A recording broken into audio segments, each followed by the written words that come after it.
Bueno, pois moi bo día a todos. Vamos a dar inicio á sesión correspondente a este mes de outubro e vamos a desenvolver o orden do día. Comenzamos, como é ordinario, por o punto primeiro, a aprobación da acta da sesión anterior correspondente á ordinaria do 27 de setembro do 2024. Se hai algunha modificación, alegación ou senón, pois darémola por aprobada. Non hai nada, non? Bueno, pois entonces quedaría, entendo que aprobada por unanimidade. Vamos a... Continuamos logo co punto 2 do orde do día, que é a adhesión da Deputación Provincial de Ourense ao Fondo Galego de Cooperación e Solidaridade. Neste caso ten a palabra a diputada Teresa Barge. Grazas, presidente. Moi bo día a todas e a todos. Pois ben, unha vez tramitado o correspondente expediente de adhesión ao Fondo Galego de Cooperación e Solidariedade, propónse ao Pleno a adopción dos seguintes acordos. Solicitar a adhesión da Diputación Provincial á entidade asociativa Fondo Galego de Cooperación e Solidariedade con efecto 1 de xaneiro do ano 25. Manifestar a conformidade desta entidade cos compromisos e obrigas recollidos nos seus estatutos, os cales aproban de xeito expreso. Designar como representante desta Diputación na Asamblea Xeral o presidente da Diputación, o deputado ou deputada en quen delegue. E cuarto, comprometer a inclusión no orzamento do ano 2025 dun gasto correspondente á cuota anual fixada na cantidade de 9.573,90 euros. É todo. Moi ben, moitas gracias. Democracia Orensana. Solo para explicar un pouco por qué nos abstenemos en este punto. Se va a aprobar de todas maneras, pero sí que es verdad, como pregunté en la Junta de Portavoces, si este tipo de organismos servía para algo. Yo personalmente dudo mucho de que tengan una validez. Son 9.000 euros que se van a gastar cada año, pero bueno, para quedar bien con todo el mundo, me imagino que por eso lo hacemos. Gracias. Gracias. BNG. Bueno, pois, dentro do BNG, neste caso, pois, queremos darlle a benvida a esta decisión.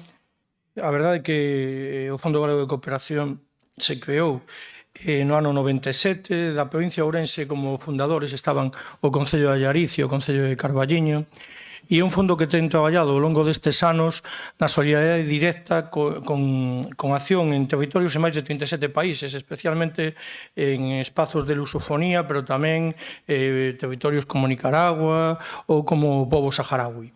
Incido no tema da participación directa, incluso con visitas e colaboracións por parte de técnicos dos concellos que colaboramos a través dese fondo, e que fai unha acción limitada, como fan, bueno, todo este tipo de accións, desgraciadamente, claro, onte casi non sabía se oír ou chorar, porque se reunían en París para axudar ao Líbano, xuntaban 900 millóns de euros, mentre os israelíes estaban tumbándolle os hospitais e os edificios. Non, dicen, home, pois mire, sinceramente, o mellor é que pasado mañá os 900 millóns non chegan nin pa pipa, xa non chegan hoxe, non? E permitimos que se gasten, que se devolve o país, e despois vamos a pagar para volver a construílo. A verdade é que somos unha especie ben curiosa, o ser humano.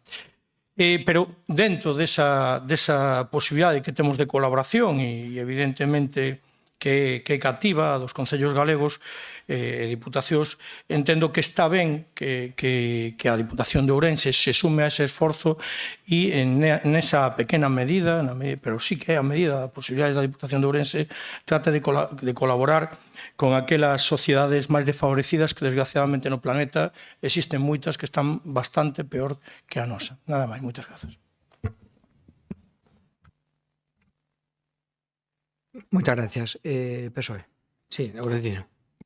Sí, gracias, señor presidente. Bo día a todas e a todos. Bueno, nós non tiñamos previsto intervir, pero eu creo que sí que é importante dar algún dato máis con respecto ao que aportou o voceiro do BNG E decir que, según a páxina web do Fondo Galego de Cooperación, o Concello de Ourense é un membro do Consello do Fondo Galego de Cooperación. Entre os 103 entidades que están, según os datos que están a día de hoxe na páxina, están 103 concellos de Galicia, as diputacións de Lugo, Coruña e Pontevedra, e, bueno, o Concello do Barco de Valdeorras tamén leva moitos anos, e que o compañeiro o voceiro do BNG nombrou Allariz, Carballiño, hai moitos máis, Manzaneda, Viana, Tribes, Cartelle, Baños de Molgas, etc. Sí que é certo que a aportación que hai ao cabo do tempo non é unha gran aportación, como estamos afeitos a ver que noutros casos de grandes proxectos, pero sí que eu me parei un ratiño a sacar as actuacións ou os proxectos nos que colaborou o Fondo Galego nos últimos, ou desde que se creou hai 20 e algo anos, e foron 51 proxectos en África con 700.000 euros, 84 proxectos en América con 1.600.000, en total 136 proxectos con máis de 2.300.000 euros, e en ampliación de escolas, creación de cooperativas, abastecemento, xestión de residuos, é dicir, naquelas actividades que en moitos casos son propias dos concellos, que a mesma problemática que temos nos nosos concellos, existe neses concellos nos que se colabora. Polo tanto, eu creo que tamén é importante darlle a benvida de segunda volta, porque a Deputación de Ourense xa estuvera tamén aquí neste foro, e darlle a benvida de novo, porque eu creo que é importante que todos colaboremos e que todos seamos solidarios. Moitas gracias. Moitas gracias. Algunha intervención máis? Sí, Deo. A mí me gusta mucho leer, ver documentales y cosas así. Hay una cosa que siempre me quedó muy clavada, y es el gran problema que tenemos al intervenir en culturas que no son las nuestras. Y recuerdo un documental que era de los niños que tenían que trabajar en países como Tailandia. Entonces se hizo una campaña en Europa y en Estados Unidos contra las empresas Nike y Adidas, porque en sus fábricas trabajaban niños, y hicieron una campaña, y al final, pues claro, en esos países tuvieron que despedir a los niños, porque en nuestra civilización que los niños trabajen es una aberración. Sin embargo, ¿qué pasó? Pues como en esos países los niños trabajan y aportan dinero a sus familias, ¿qué tuvieron que hacer? La mayor parte de los niños se dedicaron a la prostitución. ¿Cuál es el problema? El problema es que muchas veces, o casi siempre, vemos las sociedades que no son las nuestras con nuestros propios ojos, y muchas veces nos equivocamos. Ojalá, vuelvo a decir lo mismo, yo esté equivocado, pero a veces nuestra cultura y nuestra civilización hace más daño interfiriendo e intentando ayudar que a lo mejor dejándolos en paz a ellos. Muchas gracias. Moitas gracias. Alguén máis? Non. Vale, vamos a proceder á votación. Por favor. Abstención de O, non? Vale. Queda aprobada por abstención de Democracia Ourensana. Vamos co seguinte punto do orden do día, que é o número 3, modificación da ordenanza fiscal reguladora da tasa provincial para a prestación de servicio intermunicipal delegado de recollida, transporte e tratamento de residuos de competencia local. Ten a palabra para defender a proposta José María Lago. Bos días a todos. O 28 de junio aprobamos o convenio marco de cooperación. Despois celebrouse, o día 10 de outubro, celebrouse o convenio a Comisión de Seguimento Xeral, onde se expuxeron os informes técnicos da área, e máis tarde a incorporación de 4 novos concellos ao servicio de recollidas da Diputación, co cual ahora mesmo xa somos 59 concellos adheridos totalmente, a algúns máis que teñen algunha das fraccións delegadas. Feitos os cálculos, vistos os informes de Secretaría e Intervención, propónse a nova modificación da tasa, que consistiría basicamente nun recibo para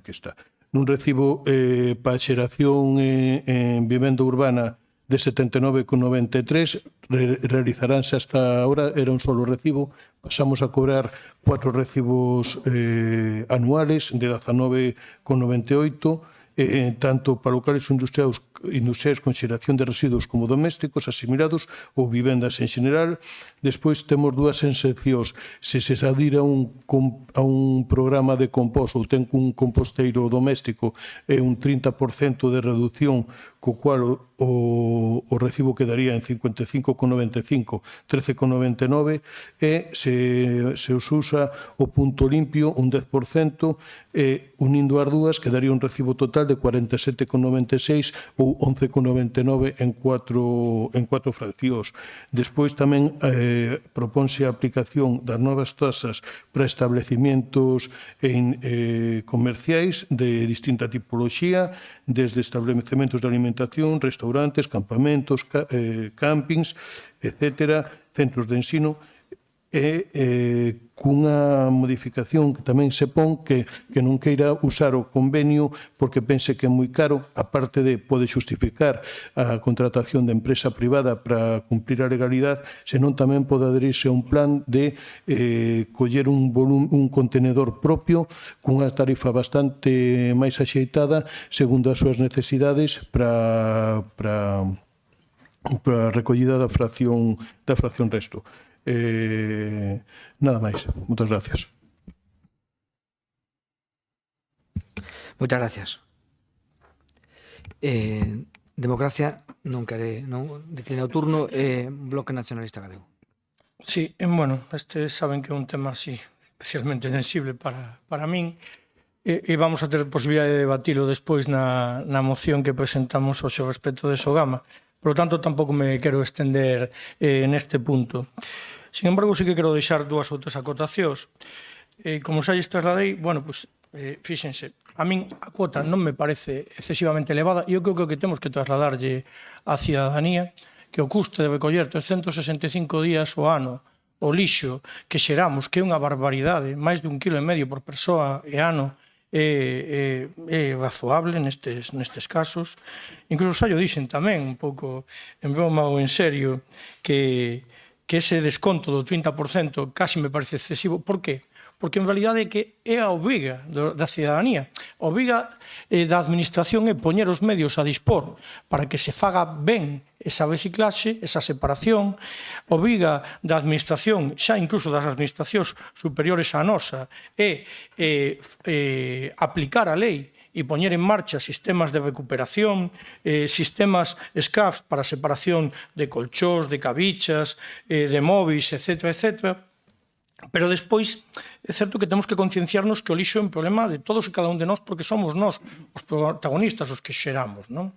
E despois tamén é verdade que as administracións deberían de influir muitísimo máis e non deixar casi que fagan o que lles peta as grandes corporacións, non? Os grandes hipermercados que teñan que ter os seus propios sistemas de manexo. De feito, a lei así o marca nesta ocasión e nós aquí damos de opción entendo máis o comercio que a gran industria de poder vehiculizar ben por esa vía privada ou ben a través da propia administración. Dito isto, o mellor é sorprendente, pero vamos a apoiar. Vamos a apoiar a tasa, costrame incluso a mellor algunha reprimenda, pero eu creo que é un exercicio de responsabilidade. Hai cousas que sinceramente deben de estar por enriba dos partidos, non? A sanidade, a educación, temas como a enerxía tamén poría neste cargo, non? E o tema dos residuos tamén, porque é un tema que nos afecta e dun xeito directo a todos e cada un de nós. E, polo tanto, a mensaxe eu creo que ten que ser que temos que facelo muitísimo mellor. Xa digo, discutiremoslo despois na moción de Sogama. Pero o que está claro é que a nivel social temos que interpretar que ese 20% que temos a día de hoxe de reciclaxe é algo que nos fai máis malos como sociedade, que nos fai peores, e que debemos de acadar eses porcentaxes que marca Europa. Neste caso sí, fixen, en outras cousas non estou de acordo con Europa, do 50% que xa tiñamos que ter acadado no 20, do 55% que tiñamos que acadar no ano que temos que acadar no ano 25, que nin de coña, claro. E despois hai que, claro, que non podemos facer mensaxes populistas, como lle escoitaba outro día o presidente Sogama, que hai países europeos que pediron unha moratoria na aplicación da sobretasa do imposto do canon que agora se vai aplicar a Sogama. Claro, pero que compararnos con Alemania ou con Austria, que están por riba do 60% da tasa de reciclaxe e recuperación, nós que estamos no 20% e que o 80% o queimamos, o incineramos e o soterramos, home, pois é difícil pedirlle a Europa certas cousas cando o que estás facendo absolutamente mal eres ti. E por eso, agardando que sigamos neste camiño, efectivamente, de traballar por unha maior recuperación, incentivando a cidadanía a facer ese compostaxe que é fundamental, porque máis do 50%, ou en torno ao 50% da bolsa de lixo é material compostable, incentivando a que fagan ese uso responsables dos puntos limpos, é o que podemos facer a día de hoxe na Diputación Provincial de Ourense. Non é o ideal, non, pero é o que podemos facer a día de hoxe. E por eso, dentro do Bloque Nacionalista Galego, nesta ocasión van a ter o voto favorable. Nada máis, moitas grazas. Moitas gracias. PSOE, Diego. Ben, bo día a todos e a todas. Bueno, isto, como ben dicía o deputado delegado da área de medio ambiente, pois efectivamente pasou xa por unha comisión de seguimento. Eu penso pois aí tamén que se fixeron unha serie de aportacións, e tamén pois indicaron pois varios problemas que vemos todos que pode presentar isto, pero que todos somos conscientes tamén de que isto vai ser unha experiencia e ten que ser un documento vivo no que durante o ano que ven melloremos o texto naquelas cuestións que se van a presentar, que van a ser moitas. Unha delas seguramente pois vai ser o relativo a locais, aos establecementos. Ourense non é igual que outras provincias, e aquí vamos ter que afinar moito, senón a mellor castigamos a que non debemos. Despois tamén temos que falar de que hai outro problema que se presenta, como é o tema da inspección. Para a todas luces nos parece pois tamén pois escasa, é un avance, certo, pero tamén é algo no que vamos ter que traballar, e tamén incluso pois a mellor pois mirar, non o sei, pero outro día falando con algúns veciños que falábamos deste tema, dicían que incluso pois poder xustificar inda que se fagan esas inspeccións, ou mellor, non sei, con unha fotiño, con algo de que efectivamente se está utilizando, non sei, mirar algún tipo de mecanismo no que se poda avanzar. Dende logo nós estamos de acordo, porque vemos que é un problema, como dicía o compañero Benegá, é un problema importantísimo para a nosa sociedade, o tema dos residuos.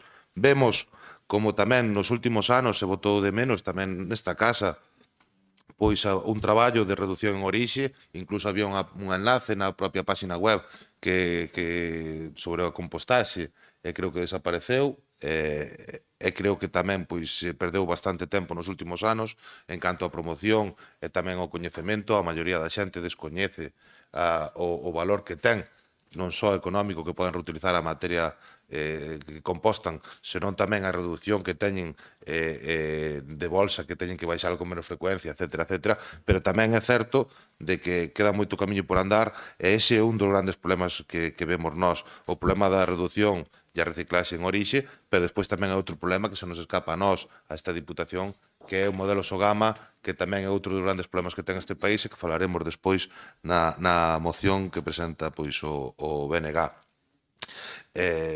Bueno, nada máis, simplemente nos dicir que nós vamos votar a favor, en canto a que consideramos tamén que dende a área de medio ambiente tamén sempre se escoita os concellos, e tamén entendemos que seremos quen de aportar neste tempo, pero tamén nos gustaría coñecer se esas reducións que se van a facer, que tamén nos parece un bo estímulo, non? Nos parece unha medida valiente para tomala agora pois nesta nova ordenanza, pero se esa reducción que pode chegar ata o 40% a vai asumir a Diputación, ou o ano que ven se vai tomar como déficit do servicio e se vai a meter nos costes e polo tanto se vai subir a tasa do que van pagar os usuarios. Nada máis e moitas gracias.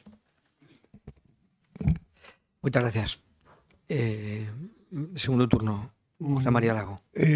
En principio, o estudio está feito para que as reducións non haxa que aplicar o ano que ven, para que co estudio e que as reducións quedará a tasa así. A tasa é unha tasa viva, non estamos exentos de que haxa algunha modificación, tanto nos locais comerciales como nas subidas, pero a intención da área e os cálculos fixáronse para que sea unha tasa que cubra o servicio totalmente. Claro que tamén nos gustaría, como ben decides, aumentar esa política de inspección, aumentar o número de inspectores. Penso que este grupo de goberno pensa que o traballo é todavía longo, pero que temos un gran traballo por adiante de modernización, de facer un servicio que ao final parece que non, porque todo o mundo saca a bolsa de basura e olvídase hasta que hai problemas e aparecen todos os días ali tirada, que entonces a xente, entonces estamos dándolle un servicio, eu creo que moi bo na actualidade, a un custo moi axustado, como dice o diputado do BNG, barato, moi barato, esperamos seguir así e seguir mellorando en distintas opcións, na política de inspección, na política de control, na política de composteiros, en outras ideas que, como ben sabe tanto o Partido Socialista como o BNG e incluso Democracia, nós estamos a área esta sempre aberta a recoller todas as ideas que podan mellorar o servicio. Moitas gracias. Moitas gracias. Algunha segunda intervención? Sí. Perdón, democracia? No, bloque. Bueno, un tema simplemente que non ten que ver con isto directamente, pero que me comentan que cando un de nos intervén están saindo subtítulos en castelán. Bueno, cos datos que acabamos de ter, a verdade é que se pode poñer en galego, pois non sei. Creo que esta Diputación, eso teño que dicirlo sempre, ten destacado por a defensa da lingua. Se hai algún error, estamos cun cambio, como ven aí, de Nada. control e de tal, é un cambio de aplicación e pode ocasionar eso. Simplemente ese no outro centrándonos no tema, efectivamente, eu creo que a labor de inspección é fundamental, xa o teño manifestado nas comisións, é fundamental porque temos un país moi disperso e o que temos que evitar é que aparezan bolsas de lixas tiradas polo monte, que xa aparecen hoxe. Desgraciadamente, tendo os contedores, tendo os puntos limpos, hai veces que a xente leva un traballo impresionante para levar o tractor ao medio do monte e tiralo ali, en vez de leválo onde o ten que levar. A verdade é que, ás veces, a natureza humana, dicía antes, é dificilmente comprensible. Entón, efectivamente, eu sí que defendo tamén que esa labor de inspección temos que valorala e reforzala. Noutro, tenemos que ir dando pasos, hai cousas que non dependen de nós, que dependen das administracións que están por enriba da nosa, aí tenemos que falar con eles, que interlocutar e decirlles o camiño que creemos que deben de tomar, porque ao final os que temos a responsabilidade somos as administracións locais e ás veces non falan con nós para ver as medidas que toman alá arriba, nin uns nin outros, e eu creo que é fundamental que poñamos o foco en que os que ao final temos que atender as demandas da cidadanía somos os concellos e neste caso a Diputación Provincial por delegación dos concellos. E, xa digo, nese camiño nos atoparán, sen dúbida, e agardo que podamos chegar aquí, xa non ano que ven, isto vai ser unha cabeira de fondo, evidentemente, non? Pero si dentro dunhos anos dicindo que sí que cumprimos os deberes, que temos unha sociedade, porque isto tamén fai sociedade, que cada un se responsabilice dos residuos que produce, o que tamén fai sociedade, que nos fai millores, e iso que debemos de tratar de identificar, e neso xa digo que atoparan este grupo. Nada máis, moitas gracias. Gracias. Diego. Ben, nada, eu rapidísimamente dicir dúas cousas. Unha, que me parece dunha dificultade enorme calcular o cálculo, non é mellor dito, que pode resultar das reduccións que se vayan a solicitar. É dicir, pode ser algo baixísimo ou pode ser altísimo, porque se é unha declaración xurada, estou seguro de que ninguén vai a deixar de dicir que o fai. Despois terá que demostrar, obviamente, pero quero dicir, pero a planificación e o temor por parte ahora mismo, ao mellor, dos concellos, que son quenes vamos, ao final, fin e ao cabo, recibir aos veciños, é este 40% despois pode aumentar ao 40% ano seguinte, non? Entón, eu penso que nese eido temos que traballar, temos que, obviamente, que facer un modelo sostible e despois tamén temos que ir adiantando tamén, dar a coñecer a veciñanza, que me parece importantísimo. Agora se poñen en marcha, xa hai tempo que se levan posto en marcha, pero ainda non están executados, composteiros comunitarios. Eu penso que para estimular que a xente participe nesos composteiros comunitarios é importantísimo que coñezan que xa vai haber reducións, que isto tamén, parte como falaba antes, da menos frecuencia de ir ao lixo, de ter un recurso para as plantas, etc., tamén é un aforro económico, e eu penso que vai ser moi difícil calculalo, porque me parece tan volátil que non sabemos cal vai ser o resultado, pero, de logo, é un estímulo importante e eu penso que é unha aposta, como decía Valiente. E para rematar, simplemente dicir dúas cousas. Unha, cada vez somos máis a provincia de Ourense, sobre todo tamén o Carballiño, unha vila de turismo que supón un recurso importantísimo.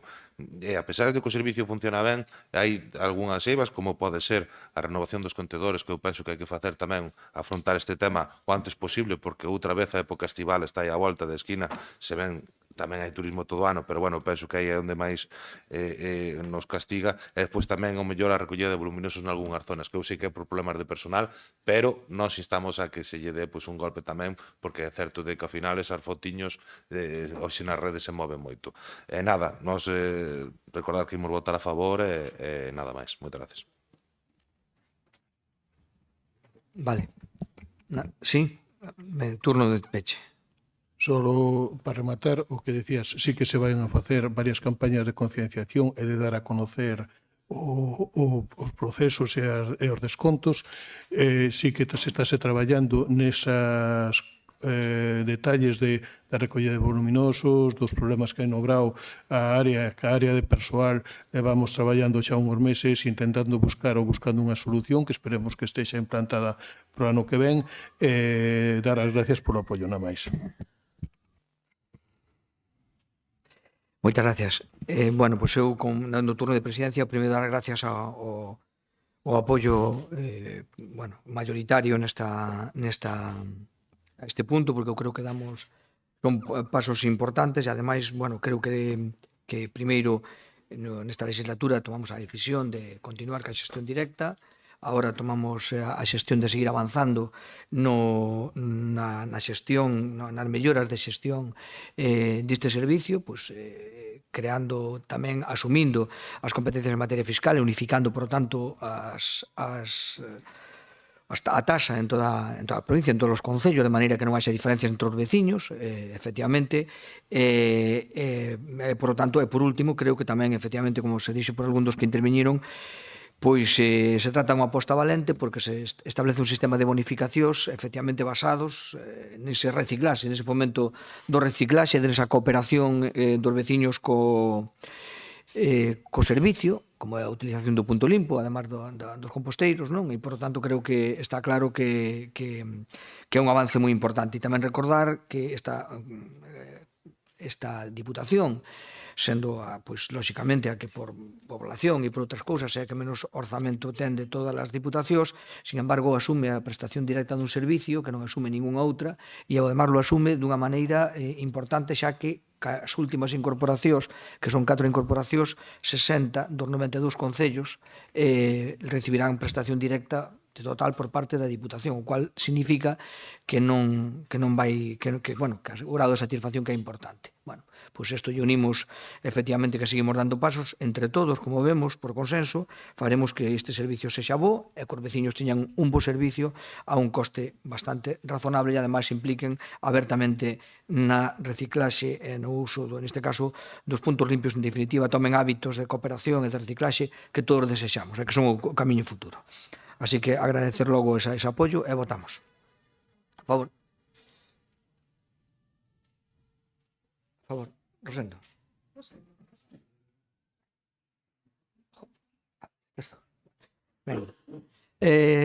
Democracia. Abstención. Muy bien. Vale, gracias.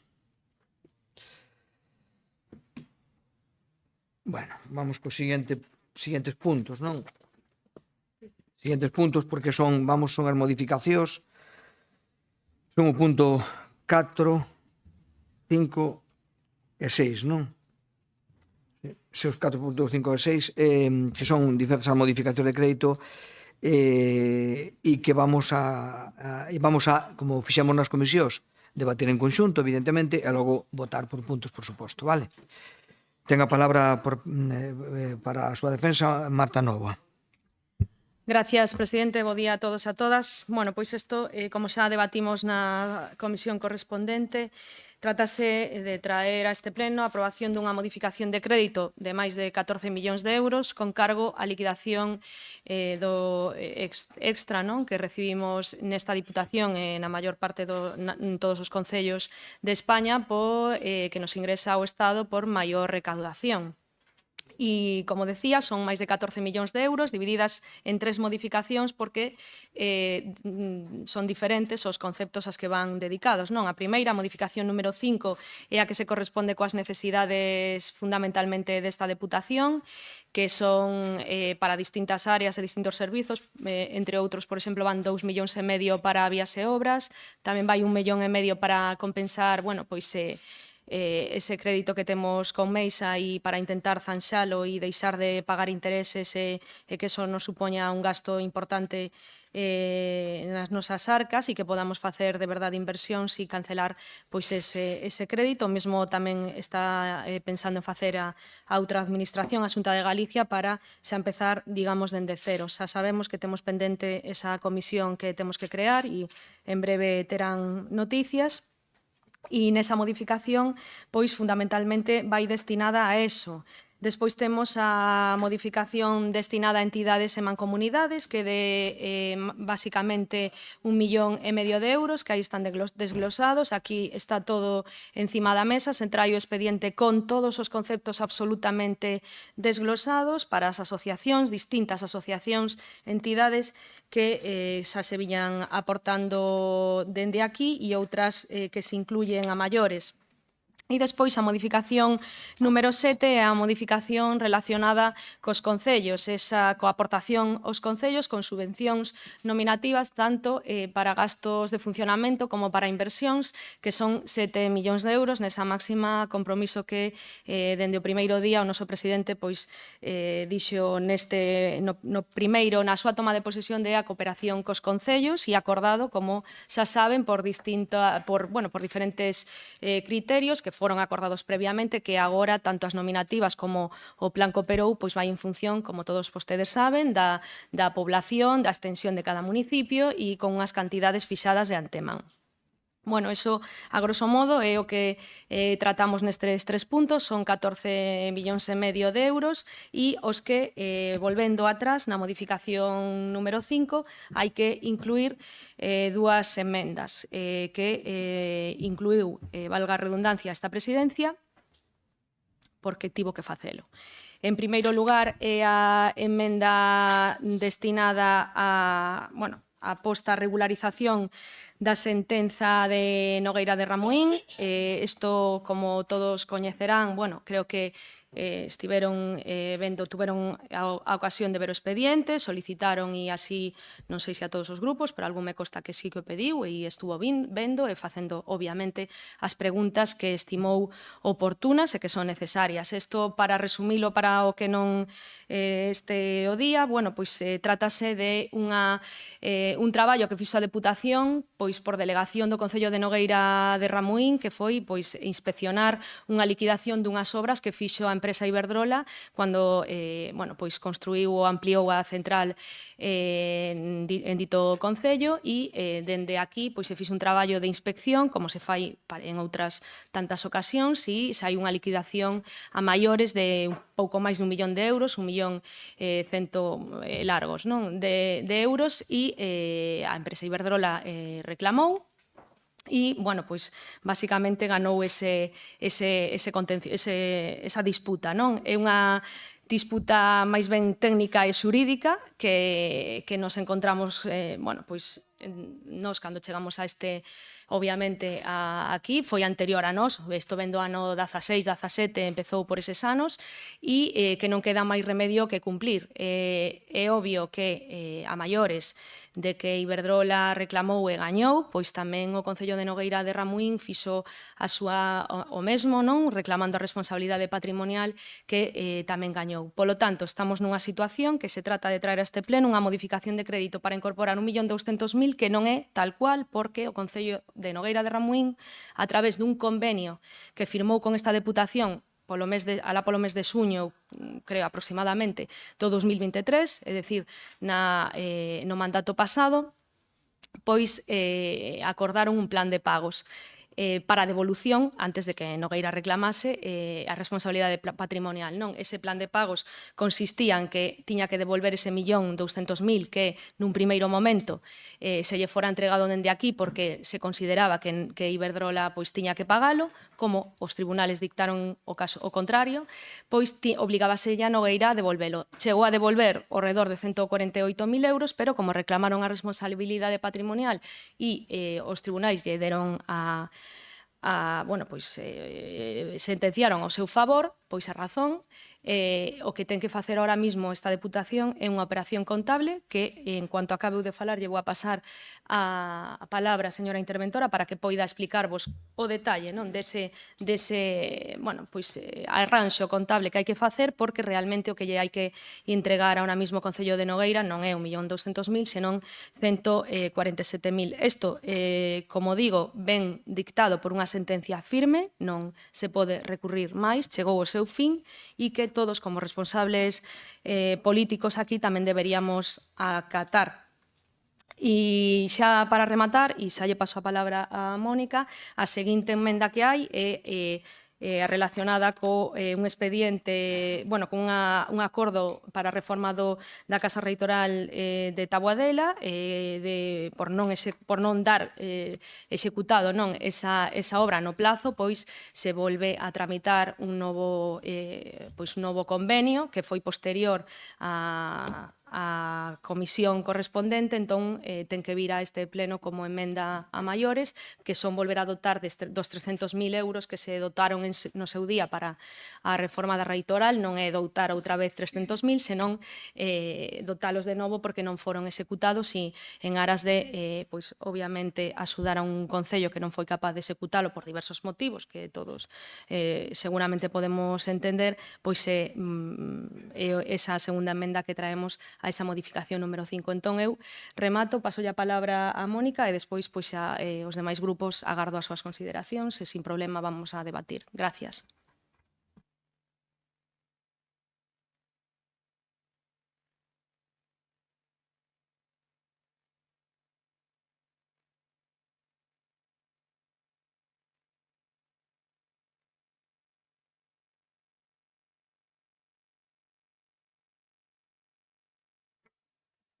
Nogueira tiña que devolver e devolveu a cachos. E devolveu o primeiro cacho que foron 142.000.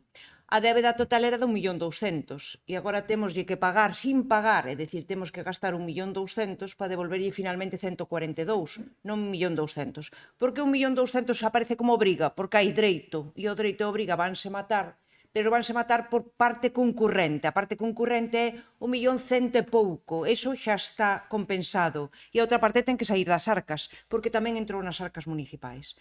Trátase dunha compensación, onde o acreedor e o debedor é o mesmo e, polo tanto, compensase na parte concurrente. Vale?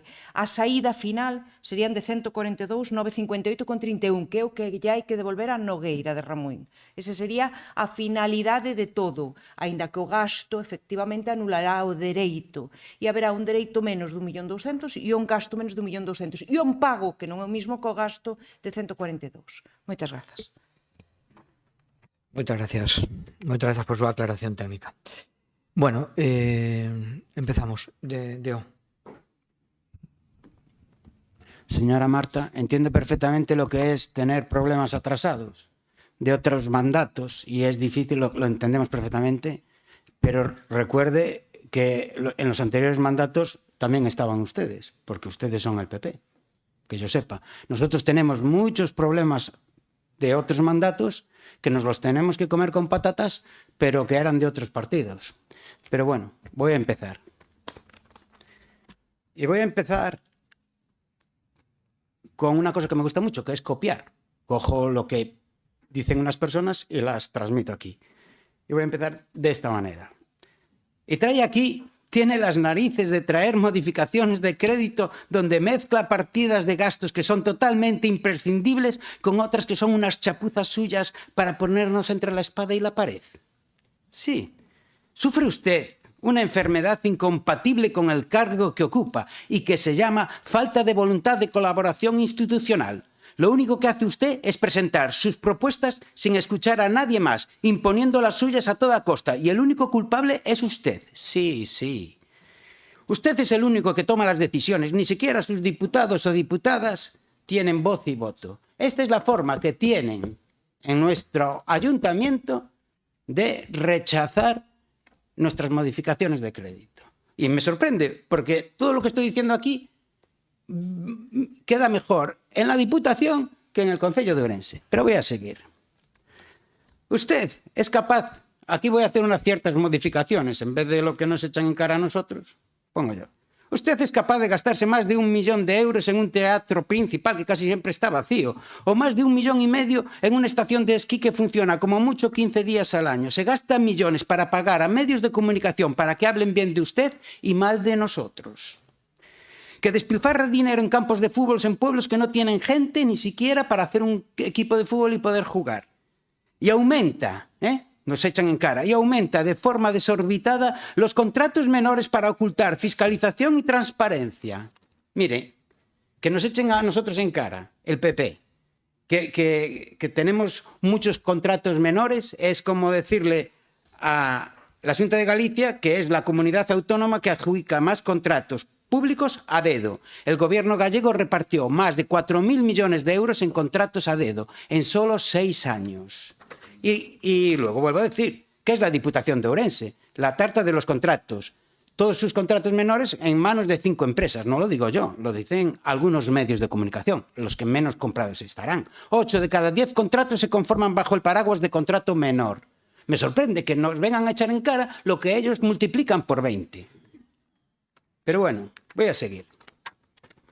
Fíjese, es que me hace gracia cómo para desacreditarnos y para votar en contra de lo que necesitan los ourensanos utilizan estas, yo qué sé, chapuzas, porque no tienen ninguna finalidad.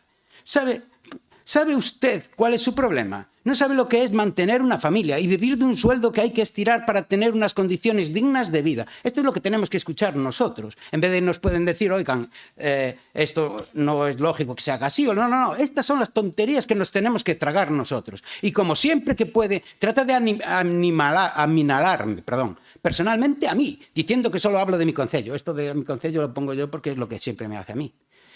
Y que me calle. Le diré que Democracia Orensana no va a estudiar ni a negociar ninguna modificación de crédito hasta que publiquen el BOE el extracto de las bases del proceso de estabilización de los trabajadores sin modificar tal.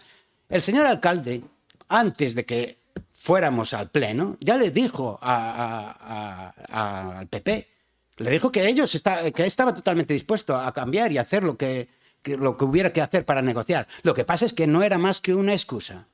Ustedes buscaron excusas para joder a todos los orensanos, pero nosotros no somos así. Por lo tanto, en estas modificaciones de crédito nos vamos a abstener porque sabemos que con nuestra abstención van a salir adelante. ¿Por qué? Porque aunque no estamos de acuerdo en sus modificaciones de crédito, en sus presupuestos, ni cómo dirigen o llevan esta Diputación, también entendemos que hay que saber estar por encima de nuestras ideas y saber qué es lo mejor para la provincia de Ourense y para los orensanos, que es dejar gobernar aunque no estemos de acuerdo. Y es lo que deberían de hacer ustedes, pero por lo visto todavía no lo han aprendido.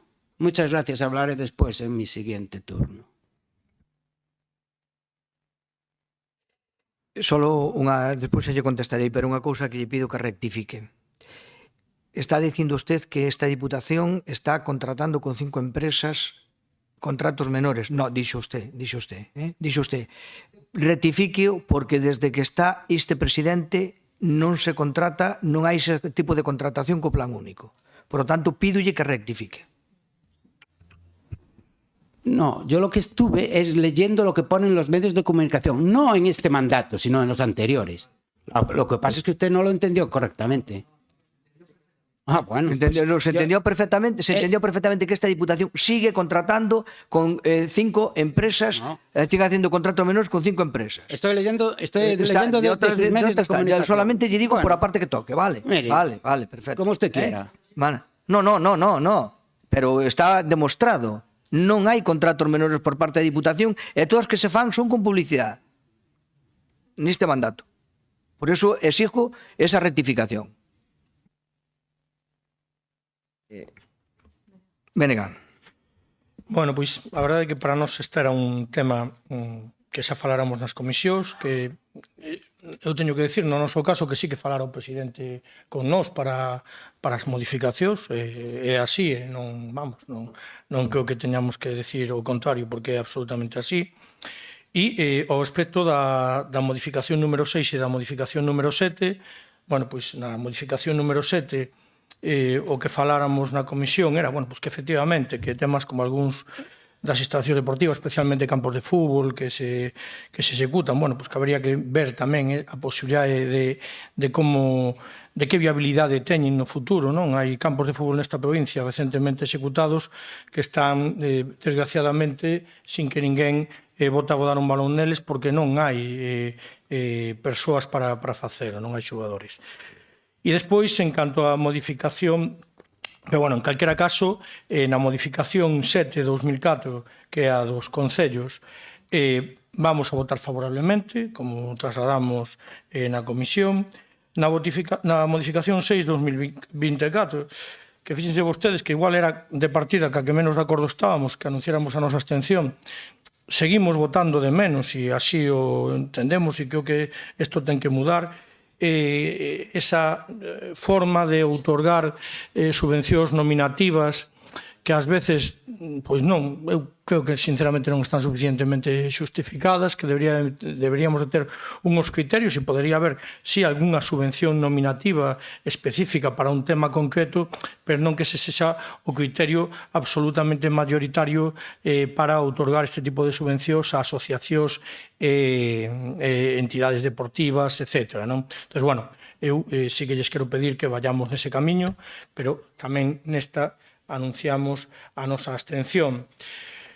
Sin embargo, na modificación, o expediente 5-2024, non vamos a poder manter eso que dixemos na comisión e non vamos a poder manter un pouco polo que nos trasladaba aquí a deputada, a vicepresidenta Marta, no tocante a esa modificación de 1.200.000 euros. E vou a explicarlo porque, ademais, eu cando digo unha cousa, despois cambiala, creo que debo de explicarlo ben explicado, porque senón nin me vale o corpo, nin creo que sexa o que debemos de facer en política, non? Cando decimos algo, creo que debemos de ser consecuentes.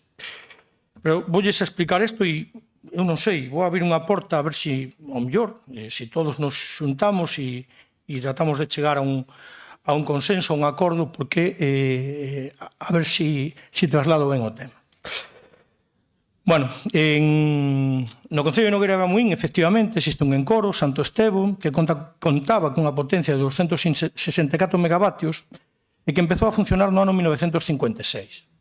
No ano 2013, incrementouse esta potencia ata os 451 megavatios. Por certo, di na propia páxina web de Iberdrola, que é de quen estamos a falar no fondo, Iberdrola, quédense con ese nome que creo que todos coñecemos. Eses 451 megavatios serían a capacidade suficiente para cubrir os consumo de 600.000 persoas, o doble da poboación de Ourense, xa que produce 1.000 gigavatios hora anuais. A inversión realizada por Iberdrola, posto por eles na páxina web, foi de 127 millóns de euros, e según destacou o seu presidente, don Ignacio Sánchez Galán, quédense tamén con ese nome, supuxo un enorme esforzo constructivo. En 2017 culminouse a ampliación coa posta en marcha tamén de San Pedro 2, que funciona contra embalse, e a nivel galego, Iberdrola xestiona en renovables 2.200 megavatios, deles máis de 1.582 megavatios en centrais hidroeléctricas, en centrais como esta de Santo Estevo. O beneficio neto de Iberdrola no ano 2023 superou os 4.800 millóns de euros. Eu que non me fago a idea, 4.800 millóns de euros, bueno, pois non sei, eu non os mesuro, non. E en 2017, por exemplo, fora de 2.804 millóns o seu beneficio neto. Iberdrola xestiona a nivel mundial 44.148 megavatios de renovables a setembro do 24, e presume de inversións en este tipo de enerxías por un importe de 47.000 millóns de euros. Pero púsoselle mal, e aí é a donde vou, a pagar o icio de 1.160.000 euros a favor dos 2.000 habitantes de Nogueira de Bamuín. E máis, primeiro intentou engañar as administracións poñendo un valor máis baixo e liquidando 800.000 euros, e despois, cando efectivamente a Diputación, a requerimento do Concello de Nogueira de Bamuín, fixo a súa labor de inspección, a liquidación que salía superaba os 2 millóns de euros. Tamén é certo, houbo deixación ou incompetencia dos servicios de recadación desta Diputación, dirixidos por un responsable político que hoxe se atopa aquí sentado, nese momento. E forma parte do grupo de goberno. Este feito, xunto coa falta absoluta de compromiso de Iberdrola co territorio, onde asenta as súas infraestructuras productivas e coloniza os recursos, fai que agora o conxunto dos 304.000 veciños da provincia de Ourense vai a ter que asumir ese 1.200.000 euros que a multimillonaria Iberdrola, con don Ignacio Sánchez Galán á fronte, íntimo amigo, según se dice das mostras de fusibilidade publicadas de don Alberto Núñez Feijóo, presidente naquel intre da Xunta de Galicia e actual líder do PP, lle negou aos veciños e veciñas da nosa provincia. E logo tamén temos que escoitar a matraca, en moitos casos lanzada desde a Xunta polo Partido Popular, do compromiso das grandes empresas enerxéticas para explotar os nosos recursos e o seu compromiso cas poblacións rurais. Mais sei que pagan máis a gusto os impostos cando son en Madrid.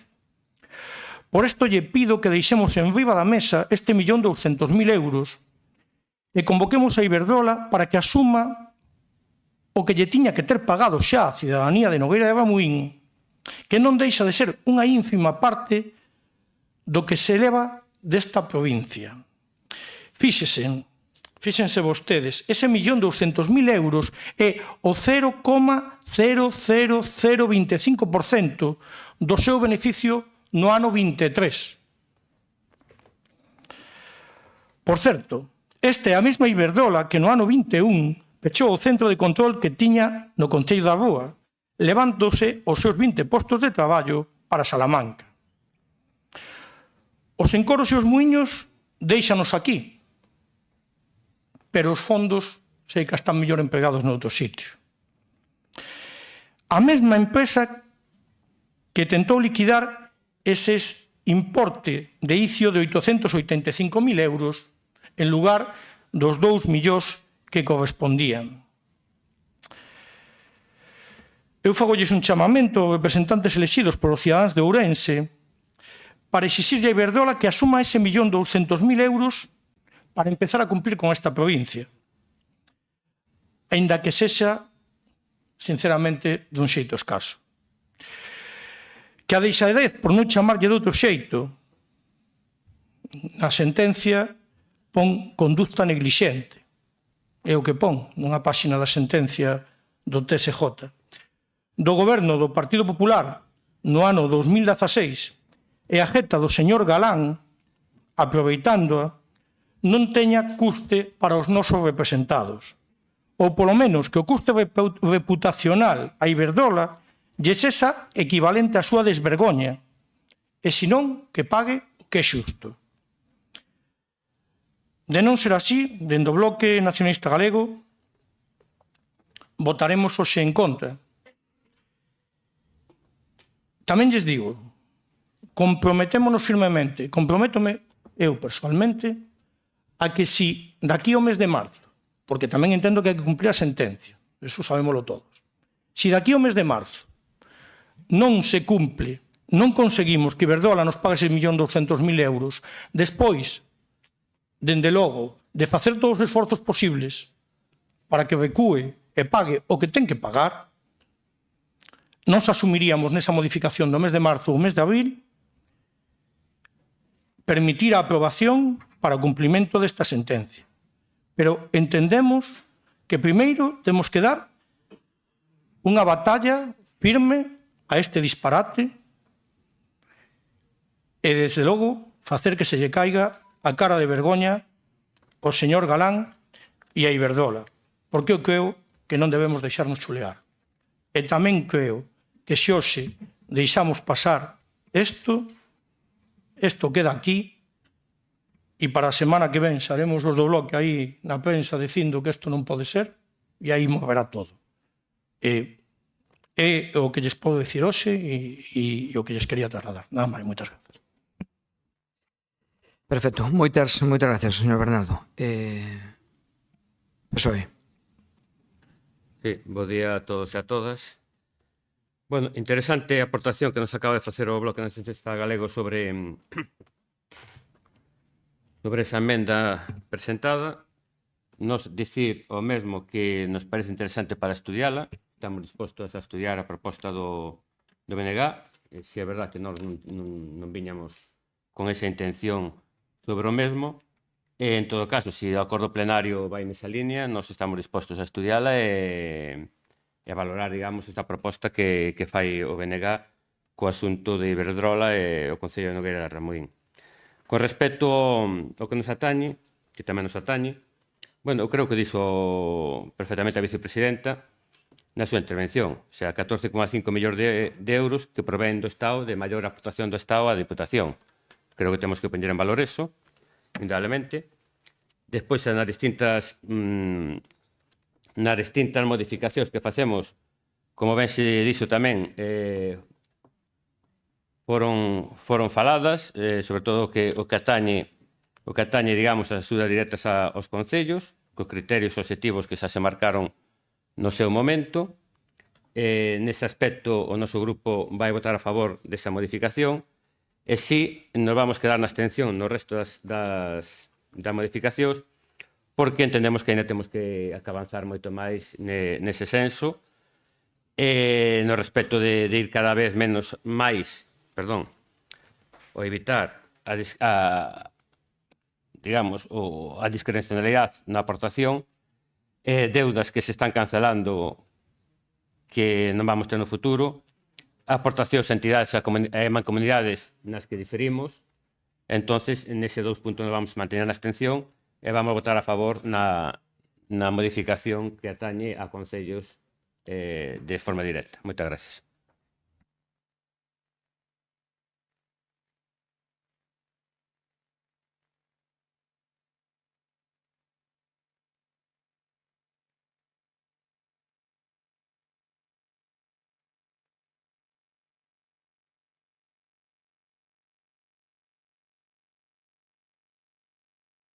Perdón.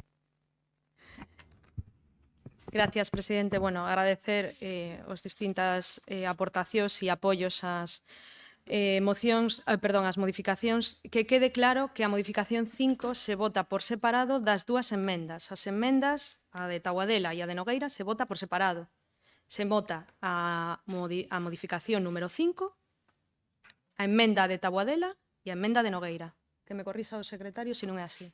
Sí, porque son enmendas posteriores ao ditame, entonces votamos primeiro cada enmenda, se se aproban quedan incorporados ao ditame e se non se aproban non.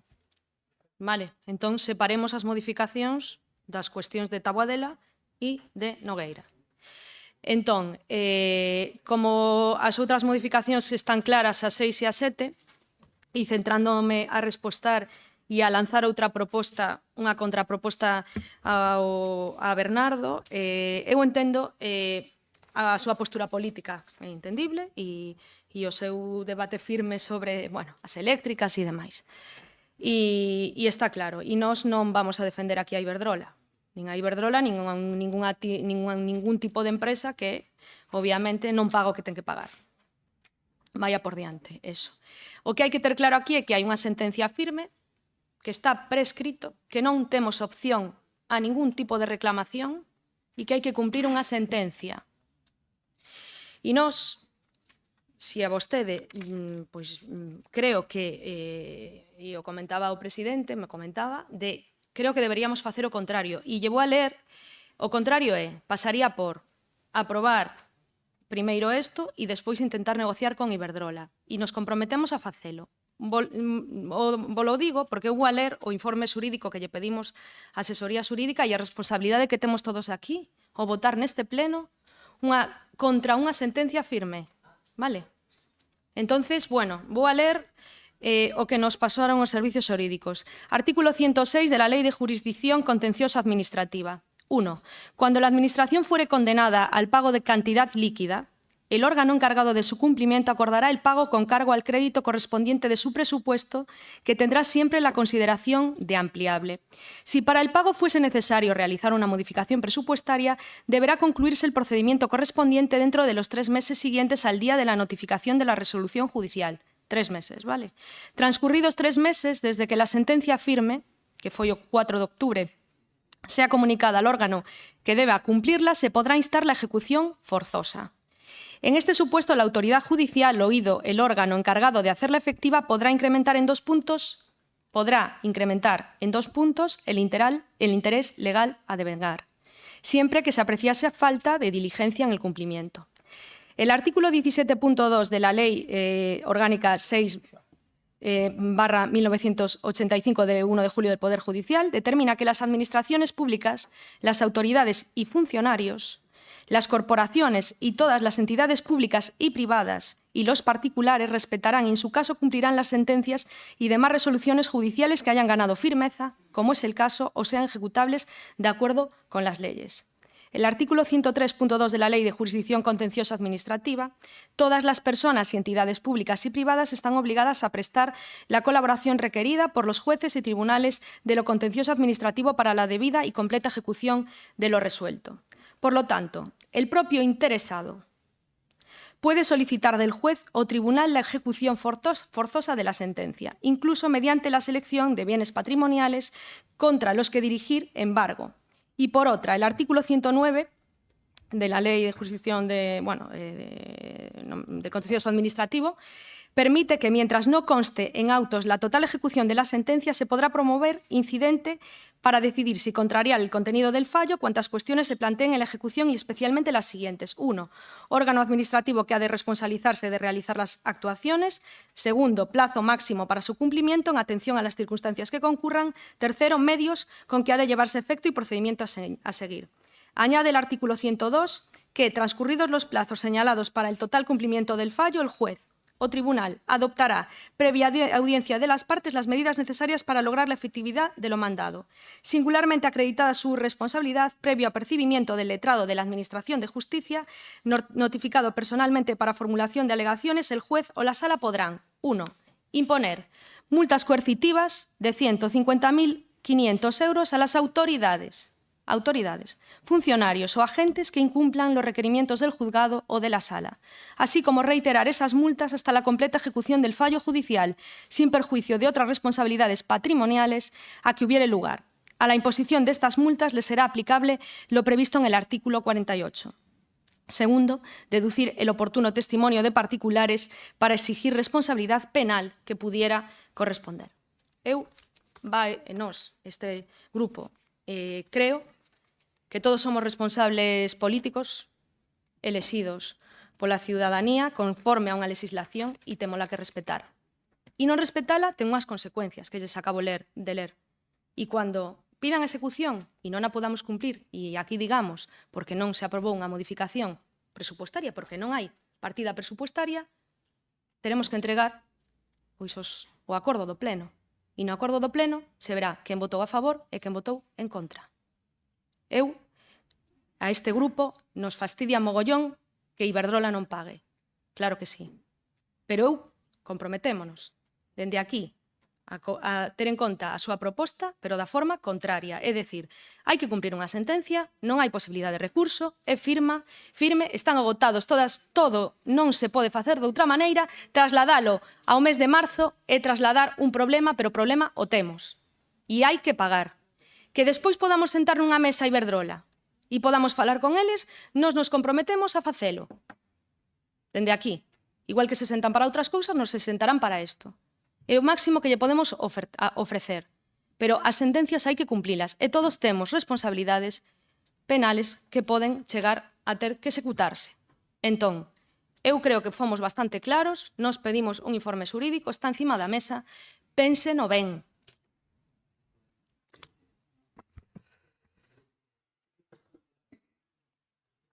Sí. Vale, gracias. Vamos, segundo turno. Diego. Yo creo que aún estamos aquí alucinando, sin espectacular. Señora Marta, usted tiene que venir al Concello de Ourense a decir esto a su propio partido, porque es lo que han hecho el otro día en el Concello de Ourense, votar en contra de sentencias jurídicas. Entonces, ¿cómo se puede tener una cara tan dura? Porque una de dos. Vuelvo a decir lo mismo, ustedes son el PP. Antes el señor presidente me echaba en cara que yo había dicho que había no sé cuántos contratos a dedo. Yo estoy hablando del PP en la Diputación de Ourense. Lleva 40 años, usted lleva un año. Y usted es responsable de toda la basura que viene por detrás y que está allí. Usted no puede coger y decir, no, yo aquí no pinto nada. Es como, a mí me recuerda esto, yo soy nazi, pero yo no maté a ningún judío. No, quiero decir, uno es responsable de lo que es. El otro día, claro, cuando me salto y me pongo de mala leche, digo cosas que a lo mejor era mejor callar. El otro día, después de lo que habíamos vivido, que era esto, votar en contra de sentencias jurídicas que teníamos por obligación y por ley, haberlas aprobado, yo ya exploté y dije, pero mira quién nos viene a dar lecciones de ética. Si es el partido más corrupto, el PP es el partido más corrupto de España. Y me saltan todos los del PP en la bancada. Retira eso, retira eso, retira eso. Como me dijo usted, retire eso. Yo estoy leyendo lo que ponen los medios de comunicación. ¿Quiere que retire lo de el PP es el partido más corrupto de España? Lo retiro. Lo malo es que no lo retiran los jueces, que son los que lo tienen que retirar. Entonces, si ustedes quieren jugar de esta manera, es decir, toreándonos a nosotros, aquí dicen unas cosas, en el Concello de Ourense hacen otras para fastidiarnos, no a nosotros, sino a todos los orensanos, hombre, claro que me quedo como me quedo, yo y todos los demás. Entonces, por favor, no nos vengan a dar lecciones de ética. Ustedes están ahí porque son del PP. ¿Y qué más iba a decir? Bueno, muchas gracias. Mire, eu nunca renegarei do meu partido. Eu que non podo tolerar é que usted faga afirmacións falsas.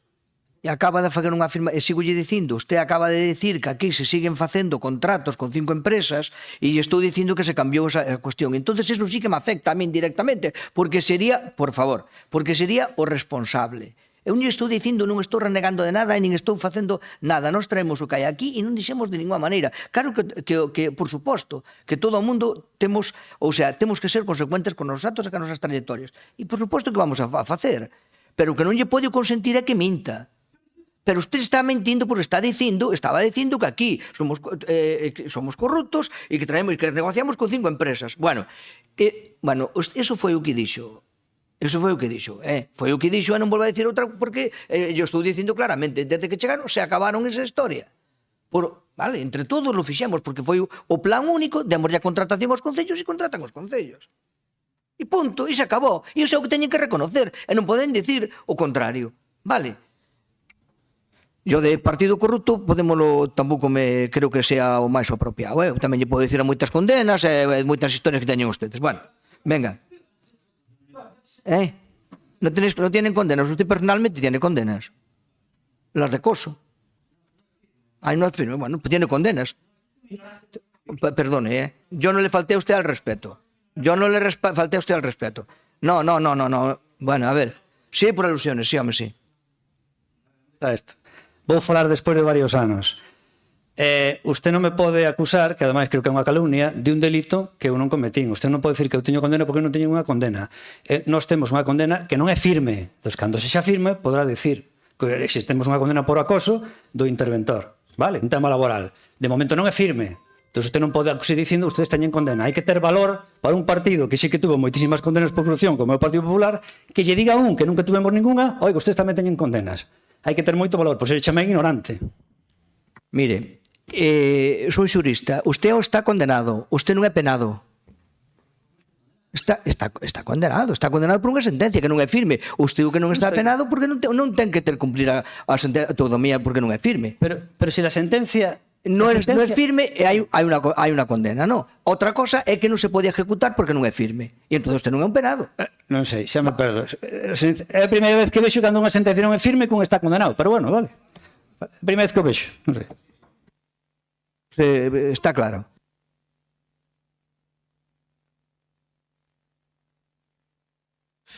Bueno, pois retomando o fondo da cuestión. Miren, por un lado,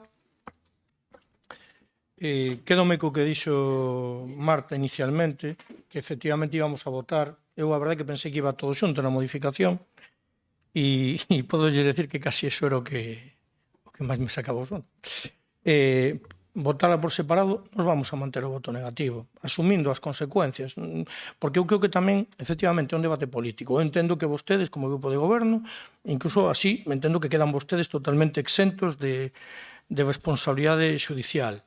Home, é ben certo que quen ten neste caso que demandar o cumprimento de sentencia ao Concello de Nogueira de Bamuín, que agardo que fora comprensivo co seu propio partido, non? Por agardar ata marzo ou abril. Sobre todo porque, como ben dixemos, son, en realidad, o que vai recibir ahora son 120.000 euros, que os outros 900.000 euros xa os ten no peto. Non? Claro, na propia minimización está o tema. Non? Pero, bueno, nós vamos a manter a nosa postura e indo... E sí que agardo, efectivamente, que o que me gustaría é que non nos puxéramos neste caso a discutir entre nós, porque ainda que a sentencia di cousas que son rechamantes. É aquí o que desencadena a frustración da reclamación non é a longa duración da tramitación, sino o feito de acordar a prórroga da mesma unha vez vencido o prazo máximo para resolver por infracción do artigo 150. A necesidade de coñecer, comprender e saber aplicar os contidos deste precepto integra o deber normal dun órgano da administración que ten por única función a inspección da xestión tributaria. Bueno, eso está claro que creo que lle dá bastante caña a esta Diputación Provincial. Esta situación de frustración do expediente administrativo é imputable exclusivamente á Administración Provincial, única responsable da tramitación, é ela quen incumple o deber de diligencia debida na aplicación de normas que resultan básicas dentro das funcións exercidas de inspección e xestión tributaria. Agardo que despois desto se tomaran as medidas oportunas para non volver a incurrir no mesmo erro. E despois di tamén a sentencia judicial.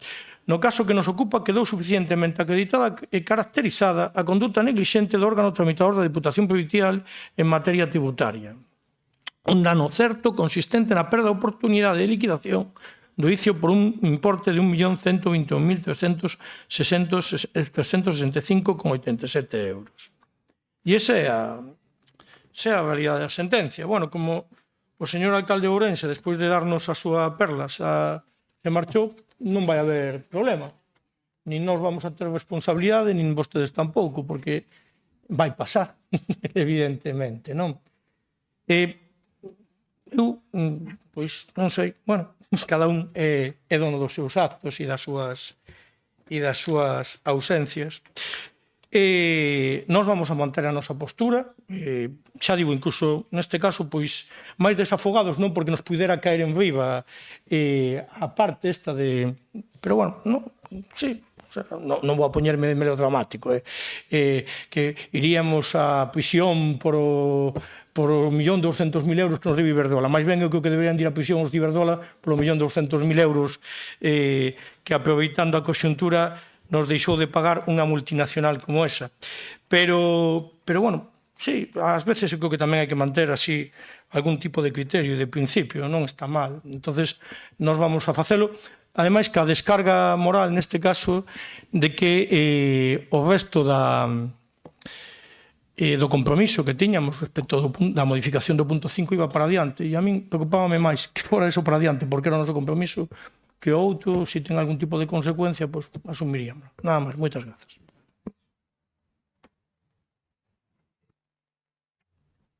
Sí. Bueno, o da prisión 2 ou 3 temos hueco neste momento. Se veñen moitos... Se o tema é moito tal, tendremos que mirar, pero, bueno, non...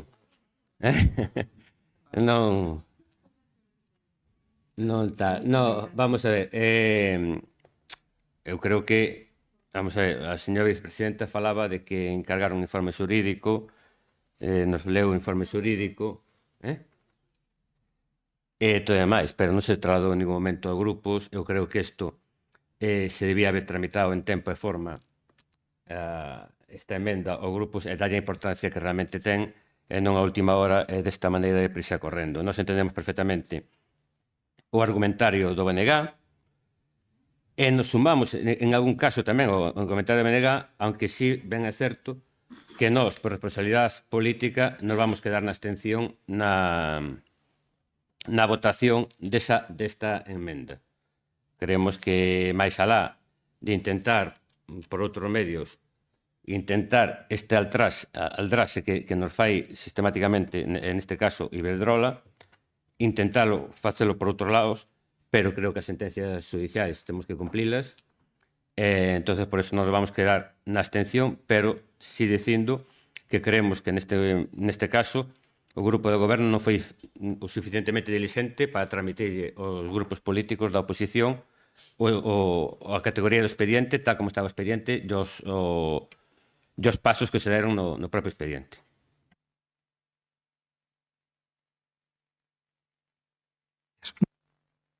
Último turno. Gracias por empezar por o final.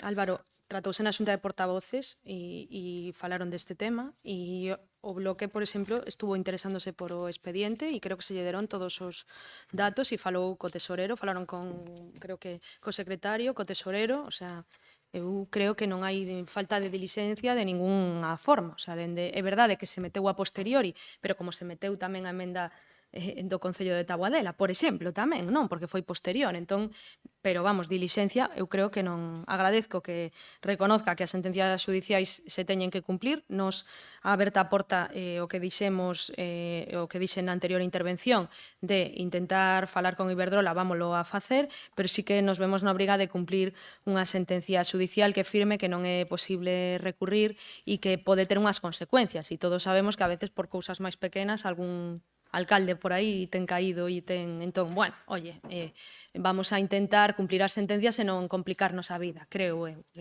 Como responsables políticos o deberíamos facer así. E en cuanto á complexidade do expediente e o que decía Bernardo sobre... Bueno, pois sobre a responsabilidade dun departamento desta casa, obviamente que, bueno, pois isto se tomaron as medidas oportunas xa antes e non agora, pero é verdade que no propia sentenza se reconoce no apartado de costas, e o podeches ler, a complexidade.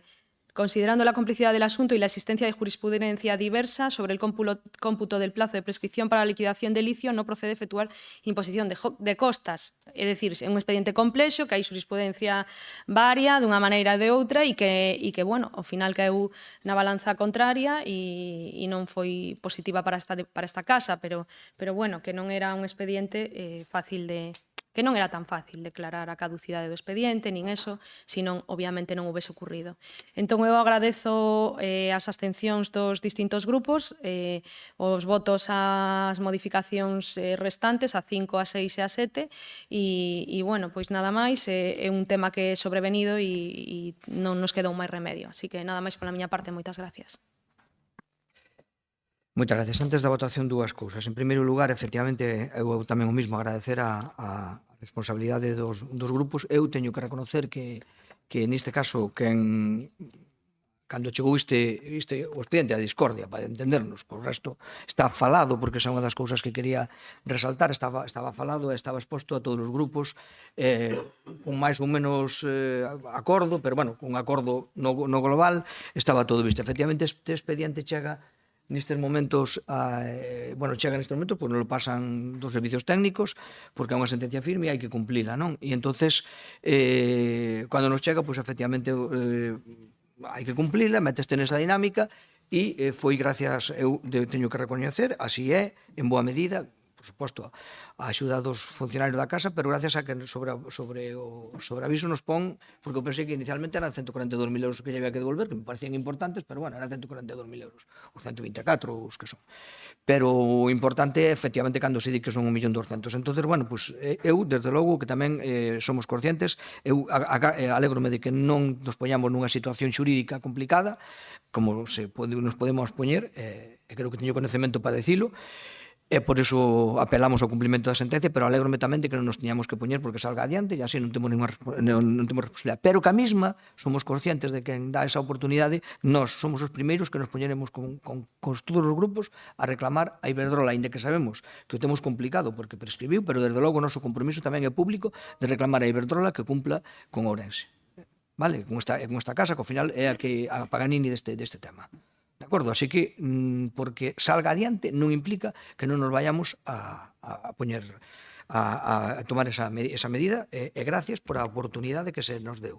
E mire, señor Cachafeiro, quería lle dicir, usted sempre está achacando con total calma, que sabe que usted e eu nos levamos ben, ainda que parezca o contrario. Con total calma, mire, eu creo que debemos hai diferencias co que pasan nas institucións. Por que hai diferencias co que pasan nas institucións? Porque, mire, estas modificacións que aquí trouxemos foron faladas con todos, incluídos con ustedes. Depois un voto que queira ou non, pero foi dada a todo o mundo. E deuse a oportunidade a todo o mundo porque sabemos que estamos en minoría. E é que máis, eu no meu concello, que teño unha maioría, procuro chegar a acordos ca minoría. Porque é a miña forma de ser. Procuro chegar a acordos. E aquí, se ustedes trouxeran moitas cousas ao Concello faladas previamente en lugar de metidas por registro, seguramente moitos dos grupos que estamos aquí, ou non, pero eu estou seguro que moitas delas se podían chegar. Nós fixemos modificacións, pois efectivamente dixeronnos, unha non, 3, e o próximo día hai que fazer 4 ou 5 separadas, tal, fanse 4, 5 ou 10. Non teño ningún problema. E que se me aproben unhas ou que se me deneguen outras. Non teño ningún problema en facelas. De acordo? E aquí a casa estaba facendo unha. Agora foron 3, e nas seguintes teñen que ser 5, son 5. Ningún problema. Para que a xente pode elegir. Iso é a diferencia. A diferencia é facilitar o acordo naquilo que un pode cumplilo ou non. É dialogar. Iso é a diferencia. É o que lle quero resaltar. E por outra parte, xa remato, tampouco me parece xusto o que está dicindo de que non poden facer nada. Teño dito, e teño dito públicamente, creo que podo dicir aquí, é mentira. Lévase aprobado 52 millóns de euros en modificacións no Concello por estes grupos que estamos aquí. 52 millóns, 27 solo por o PP e 25 ca intervención de outros grupos que están aquí. Como poden dicir que lle bloqueamos todo no Concello? Esa é unha realidade objetiva que está constatada. Por lo tanto, eu só lle pido diálogo, e con diálogo podemos chegar a acordos, que non hai vontade de bloquear nada. Habrá diferencias, como nos pasa a nós, pero non hai vontade de bloquear por bloquear. E os datos están aí. 57 millóns de euros que levan aprobado neste mandato en modificacións de crédito. De acordo? Moito máis que os que levamos aportado aquí. Sí, por suposto que sí, lle dou a palabra para que se poda usted alegar o que estime conveniente. De acordo? Muchas gracias, señor presidente. A ver, cuando quiera, yo le traigo todos los datos. Me gusta ser una persona quisquillosa en ese sentido. No vengo ahora preparado con todos los datos, pero lo que sí es verdad es que sí que nos están ustedes ahogando en el Concello. Y la prueba es que hoy, claro que me indigné yo y todos mis compañeros. Usted sabe perfectamente que las sentencias judiciales hay que cumplirlas, según la señora Marta nos lo explicó perfectamente, y ustedes están votando en contra. Comprenderá que yo soy una persona de alta sensibilidad y esto me afecta. Conclusión, cuando quiera, porque esto va a ser larguísimo, cuando quiera le explico punto por punto cómo son las cosas, porque realmente no es lo mismo decir como llegan allí y sueltan un rollo que no tiene nada que ver con las cuentas ni con los números y luego se van por peteneras. Pero cuando quiera le demuestro que no tiene usted toda la razón. No es que esté totalmente equivocado, pero no tiene toda la razón. Muchas gracias. Moitas gracias. Non pretendo ter toda a razón. Eu solamente dei un dato. E tamén lle digo que se usted pode facer como pasámonos aquí, o que pasará aquí, lévase como unha emenda ou lévase como unha cosa, o cumplimento de sentencias, e por as mesmas razóns que hai aquí, se son cumplimento de sentencias firmes, non creo que nadie lle vote en contra. Leva unha modificación nese sentido. Vale. Bueno, Xa houve bastante debate, vamos a votar. Venga. Perdón, modificacións, a ver, vamos a votar. Vamos a ver. Modificación 5, vale? Entonces, primeiro emendas, non? A segunda, por exemplo, A da Tabodela, que non ten maior problema. A favor? Tabodela. Venga. Emenda anterior, non? Despois votamos a total, non? A ver, a de Nogueira. A de Nogueira. A favor? Os demais, abstención? Abstención. Nos, bloque en contra. Vale. E agora a emenda en sí. O ditamen do todo que vai. A favor? Os demais, abstención, non? Abstención. Gracias. Bueno, entonces isto, a quinta. Vale. A sexta. A favor? Non. Os demais, abstención, non? Abstención? Sí, vale, abstención. Vale. Xa é un lío con tantos puntos. E a 7, a favor? Agora sí. Vale, e abstención, vale. Moitas gracias.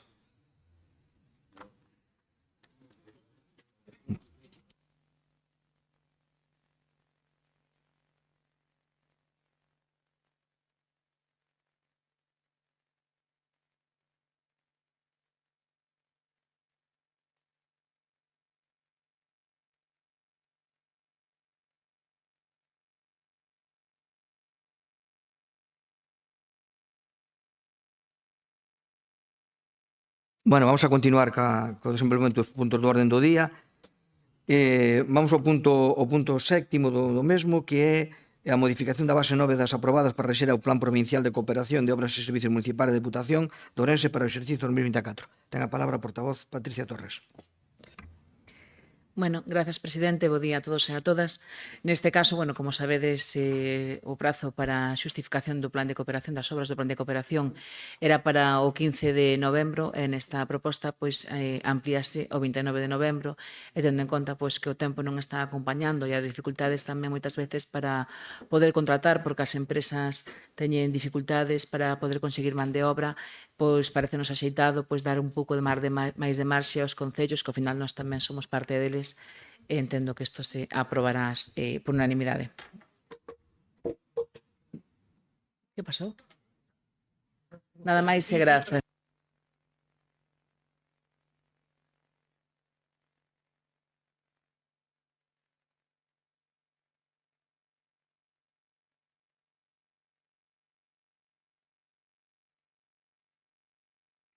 Perdón, non sei se parei o tempo tamén. Vamos a ver.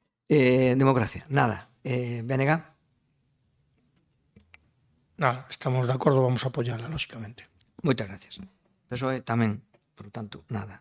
Vale? Vamos a votar. A favor. Democracia, abstención. Vale, muchas gracias. Vale, seguimos. Séptima. Empezamos ca octava. Agora vamos ca moción do Grupo Popular para instar ao Goberno de España unha profunda reforma de modificación do catastro. A simplificar. Palabra, Patricia Torres. Ben, todos aquí presentes somos conscientes das eivas e dificultades que presenta o catastro na nosa provincia. Neste sentido, é ben certo que o catastro non dá titularidade, senón que presunción de propiedade, pero a realidade é que a nosa provincia é eminentemente rural e, polo tanto, só no registro da propiedade están as fincas dos ámbitos urbanos e aquelas que urbanos e de cidades e vilas e aquelas que afectadas pola lei hipotecaria. Por tanto, para as administracións, o sistema de referencia precisamente é o catastro. Que pasa co catastro? Segundo os datos, unha de cada 3 fincas ten erros na identificación das mesmas. Somos coñecedores desta realidade, erros nos nomes, faltas de DNIs, direccións incorrectas, fincas a nomes de herdeiros varios e mesmos fincas de titular descoñecido. Esta situación lastra en moito a xestión diaria e por iso que traemos a pleno esta moción, conscientes de que é un dos maiores problemas que todos vivimos e que entendemos, por tanto, de gran interese. Sinceramente, parece mentira que, estando no 2024, este mellor feito e sexa de moita máis axuda de referencia o catastro correspondente ao bo americano do 56 e que aínda hoxe é empregado polos municipios a petición de consultas de veciños e dos profesionais da materia difire bastante do que temos hoxe na actualidade. No caso da Lei de Incendios, que somos os concellos os que temos que notificar os titulares a limpeza das mesmas, a dificultade é total. Neste aspecto, por unha banda, existen espazos no entorno máis próximo aos núcleos que aparecen en brancos catastrais, é dicir, na realidade hai fincas tanto rústicas como urbanas, pero para catastro non existe nada. E despois están os rodais, enormes extensións con múltiples titulares que hai que notificar a todos, a pesar de que só afecte a unha pequena parte. Como se notifica? Como se notifica? Pois os veciños exixen que se lles reitere a limpeza a quen incumple e non hai maneira de facelo oficialmente. Así que, como xa non temos pouco traballo nos concellos, tócanos investigar e localizar sempre, cando sexa posible, chamar aos titulares e que teñan a boa vontade de facer a limpeza correspondente. Isto é inviable. E, como sempre, as administracións locais que temos que pagar os pratos rotos desta situación e aguantar os reclamos que con razón nos fan os veciños afectados. E, por suposto, atender subsidiariamente estas limpezas sen poder reclamar os costes. Nos núcleos tamén hai moitas vivendas en ruínas que supoñen un perigo para as vivendas dos entornos e moitas veces colindantes, con problemas de salubridade e riscos de derrume que afectan tamén o espazo público e que non aparecen identificadas no catastro e, por tanto, non están gravadas, sendo injusto para aqueles que manteñen as súas propiedades en perfecto estado e se o fan e coas dificultades que tamén ten notificar para poder aplicar a lei correspondente, o que volve novamente o Concello a facer a mesma operación, igual que no caso das limpezas de fincas, acometendo finalmente as entidades locais, os traballos de seguridade e saneamento das mesmas. Este, dende logo, que é un traballo conxunto.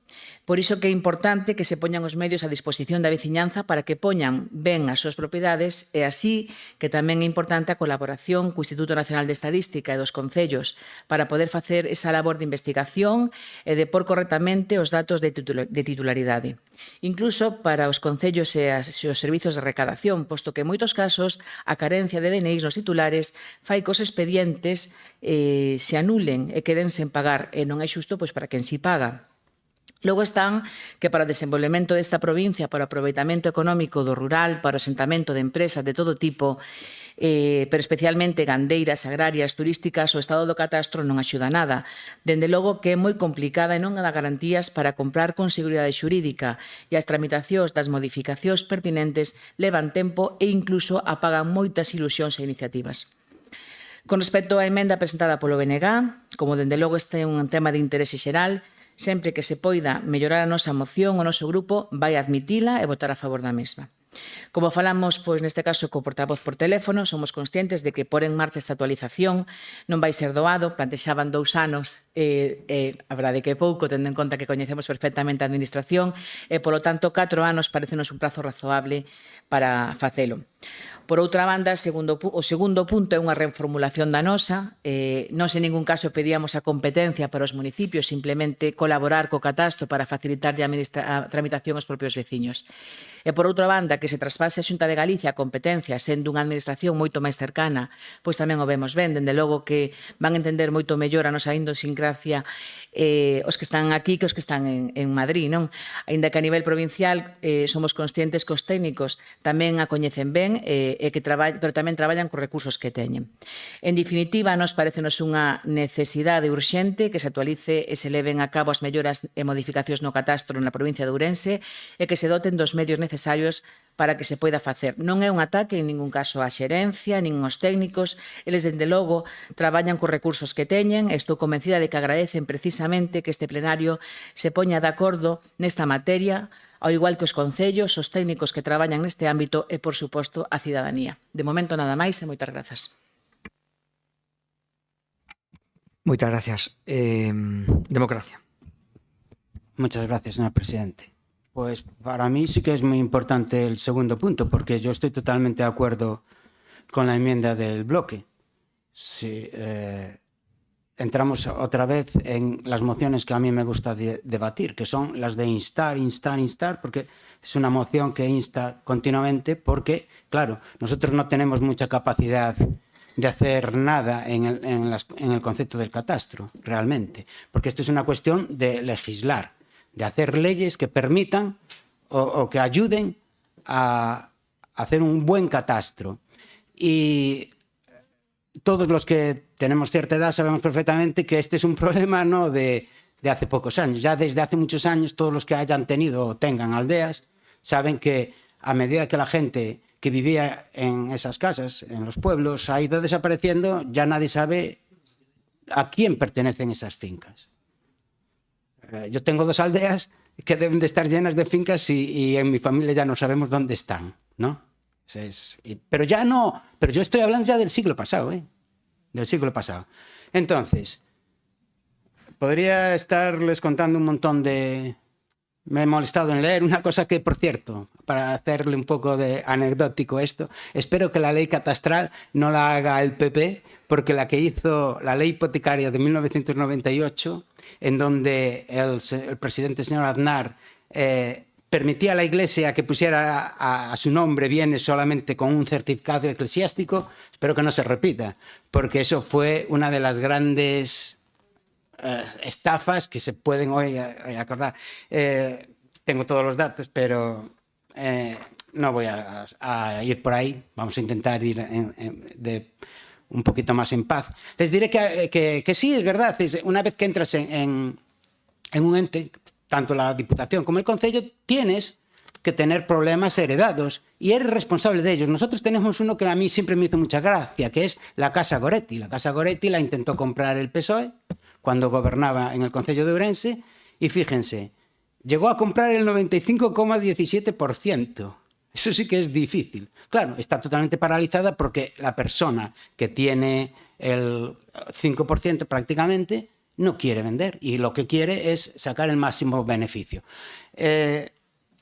Yo vuelvo a repetirme y a decirles, si por favor, si estas enmiendas que es instar a otras entidades sirve para algo, y me gustaría que me dijeran, no, mira, en esta moción que hemos estado instando hemos conseguido estos resultados, porque yo desde que estoy aquí no he visto que haya servido para nada. Muchas gracias.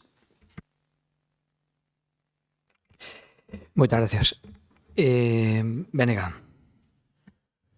Bueno, eu creo que neste caso sí que unha competencia na que temos moita máis competencia da que nos quixéramos, e non competencia porque nos lo marca a lei, pero sí porque ao final, como os servicios de catastro estaban centralizados en Ourense e, claro, os veciños lles resulta moi complexo acudir aquí no seu día a día, ao final abríronse os puntos de atención catastral municipais que nos restan persoal e capacidades en outros eidos, non? Nos ainda tuvemos recentemente unha reunión na cual nos pedían tamén o tema de herdeiros, herencias.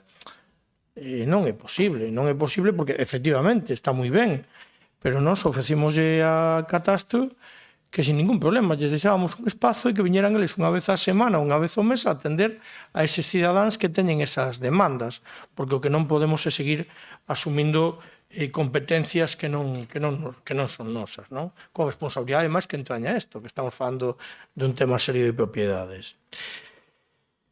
Coincidimos en boa medida que a exposición argumental da moción presentada polo Grupo Popular, eu xa comentar en algunha ocasión que estaba matinando unha moción ao respecto de catastro, porque é algo que, bueno, sobre todo cando tes que facer as notificacións de limpeza de fincas no verán, é demoledor. Boa parte das parcelas non sabes a quen avisar ou a quen requerir para que limpen porque non existe propietario coñecido ou é de 45 e a ver a cal llo mandas, non? Pero que incluso con vivendas que están habitables que se van a deteriorar porque os herdeiros non se poñen de acordo, ninguén aparece, ninguén se fai responsable.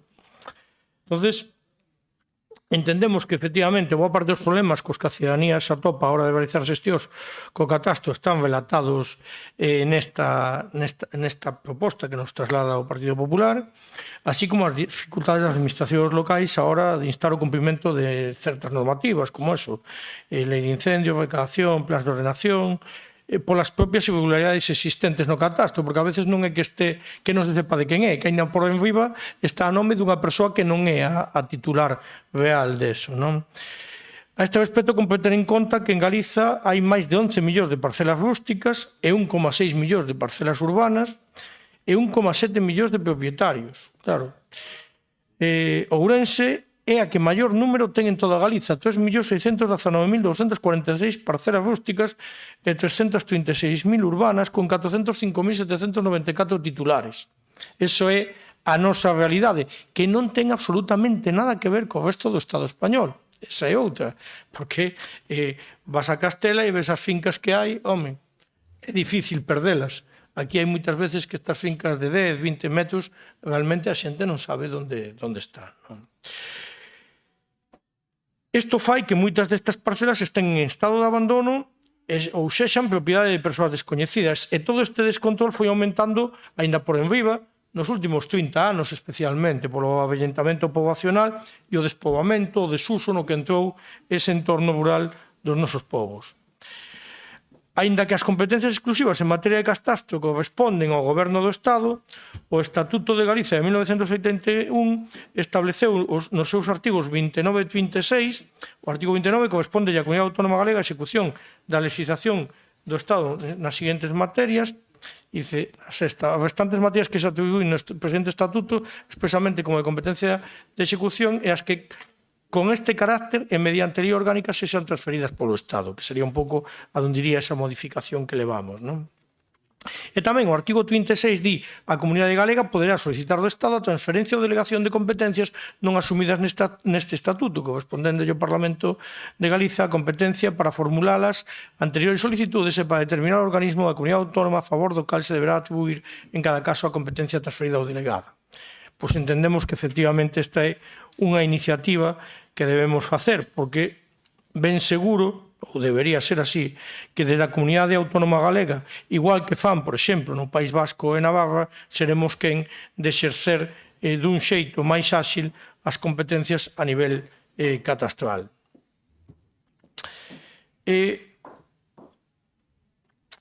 Non coincidíamos no segundo posto, no segunda proposta dos acordos, porque a verdade é que tiñamos interpretacións distintas, non? Aí había, nos interpretábamos, ainda que Patricia sei que esa non era a súa bondade, que o Estado nos dera fondos para poder acometer os concellos esa modificación, e nós creemos efectivamente que ca proposta de sustitución que se fai queda máis claro ese punto ao respecto de que que sexa catastro, que é o titular que faga, que exerza as súas competencias poñendo o persoal ou os fondos que considere precisos, non?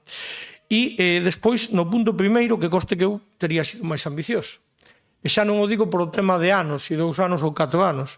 Eu decía en comisión, pero, casi, claro, me tachan de comunista expropiador, o tema de que, chegado o momento, pero eu creo que vai ter que ser máis pronto que tarde, o que estou dicíndolle, sinceramente o digo, máis pronto que tarde vai ter que ser que aquelas fincas que durante un período de tempo non apareza propietaria, que acaben pasando a responsabilidade pública, pero pasando a responsabilidade e a propiedade. Porque é que, senón, estamos xugando a engañarnos a nós mesmos. Claro, estas que ademais falas cos propietarios, que sabes quenes son, pero que non se fan cargo. E nese momento quedaste aí nun punto en que nin pa diante nin pa atrás. É que somos 42, e que culpa ten o veciño do lado? Xa non digo a administración, digo o veciño do lado, que culpa ten de que se saca de 42 e non se poñan de acordo. Pois mire usted, ou se poñen de acordo ou renuncian. Que para renunciar tampouco nos poñemos de acordo os 42. Ai, moi ben. E entonces eso que queda aí estopeando a propiedade do colindante. Non pode ser. Ou a cantidad de fincas que temos a descoñecido e que tampouco hai unha resolución, non? Xente que marchou a Cuba ninguén soubo máis deles desde fai ao mellor un século. Home, isto en algún momento a administración, non a Diputación de Ourense, nin o Concello de Allariz, nin o Concello de Ourense, non, pero a administración, o Estado, terá que poñerse mans a obra de acordo cas comunidades autónomas para que esas propiedades non queden aí. O outro día, como quedáramos, que era eso que xa non existía. Non me vai volver sair. E mire que estudiei en Maristas, o purgatorio. O purgatorio é que sei que foi recientemente eliminado. Antes ou ibas ao ceo, ou ibas ao inferno, ou ibas ao purgatorio. Bueno, pois agora o purgatorio non existe. Menos en catastro. En catastro o purgatorio mantense. Está aí que nin é unha cousa nin outra, senón que está a medio camiño. Pois nada, eso, os tres puntos nos que solicitamos e agradecemos que efectivamente fora tomada en conta polo grupo propoñente era instar ao Goberno de España a realizar no prazo máximo de 4 anos unha profunda actualización. Xa digo que hoy hubiérame gustado meterlle esta outra parte de non só a actualización, sino a obriga por parte dos propietarios de identificarse. A segunda sería que, dada a urxencia e singularidade da situación actual, instar ao Goberno do Estado español a ampliar o orzamento de persoal do catastro co fin de facilitar labores de regularización e realización de informes de realización catastral, mesmo e de xeito excepcional a través da contratación de empresas topográficas co fin de axudar a veciñanza a realización dos trámites nos concellos que o soliciten.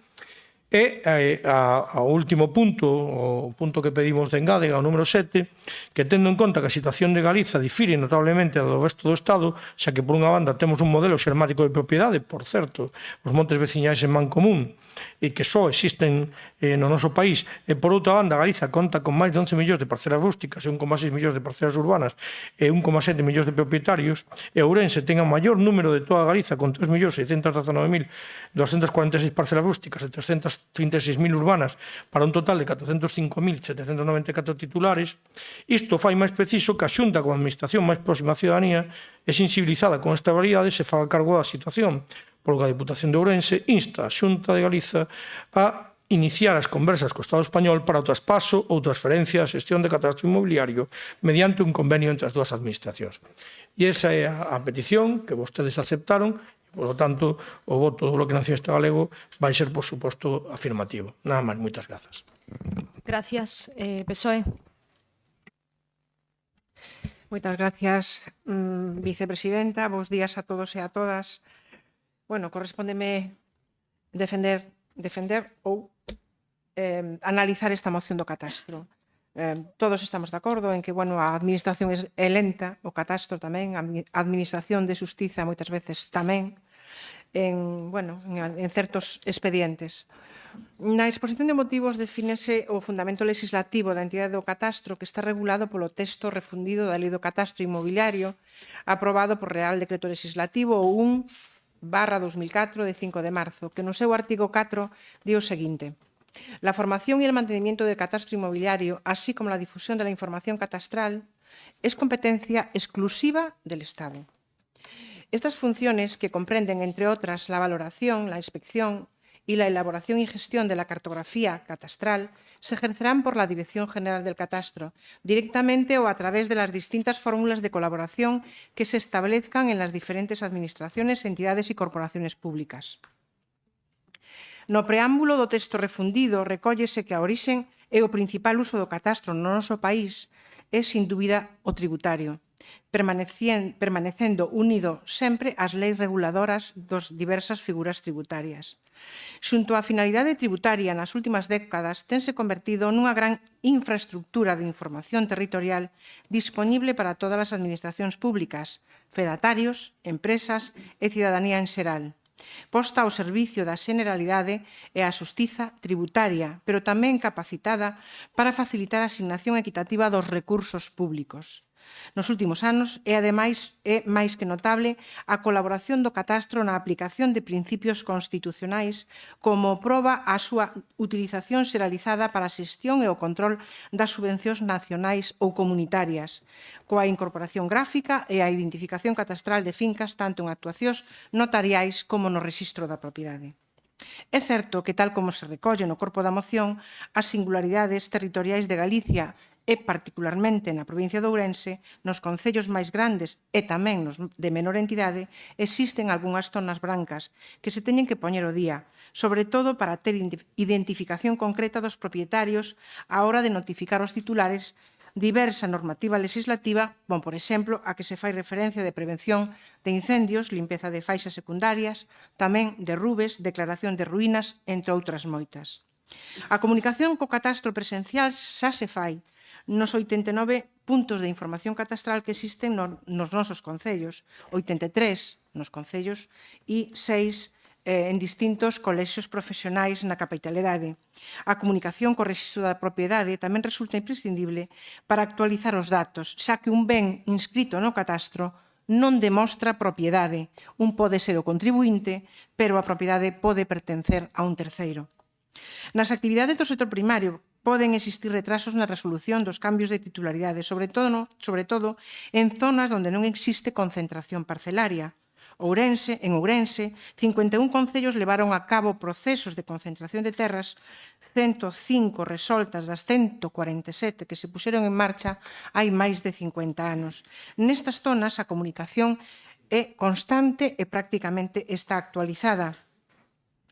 En zonas da provincia nas que a concentración leva feita máis de 40 anos poden surtir incluso alteracións por motivo de herdanzas ou incluso a non coincidencia cartográfica logo de procedimentos expropiatorios por mor moitas veces de novas vías de comunicación ou incluso de pasos de servicios varios. Tamén afloran moitas altas en catastro e moitas modificacións a raíz das aldeas modelo ou incluso deses polígonos agroforestais que se están poñendo en marcha. Polo que respecta ás propostas de acordo. Na primeira, podemos instar ao Goberno a facer campañas para incentivar a cidadanía a regularizar a titularidade das súas terras. Sí, pero os datos están digitalizados dende hai anos no catastro. No apartado de ofrecer incentivos fiscais, non podemos estar de acordo, porque rompe o principio tributario, penalizando aos que si teñen os bens regularizados respecto aos que non os teñen por desidia ou por descoñecemento e moitas veces en casos de ausencia, resultando que vamos a incentivar a quen está incumprindo. No apartado número 2, xa existen convenios de colaboración do catastro cos concellos que o solicitan para realizar estes traballos. Tamén se fan revisións catastrais periódicas. A última, na provincia de Ourense, no ano 2019, daquelas, os datos mostraron que nos 92 concellos da provincia o imposto do IBI estábase, en certo modo, pagando mal ou directamente non se pagaba en 77.705 casos. Son os inmobles que afloraron con aquela revisión catastral, o 81% eran urbanos, mentre o 19% eran rústicos. No terceiro punto, decir que o Real Decreto Legislativo 1/2004 de 5 de marzo, actualmente en vigor, estableceu a colaboración do catastro co rexistro da propiedade no exercicio das súas respectivas funcións e competencias e facilitou que a cartografía catastral servise para a identificación dos predios no rexistro da propiedade. A maiores, a citada Lei 13/2015 de reforma da Lei hipotecaria pretende que o primeiro efecto da reforma sexa favorecer esa coordinación entre o catastro e o rexistro da propiedade. Dende o punto de vista económico e tamén da seguridade xurídica, é esencial para o rexistro determinar coa maior exactitude posible a porción de terreo sobre a que se proxectan os seus efectos. Para o catastro é esencial coñecer e reflectir na cartografía todas aquelas modificacións ou alteracións rexistrais que se produzcan sobre as realidades físicas dos predios mediante calquera feito, negocio ou acto xurídico. Esta coordinación debe se realizar por procedementos áxiles, pero, ao mesmo tempo, dotados das suficientes garantías xurídicas para os posibles afectados, a través de procedementos que eviten calquera situación de indefensión, procesos judiciais lentos e costosos para as partes. No punto 4, podemos estar de acordo en que hai que continuar revisando concello a concello esas zonas brancas. Xa se levan revisado, pola constancia que temos, dende o ano 2020, 12 concellos e están en revisión para o ano 25, 5 máis.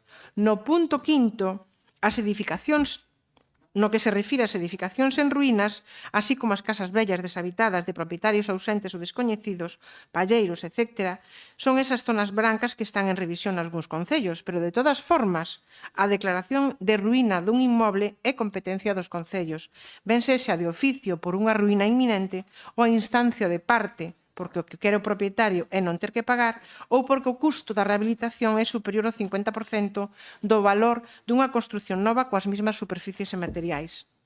Neste punto número 6 non podemos estar de acordo e pensamos que pode incluso vulnerar a Lei de Protección de Datos, porque se pide que o catastro, os concellos e o INI, os números de identificación persoal, as direccións fiscais e a numeración dos inmobles de rústica e urbana, facendo exposicións conxuntas.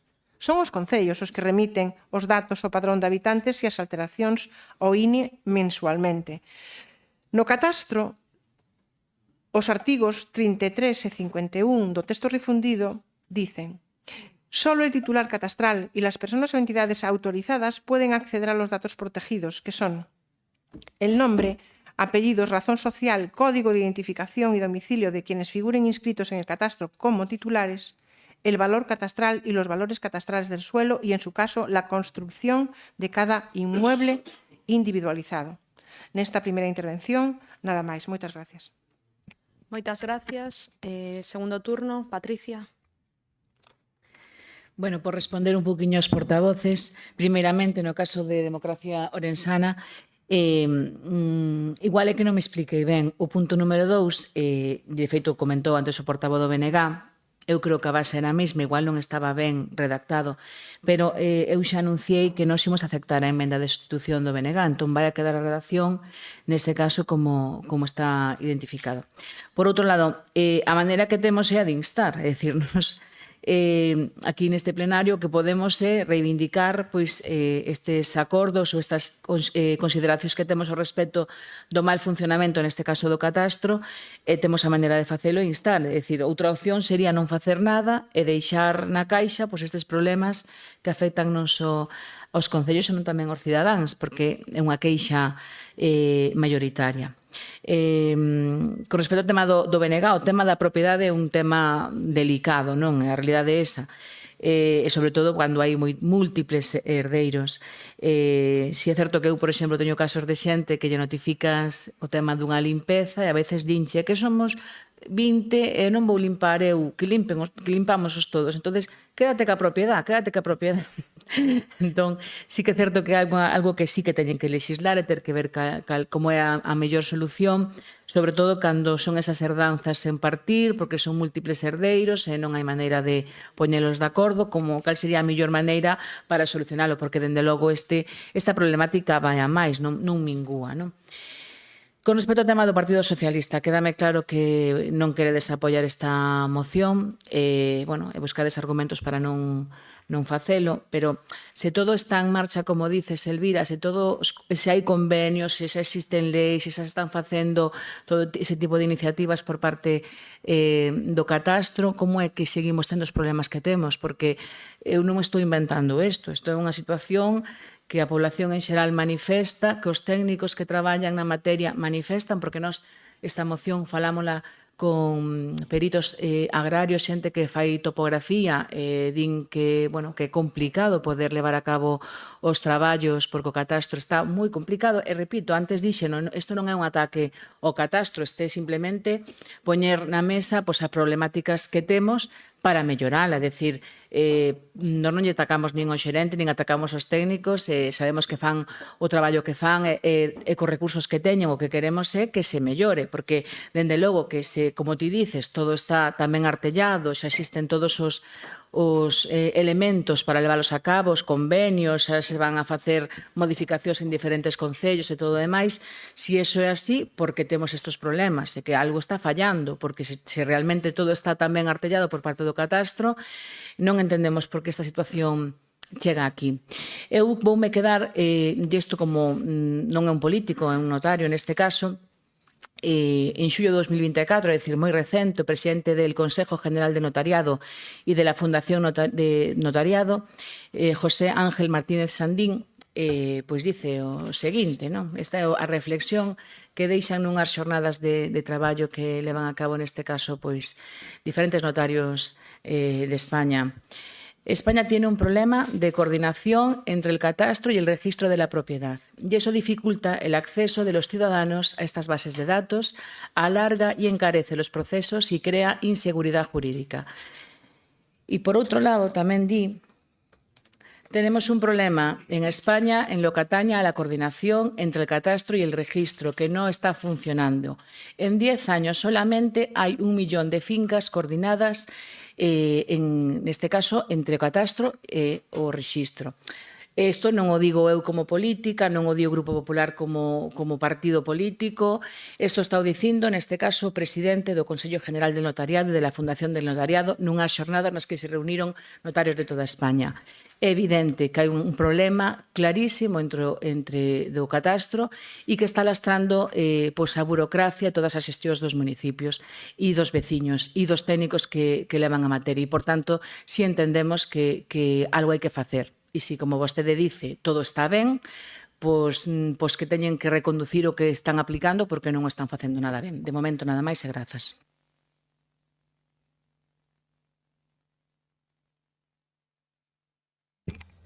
Gracias. Democracia. Muchas gracias, señor presidente. Muy rápidamente. Pues Bernardo, tenía totalmente de acuerdo contigo. Yo ya dije que el problema fundamental es que hay que saber legislar. Legislar es muy difícil, hacerlo bien es muy difícil, hacerlo mal, ya sabemos cómo los hacen los gobiernos, es muy fácil, pero es una cuestión de saber hacer unas leyes. Y yo pondría esta, que no sería nada popular, probablemente por eso no se hace, que es obligar a la regularización con un plazo determinado. En caso de que no lo hicieras, pues habría que el gobierno, el Estado, la comunidad o lo que sea, quedarse con esa propiedad. Seguro que las cosas irían un poquito más rápidas, pero desde luego no creo que lleguen a ese extremo. ¿Por qué? Porque aunque es muy buena idea, no es popular, no ganas votos y por lo tanto creo que no se va a hacer. Me sorprende también que tenemos uno de los más grandes problemas, que es el catastro, que lleva muchísimos años, vuelvo a decir, del siglo pasado. Sin embargo, tenemos la mejor tecnología, podríamos utilizar el SIG, los GPS y estas cosas y nos permitiría hacer un catastro mucho mejor. Y solamente como anécdota os diré que al contrario de lo que piensa mucha gente, los egipcios tenían un extraordinario dominio de la geometría y las matemáticas, no para hacer esas mierdas de pirámides que hicieron, sino porque las crecidas del Nilo luego tenían que ser muy cuidadosas para controlar todas las fincas. Y eso luego les permitió hacer las pirámides. Es al revés. La geometría y las matemáticas les ayudó a hacer un catastro mucho mejor que el nuestro. Muchas gracias. Gracias. Venega. Bueno, pois, a verdade que, bueno, eu tamén me sorprende un pouco o que comentou a voceira neste caso do Partido Socialista. Mais que nada porque poderían ter feito as propostas que consideran oportunas, lóxicamente, pero o problema é real. O sea, o que é innegable e que todos os concellos sufrimos, a cidadanía o sufre, e isto vai de arriba a baixo e de baixo a arriba. O sea, ao final acaba sendo a pescadilla que se morde a cola. E sí, non é popular, pero xa digo, eso máis pronto que tarde vai a ter que ser, porque o que vai ser máis impopular é deixar todo abandonado. Eso seguramente sí que vai ser absolutamente impopular, non? Que todo quede aí a ermo e sin ninguna posibilidade de xestión ordenada do territorio e en moitos casos nin siquiera xestión ordenada da parte urbana, non? Porque tes ali unha serie de unidades catastrais en zona urbana que non se sabe de quen son, ou eso, que sabes de quen son, pero que legalmente non tes forma nin de demostralo, con cual non podes decirlle a esta xente. Eso sí, despois, si vas a unha expropiación, entonces somos propietarios. Mire, a ver, a propiedade, lóxicamente, ten que ter beneficios, pero ao mesmo tempo obrigas. E esa é a base do sistema, senón, se solamente agardamos a que teña beneficios, a cousa é complicada, non?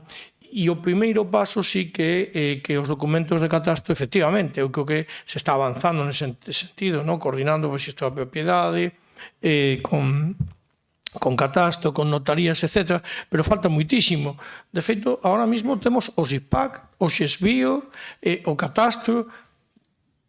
fan falta tantas cousas para manexar prácticamente os mismos datos. Seguramente, se se coordinaran, que é o que se podería facer, entendémolo nós, levando isto todo á comunidade autónoma, se se coordinaran, seguramente non é que afogáramos fondos, pero cos mesmos fondos se podería multiplicar os resultados, non? Entonces, un pouco tamén por aí vai a nosa idea, porque ademais a idiosincrasia do noso país pois é a que é, e non ten absolutamente nada que ver cos grandes latifundios de Castela e León ou de Andalucía. Lóxicamente, o noso territorio é moito máis complexo a ese nivel e, polo tanto, debería ser xestionado por unha administración que coñeza a realidade de primeira man.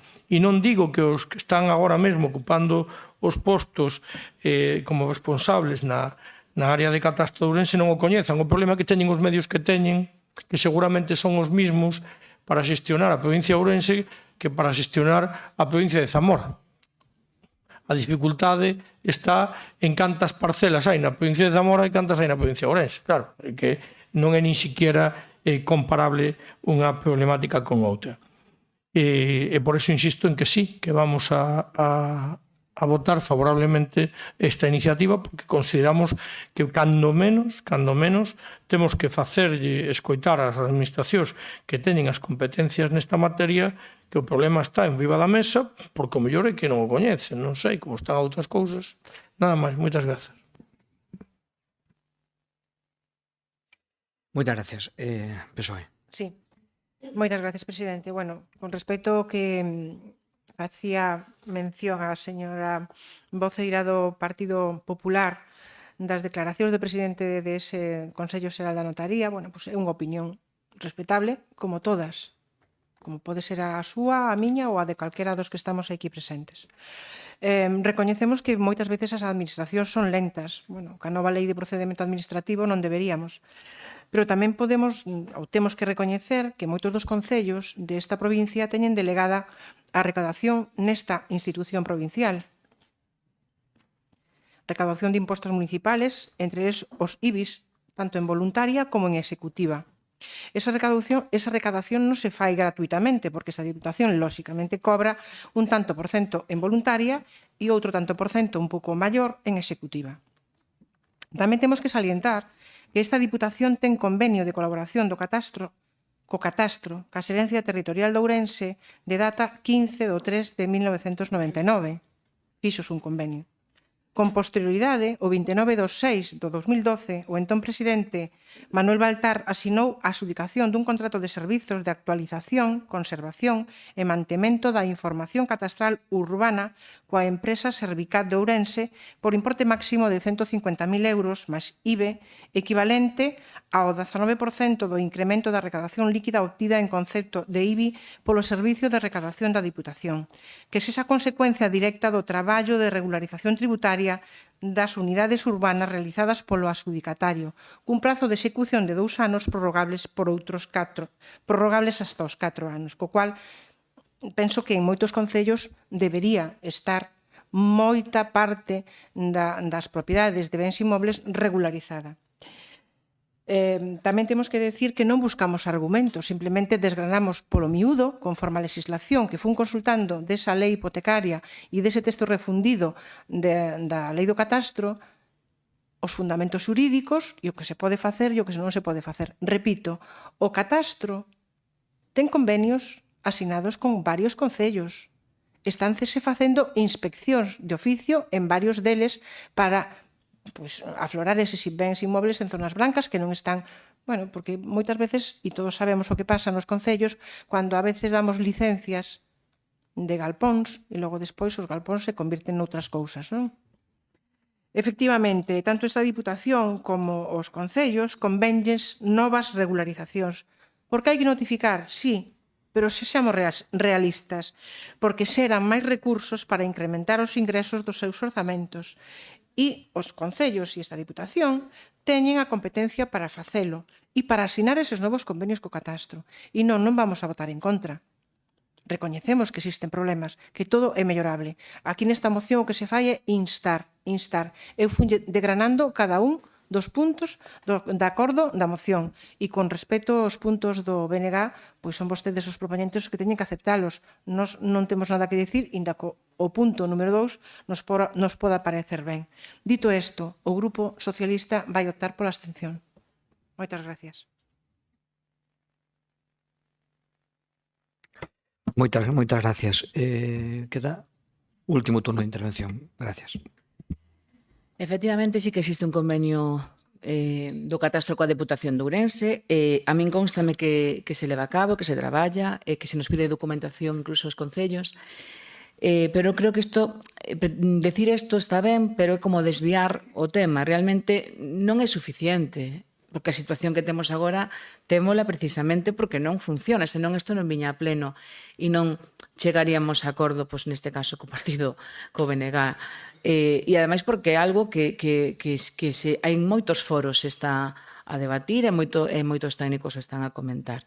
Eu, agradezo que opten pola abstención e non polo voto en contra, pero sí quero facer unha reflexión. O que levamos de mandato, nós do Grupo Popular non tuvemos problema en votar a favor por iniciativas que presentaban ustedes e que instaban a Xunta de Galicia, que é o partido que goberna o noso partido, porque entendíamos que eran reclamacións ou instar a elementos que melloraban a calidade de vida dos nosos veciños e, por tanto, tamén mellorar na nosa provincia. E eu, se non me falla a memoria, penso que non, vostedes non votaron nunca a favor de nada que instara o Goberno Central, a pesar de que era evidente que estaba facendo ou un mal ou que había que mellorar neste caso, esas accións como cando falábamos do IDAE, cando falábamos da Garda Civil e demais, que se está levando, por certo, a outras deputacións, e é un tema real, non?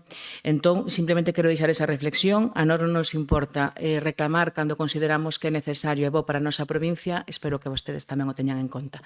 Nada máis e grazas. Moitas gracias. Bueno, vamos, votamos. Aquí que vai por... Entendo que a emenda como modifica algúns aspectos da moción original do Partido Popular, entendo que votamos xa a moción vosa modificada pola emenda do BNG.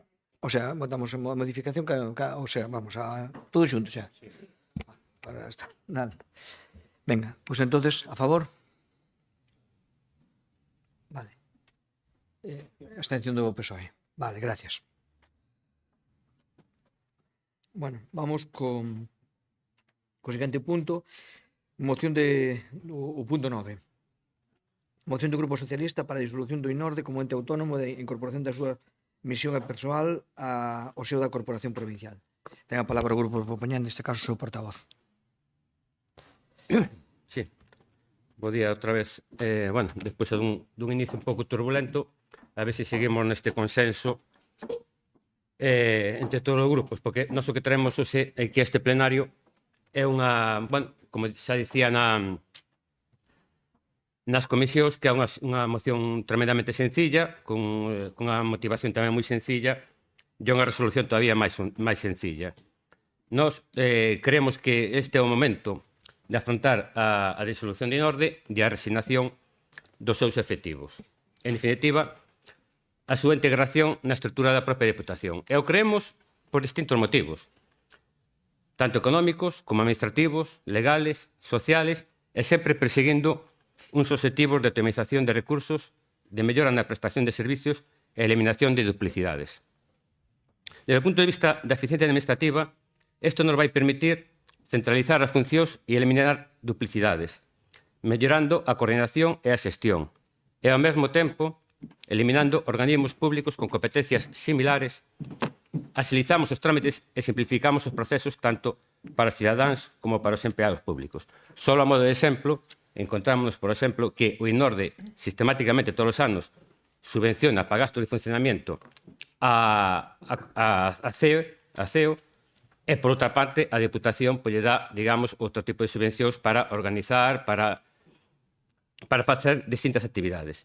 Desde o control e a transparencia, o absorber un ente público nos permite unha supervisión máis directa e un maior control das súas actividades, mellorando a rendición de contas e a transparencia da xestión pública. Ao facilitar o control de un único órgano fiscalizador, repercutimos no maior rigor na avaliación do uso dos fundos públicos. E tamén a día de exemplo, hai que dicir que a día de hoxe todavía non temos a memoria de actividades do ano 2023 do INORDE. Tamén, desde o punto de vista da modernización e digitalización, é dicir, buscamos unha modernización do sistema de xestión e a implementación de melloras prácticas tecnolóxicas na prestación de servicios, que antes, ao mellor, non se podían cometer por falta de recursos ou capacidade. Por suposto, isto nos vai levar a unha dispersión, a unha mellora na calidad de servicios, porque a dispersión de funcións entre diversos entes pode levar a contradicións ou falta de coherencia das políticas públicas. Ao centralizar estas funcións dentro dun só organismo, podemos unificar criterios e mellorar a prestación de servicios á ciudadanía. E podemos dotalo de maior capacidade e recursos buscando mellorar o seu rendemento. Nos preguntamos a veces por que se financian algúns seus destinos e outros non. E responde tamén a motivos estratégicos e políticos, por suposto. A ciudadanía nos demanda cada vez máis que as institucións sexamos eficientes e responsables na xestión pública. E por iso solicitamos a disolución de INORDE e a resignación das súas competencias e do persoal da Diputación. E incluso isto mesmo nos lo demandan organismos internacionales, como pode ser o Fondo Monetario Internacional ou a OCDE, que nos recomendan a reducción de estruturas administrativas. E, por suposto, claro, por suposto, a optimización de recursos económicos. Sin duda, unha das claves da nosa solicitud, reducir ou eliminar, nalgúns casos, os costos adicionales en infraestructuras, persoal, tecnoloxía ou outros gastos xerais, permitindo que o orzamento público se utilice de maneira máis eficiente e podamos dedicar máis dotación económica á inversión, investigación e apoio aos nosos sectores productivos, especialmente o primario. Temos que recordar que no debate do orzamento deste ano 2024 para INORDE, o informe económico-financiero nos dice: o estado de ingresos está composto ao 82,94% pola transferencia prevista da excelentísima Diputación Provincial de Ourense, é dicir, o 83% prácticamente financiado por a Diputación de Ourense. E tamén nos dice: dos restantes ingresos se destacarán os procedentes do Ministerio, do Miteco, da Xunta de Galicia e da Consellería de Medio Rural. Ni máis ni menos que son recursos que calquer concello de calquer tamaño desta provincia pode acadar en calquer momento. Cuanto menos ou cuanto máis sería se estos os gestionase a propia Diputación de Ourense. Queda ben claro que vais unha particular natureza, o INORDE non é máis que unha extensión da Diputación de Ourense. Un servicio redobrado que se solapa coa acción de outro departamento da Corporación Provincial. A Diputación traballa nas súas diferentes áreas e servicios a prol do desenvolvemento integral da provincia no social, económico, cultural e medioambiental. A través do apoio a concellos insiste no auxe do rural, promovendo o turismo e apostando pola innovación e a sustentabilidade, que son os eidos nos que están tamén chamados a intervenir o INORDE. Sen éxitos salientables, son contadas as diputacións españolas que contan con estruturas similares á do INORDE. No ámbito galego é habitual que os planes de desenvolvemento económico se escriban en programas de actuación non dislocados das propias diputacións. Justifican os resultados de INORDE estes dispendios? Hasta cando a crenza na reformalidade do INORDE en funcionamento do ano 1967 sin admitir a máis mínima corrección para debir unha estrutura mínimamente funcional aos intereses da provincia? Non están suficientemente garantidas as misións do Instituto a través dos servicios da propia Diputación? Non traballa xa arreo a Corporación Provincial no desenvolvemento e mellora das condicións económicas e sociais da nosa provincia? É necesario seguir na senda de racionalidade administrativa, falta de coordinación e duplicar servicios, desvaldindo os recursos e mantener a opacidade e descontrol na xestión de recursos públicos? É realmente preciso manter a afición que representa o INORDE? Bueno, pois por todo isto traemos 2 puntos de resolución que son: o primeiro, instar a Diputación de Ourense a disolución do INORDE e que os departamentos e servicios da Corporación Provincial asuman as misións e proxectos que supostamente desenvolve o Instituto. E segundo, instar a Diputación de Ourense a integración do persoal de INORDE nos departamentos acaídos da Corporación Provincial en función dos seus perfis e experiencias profesionales. De momento, máis nada.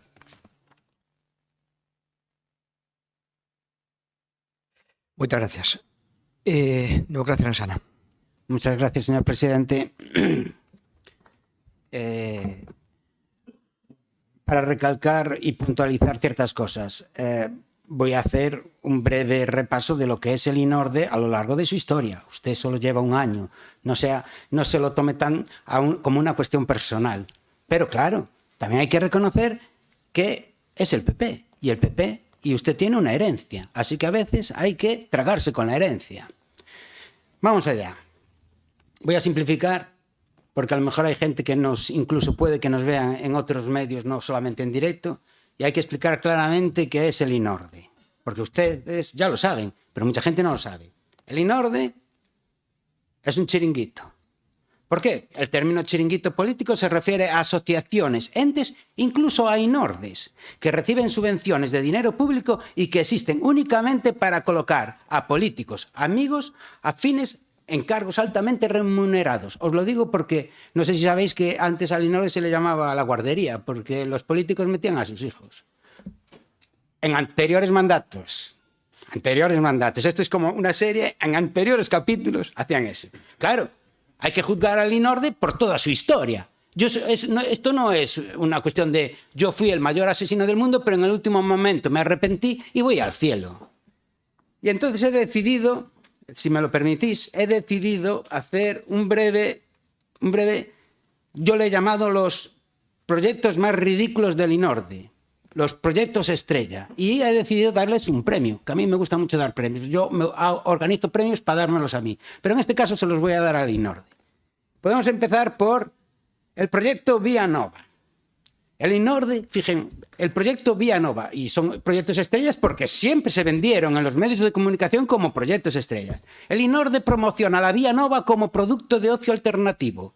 Para poner en el mercado la campaña Vía Nova, ruta turística, han desarrollado un amplio y pormenorizado programa publicitario que incluye todo tipo de material promocional, desde viseras a lápices de colores o sudaderas. Genial.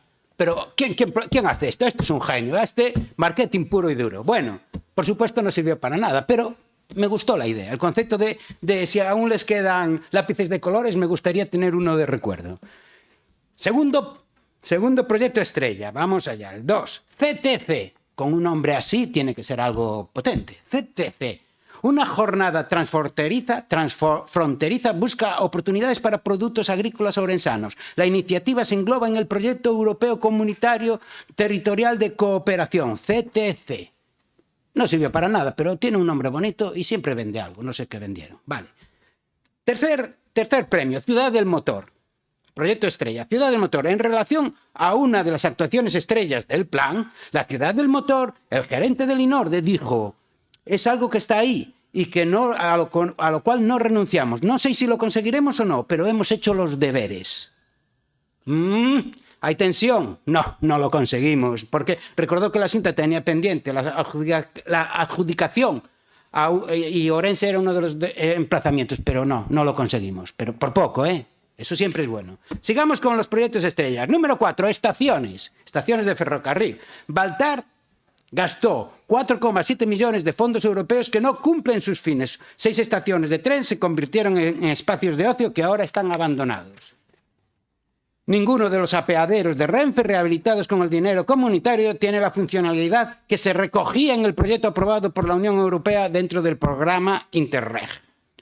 ¿En cuál vamos? Estación, queda. Plan estratégico de Ourense. Este es potente porque en principio el INORDE iba a hacer una modificación de crédito por valor de 85 millones de euros para destinar al plan estratégico. Por supuesto, nada, tampoco.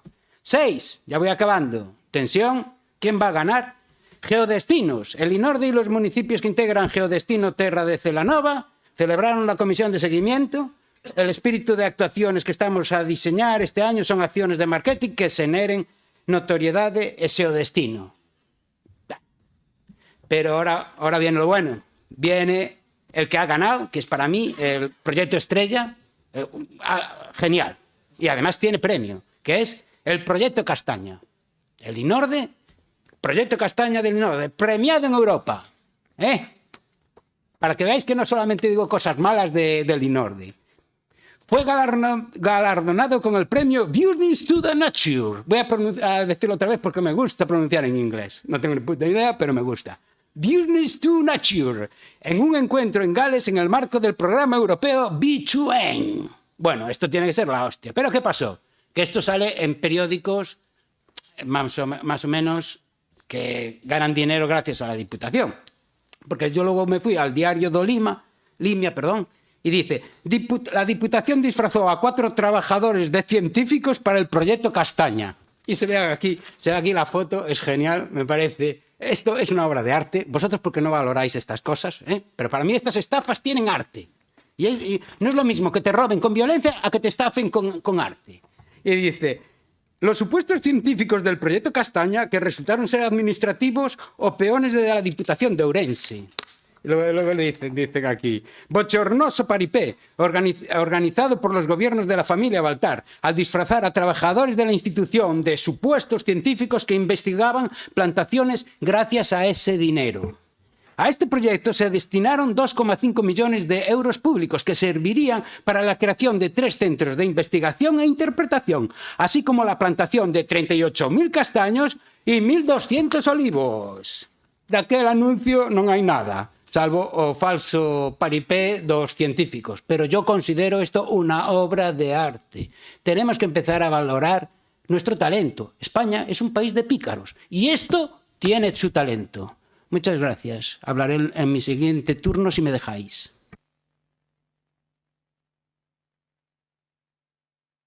Por supuesto que deixamos, home, que é moi entretenido. Venga. Moi bo día. Bueno, antes de nada teño que facer un par de consideracións, que 8 minutos xa me chegar a bonda, non? Primeiro, porque no debate sobre o catastro fixen así unha reminiscencia de fai casi 20 anos, cando na Consellería de Medio Rural, gobernando o Bloque Nacionalista Galego, puxemos en marcha o Bantegal, na que se distribuíron volantinas e fixos un ataque terrible, porque parece ser que os do Bloque queríamos quitar as terras á xente, non? Bueno, daqueles pousos ahora hai lodos, non? Xa viñan máis atrás. Outra consideración é a seguinte, inda que a veces isto parece un déjà vu de debates que temos no Concello de Ourense, eu non me podo resistir porque tamén estou ali. Claro, eu estou ali, entonces non me podo resistir a facer un par de matizacións. O respecto das modificacións de crédito, desas non había ninguna cruzada por ninguna sentencia firme. Vale, eso en primeiro lugar. En segundo lugar, o respecto, polo menos, o respecto do noso argumentario que fixemos en as modificacións de crédito últimas que foron ao Concello de Ourense, o noso, o do Bloque Nacionalista Galego, e isto é un detalle moi importante, porque antes o señor presidente fixo mención a que efectivamente se aprobaran outras modificacións de crédito que non teríamos aprobado, pero o Partido Popular si lle aprobou, pero nós si aprobamos algunhas modificacións de crédito que considerábamos convenientes no Concello de Ourense. Pero nestas últimas, a posición do Bloque Nacionalista Galego, e aí difire totalmente ca Diputación, o motivo fundamental é porque o Concello de Ourense, que ali o dixamos moitas veces, non ten uns orzamentos do ano 2020. Na Diputación Provincial si existen uns orzamentos que despois, lóxicamente, que as súas modificacións de crédito, orzamentos que, por certo, nós non votamos, pero que as súas modificacións de crédito entran na xestión lóxica e natural económica de unha administración. Agora, quen decide o que levan ou non levan é quenes gobernan. Vale? Entón, creía necesario decir esas cuestións, esos matices. E agora xa levándonos a esta moción do Partido Socialista, o respecto da desaparición do Inorde, bueno, pois o primeiro que vou lamentar é que é unha lástima que estas mocións non sexan vinculantes, non? Porque parece ser que vai sair adiante. Nos imos votar a favor de eso, non? Pero imos votar a favor e non é ningunha agarradeira dunha proposta súa, senón que é algo que nos levamos defendendo dende sempre. Desde que vimos que o Inorde, pois, non tiña nin cumplía coas funcións que en realidade inicialmente se puxera en marcha, non? Por tanto, non pasaría absolutamente nada, tal e como dice na moción o Partido Socialista, por a integración da estrutura do Inorde dentro da Deputación Provincial, non? E conste que nós non estamos en contra por norma de que non existan este tipo de sociedades, non? Estas sociedades instrumentales, pois falaba antes do Bantegal, que despois, por certo, o Partido Popular votou abaixo e así nos luzo pelo ahora, non? Co abandono de moitas fincas, o propio Consello Municipal de Deportes, non? Si nos consideramos que cumplen unha función concreta e iso é bo para a xestión máis rápida dentro da propia administración, nós non lle poñemos o frente e queremos que se eliminen. Ahora, no caso concreto do Inorde, sí, pero igual exactamente que ocurriu co Inludes, en Lugo, que tamén tiña un organismo similar, con obxectivos similares e competencias similares ao que o Inorde. No ano 2012, finais do 2012, desapareceu, decidiron que desaparecera a Diputación Provincial, integrándose todos os traballadores e as súas competencias dentro da Diputación de Lugo, e en Lugo ninguén o bota en falta. Non houbo dende aquelas a hoxe ninguén que se cuestionara a ver por qué a Diputación de Lugo se cargara o Inludes. Igual que vai acontecer o día que a Diputación Provincial de Ourense se cargue o Inorde, ao cabo de 2 meses, quitando, ao mellor, esas persoas que van ver afectado o seu salario directamente, ninguén se vai acordar do Inorde, por desgraza, non? Por desgracia para Ourense. E por que decía ao principio que é unha lástima que esta moción non sexa vinculante? Porque houve un momento, ou houve varios momentos, pero fai un ano, fai agora 11 meses, no que sí había unha posición vinculante para a desaparición de Inorde, que foi cos propios orzamentos aprobados nesta Diputación. E o Bloque Nacionalista Galego, primeiro levamos unha modificación, unha emenda aos orzamentos do propio Inorde para intentar que os obxectivos, dotar económicamente, que esos obxectivos de desenvolvemento económico se puxeran en marcha, pero non se tivo en consideración a nosa emenda. Nos plantexábamos unha emenda por un montante de 615.000 euros para que o tecido socioeconómico de Ourense tivera esa inspección económica, por lo tanto, outro dinamismo. Non se aprobou, pero despois, quero recordarlles que nesta Deputación Provincial, no debate de orzamentos, nos propuxemos que se eliminara o orzamento do Inorde para pasar a integralo directamente en esos fondos dentro da Diputación. E esa proposta non saiu adiante. Aí, eso sí é vinculante, e dentro dun mes vai a volver a ver outra vez novos orzamentos e a ver se aí podemos poñernos de acordo. Por tanto, o Partido Socialista que conte en esta moción con noso apoio.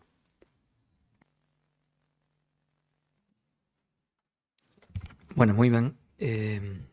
Pues sí, gracias, presidente. Saludable día, distinguidas señoras e señores, medios de comunicación, de información a todos os que nos están contemplando indirectamente.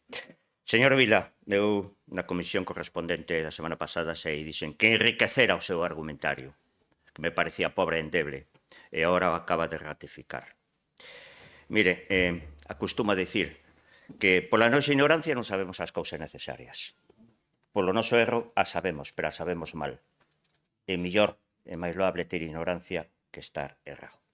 Textualmente, din vostedes neste argumento, e leo, a acción do Inorde atópase aliñada coa política global da Diputación, partido que ocupa o poder. O din vostedes textualmente. Polo tanto, trátase de un tema político, non de un tema de xestión, como llevo a dicir. Vostedes mesmos se delatan. É un tema político, nomeadamente do partido que ocupa o poder. E o mesmo lle digo ao señor Puga, cando dice que non cumple unha función concreta, demostrarella que a está cumplindo, é que case se autofinancia. Por lo tanto, trataré. O di un concelleiro socialista e exalcalde dun partido gobernado por os socialistas. Non o digo eu, o di o señor Majide. Mais parece unha ocurrencia que unha proposta. Lo di el. Mire, vostedes do argumentario poñen que os proxectos do Inorde do 2024 raia seca, circular ecosistems e o post. Este se queda tan pancho. Tan pancho. E continúa dicindo, sendo mínimos os fondos que cata de outras administracións. Mire, colla bolígrafo se quer e papel. E vai apuntando. E vai apuntando. Relación de fondos externos e convenios e proxectos europeos do Inorde conseguidos algúns do 23 e outro do 24 porque hai anualidades, incluso hai anualidades 23-26. Fondos MITECO, Ministerio de Transición Ecológica. Vou ler un pouco rápido, señores, porque senón non me dá tempo. O Centro Colaborativo de Cantoña, na antigua estación de Paderne, non está Baleira, non sei quen dixo aquí que estaba Baleira as estacións. Esta xa non está Baleira, porque a través do Ministerio de Transición Ecológica é o reto demográfico para a transformación do sector primario. un importe total de execución de 329.079 euros. 329.070 euros do binomio do duración 23-24. Oiga, isto que lle poñemos do peto das ánimas? Son 329.079. Interreg Europa, o que pon promoción da sostenibilidade do patrimonio cultural. Acabamos no ano 23, este ano xa está completo o que acabaron de pagar este ano, duración foi o 19-23, como digo, cofinanciación total de execución 297.414. Os medios de comunicación poden ter a manter o documento despois, por lo tanto non teñen por que facer o traballo. Pero, oiga, isto pasámolo para onde? Para o peto das ánimas tamén. Interreg 6, de cooperación transfronteriza fondos FEDER. O Raya Seca Suré Xerés. Un importe total de execución de 89.140,28. Pois para chamarlle fondos mínimos, os que cato e Norde xa vamos bastante, non sei se mínimos ou máximos. Continuemos. O Circular Systems, este sí que fan uso del, e que o leron dos presupostos. Pero que os presupostos é presupostos. Unha cousa é, cando se aproban os presupostos, que sempre aquí da Diputación se aproban o ano anterior a executalos, e outra cousa é diferente cando se executan os presupostos, porque os proxectos surden ao largo do ano. Circular Systems, de economía circular para a prevención da contaminación. Unha execución total de 185.081,22 euros para o período 2023-2026. Xa está concedido. Camino vertical, leo en castellano porque así se chama o proxecto, de protección e desarrollo, promoción de los recursos turísticos y del patrimonio vinculado a los caminos jacobeos da Vía da Prata, que tan tanto interesa o presidente por promocionar esta vía. Pois sí, temos un importe de execución de 163.189,80 euros. Pois para ser fondos mínimos non son tan mínimos, Pero claro, me parece que os descoñezo, señor Álvaro Vila, porque do seu argumentario non os pon. E aquí tampouco o dixo. Esperaba que enriquecera o seu argumentario, é iso que avisei, pero non o nombra. Ese Interreg Atlántico, o POS, tamén o nombra. Este sí que o nombra. De turismo policéntrico, un importe total de execución, cuidado, de 158.604 euros, porque el solo pon o do 2024, que son 35.901, pero é para o período 2023-2026. E xa están concedidos, non en caixa, pero concedidos, 151.604. Catación mínima, chámalle don Álvaro en Vila. O Soil de Veragro, novas prácticas para impulsar a calidade e a produción dos cultivos para o Centro Agrogandeiro. É aquí unha diputada que sabe do Centro Agrogandeiro para os traballos de ensaios analíticos. Un total de execución deste Soil de Veragro de 118.625 euros. Non estou inventando nada, Non estou inventando nada. O que pasa que me parece que eso, que a ignorancia fai estas cousas. Convenios, efectivamente, convenio do medio rural para a conservación de razas autóctonas 2023-2025, que está en Armariz, 440.000 euros. É verdade que paga o 50% o Inorde e outro 50% medio rural. Convenio coa Axencia de Turismo de Galicia para a promoción das actividades turísticas da provincia de Ourense. Total de execución 119.896 euros. Cofinanciación do Inorde son 23.000 destos 119.000. Convenio coa Dirección Xeral de Planificación e Ordenación Forestal, AGACAL, do Centro Agroforestal. Total de execución 181.000 euros. Oiga, fondos mínimos. Pero é que isto non estou inventando nada. Estou lendo o que acadamos estos anos e para o período 2023-2026, porque algúns son de máis dunha anualidade. Grupo Operativo da Asociación Europea para a Innovación 2023-2025, Estrategia Sustentable para a Xestión Integrada de Enfermedades do Cultivo da Pataca. Un importe total de 44.654,89 euros. Da Consellería de Promoción do Emprego, unha subvención anual para un ADL que ten o Inorde, do ano 2023, 18.282 euros, este ano do 2024 xa están concedidos 21.106 euros. Convenio coa Axencia de Turismo de Galicia para a promoción do seu destino Trevinca e Valdeorras, 65.000 euros. Convenio ca Agencia de Turismo de Galicia para a promoción do seu destino de Celanova Terra do Xurés, 55.000 euros. Vamos a ver, hai un seu destinos e non outros, porque os seus destinos que queren que capitanee o Inorde, veñen ao Inorde. Non vai o Inorde a buscar. Hai outros, que continúan ou que queren leválo en outro plan, en outro tipo de xestión. E que se diga que é o personal do Inorde, o que fai o traballo e aforra a máis cartos porque non externaliza nin o fai ninguna consultora, que hai outros seus destinos que sí o fan. Señor Álvaro Vila, para ser mínimo, xa vamos unha cantidad. Proxectos da Diputación de Ourense que xestiona o personal do Inorde, que son da Diputación de Ourense, porque ten que liderar a Diputación de Ourense, pero que capitanea o Inorde. O Plan de Sostenibilidade Turística, non sabe o que é? Para Ourense Termal. Pois sabe canto? 3.099.250 euros. Para ser fondos mínimos, a verdade que xa, de repente, 3 millóns, é verdade que para a anualidade 2022-2024, 3.099.000 euros. O Plan de Sostenibilidade Turística Next Generation, que catamos fondos europeos sin necesidade de empresas externas, gracias ao personal do Inorde, 1.500.000 euros. Señores, usted sabe cantos fondos externos captou a Diputación catou Inorde do 2023 e do 2024? Sabe? Botou contas? Non o sabe. Entonces, como ven aquí a criticar o tema, non? Se yo dicir, aí vai dicilos, bien. Perdón, Rosendo, terminou o tempo, vai a concluindo. Despois remataré. Por que lle negan este traballo exitoso aos traballadores do Inorde? Por pertenecer ao Inorde?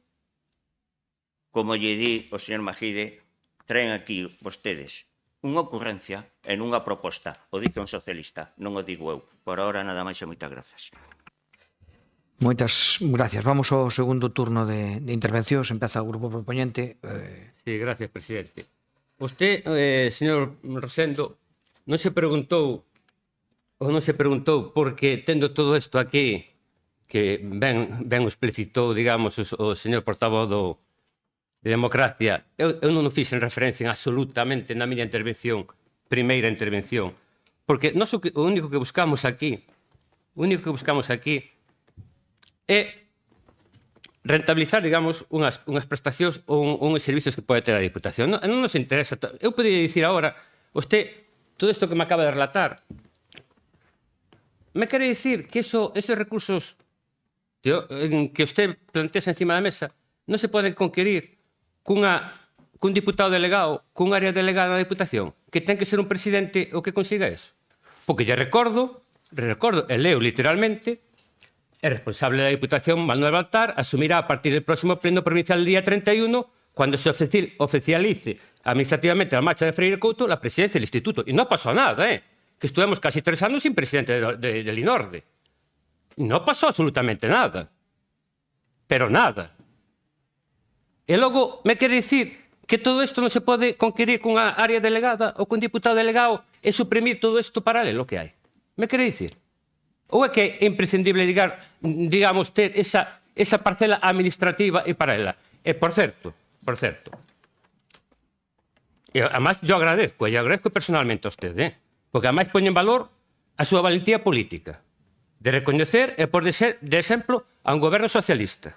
Neste caso para Dusil, para por enriba de 54 concellos que goberna o Partido Popular que ten na provincia. Isto nos reafirma máis e nos reconforta tamén na labor que levamos a cabo. Porque usted debería preguntarse porque con todos os recursos ao seu alcance, e falo por parte dos concellos PP, Diputación, Xunta e Inorde, usted pon exemplo de iniciativa, xestión e transformación dun territorio a un concello de cor vermello. Porque iso é para nós, para Dusil. É que é un modelo do entonces alcalde Paco Majide que soupo de ver a potencialidade dunha comarca como é a Ribeira Sacra. Con todas as súas dificultades económicas e transformou o seu concello e foi pionero, repito, abrindo camiño a todos os seus destinos como é a Ribeira Sacra, que agora todos se recoñecen dela. E por eso a nosa iniciativa, onde creemos que as dificultades propias de xestión que tiña para Dusil non debemos añadir añadir a tan importante como a diferenciación que se negou sempre. E por eso usted debería tomar un café plácidamente, repito, plácidamente, sí, plácidamente, ou de forma plácida, tamén me vale, co señor presidente, repito, onde este lle explicará que nós, cando nos sentamos a negociar unha modificación de crédito, nos sentamos a negociar un orzamento, nunca pedimos absolutamente nada para os concellos do Partido Socialista que non lle correspondan a outros. Absolutamente nada.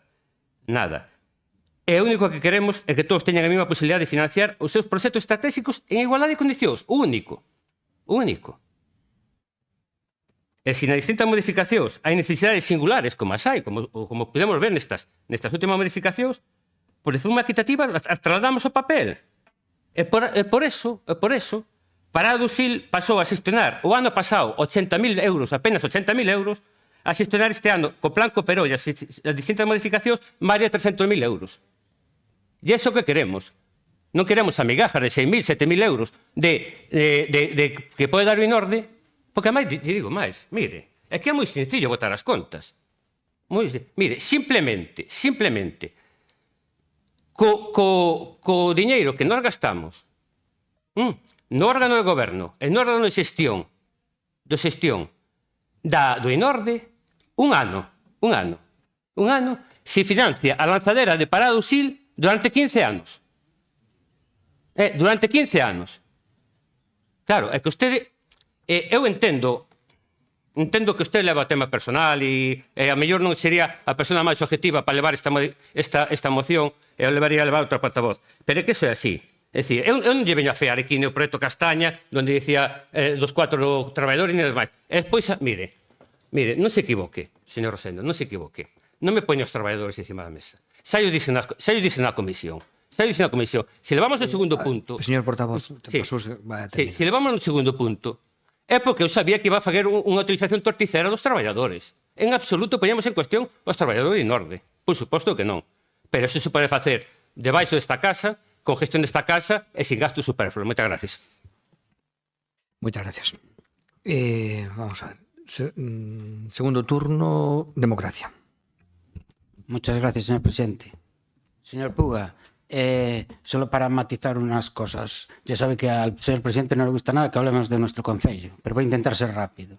Mire, el Consejo Municipal de Deportes sí que tenía sentencias y ustedes también votaron en contra. Y me hace gracia porque el Concello de Ourense también tiene su chiringuito, que es precisamente ese, el Consejo Municipal de Deportes. Y nosotros intentamos colocarlo en el Concello. Se hizo todo lo posible y ustedes, tanto el PSOE como el Bloque, votasteis en contra. Me gustaría que fuerais más coherentes y a la hora de tener ideas, es decir, de intentar cerrar todos los chiringuitos que se han ido que se fueron abriendo a lo largo de la historia, ir cerrándolos. Y ya muy rápidamente, porque no quiero caer aquí cansado, yo creo que el señor Rosendo tiene toda la razón del mundo mundial para no creer en mí. Incluso vosotros tenéis todo el derecho del mundo para no creer en mí. Pero creo que deberíamos hacerle caso a uno de los más grandes políticos que tuvo esta provincia, ciudad, incluso del Estado. Y es el señor Pepe Araujo. Y el señor Pepe Araujo, que por cierto es compañero suyo del PP y está ahora en el Concello de Ourense, dice, atención, Pepe Araujo pide a la Diputación la disolución del Inorde en el próximo mes de junio, coincidiendo con la jubilación de su gerente.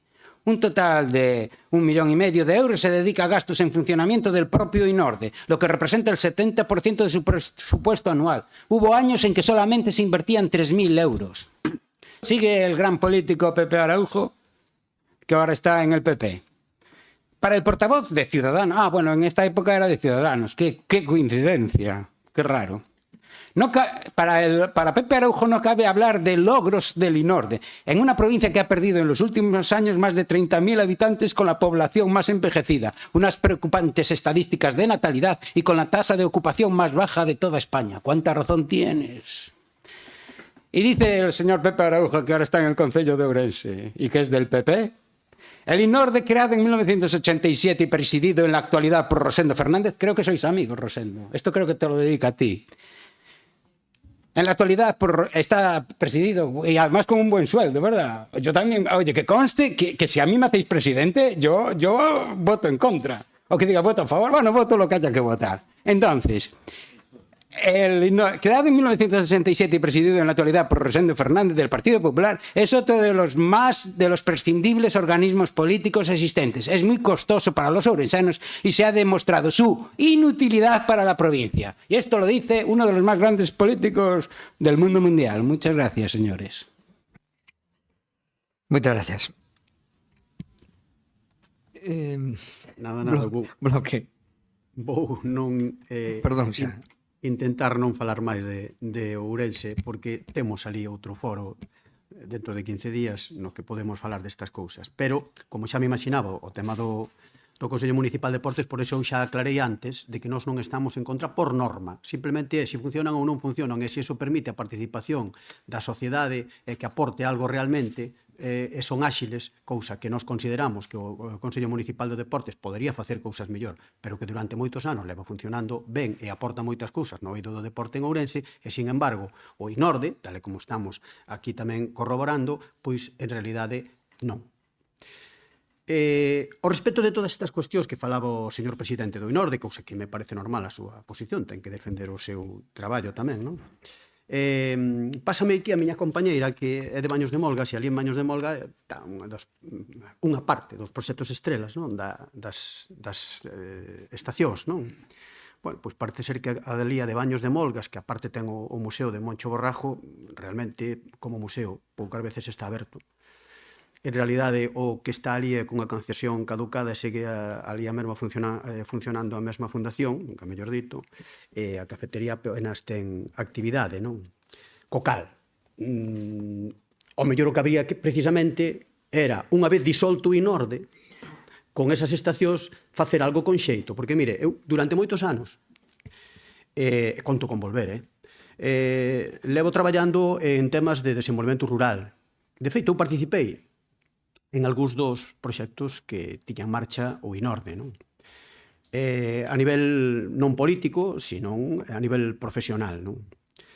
E, por tanto, sí que podo decir, teño unha idea bastante formada de que proxectos se fan en Galiza de desenvolvemento rural que son útiles e cales deles xa non solamente que sean inútiles non hai nada, non? Pero que sirven máis que nada para mover o corpo de unhas cuantas persoas que se dedican a pasear por aí adiante, pero que en realidade pro territorio, pro noso territorio, e non hai máis que ver, porque o INORDE de desenvolvemento económico, non hai máis que ver cal é o declive da situación económica desta provincia, na que o INORDE, por máis que efectivamente captase esos fondos europeos, tamén lle digo unha cousa, seguramente habría outros nos que podería captar máis. Non o sei, seguramente. E tal como lle dixeron aquí, non hai ningún impedimento e ningún problema en que ou ben cos Interreg ou cos Arco Atlántico ou cos proxectos europeos que sella, o podan facer a propia Diputación, sin necesidade de que exista o INORDE. Porque a min caime a cara de vergoña, realmente, ver a situación da provincia de Ourense como evoluciona económicamente en negativo e seguir mantendo un Instituto de Desenvolvemento Económico. É unha contradición en si mesmo. Vale? Co cal, xa digo que nós estamos por a labor de apoiar esta moción e que sirva esta declaración de intencións para que, como supoño que o Partido Popular non quere que esta moción se execute, vémonos dentro dun mes.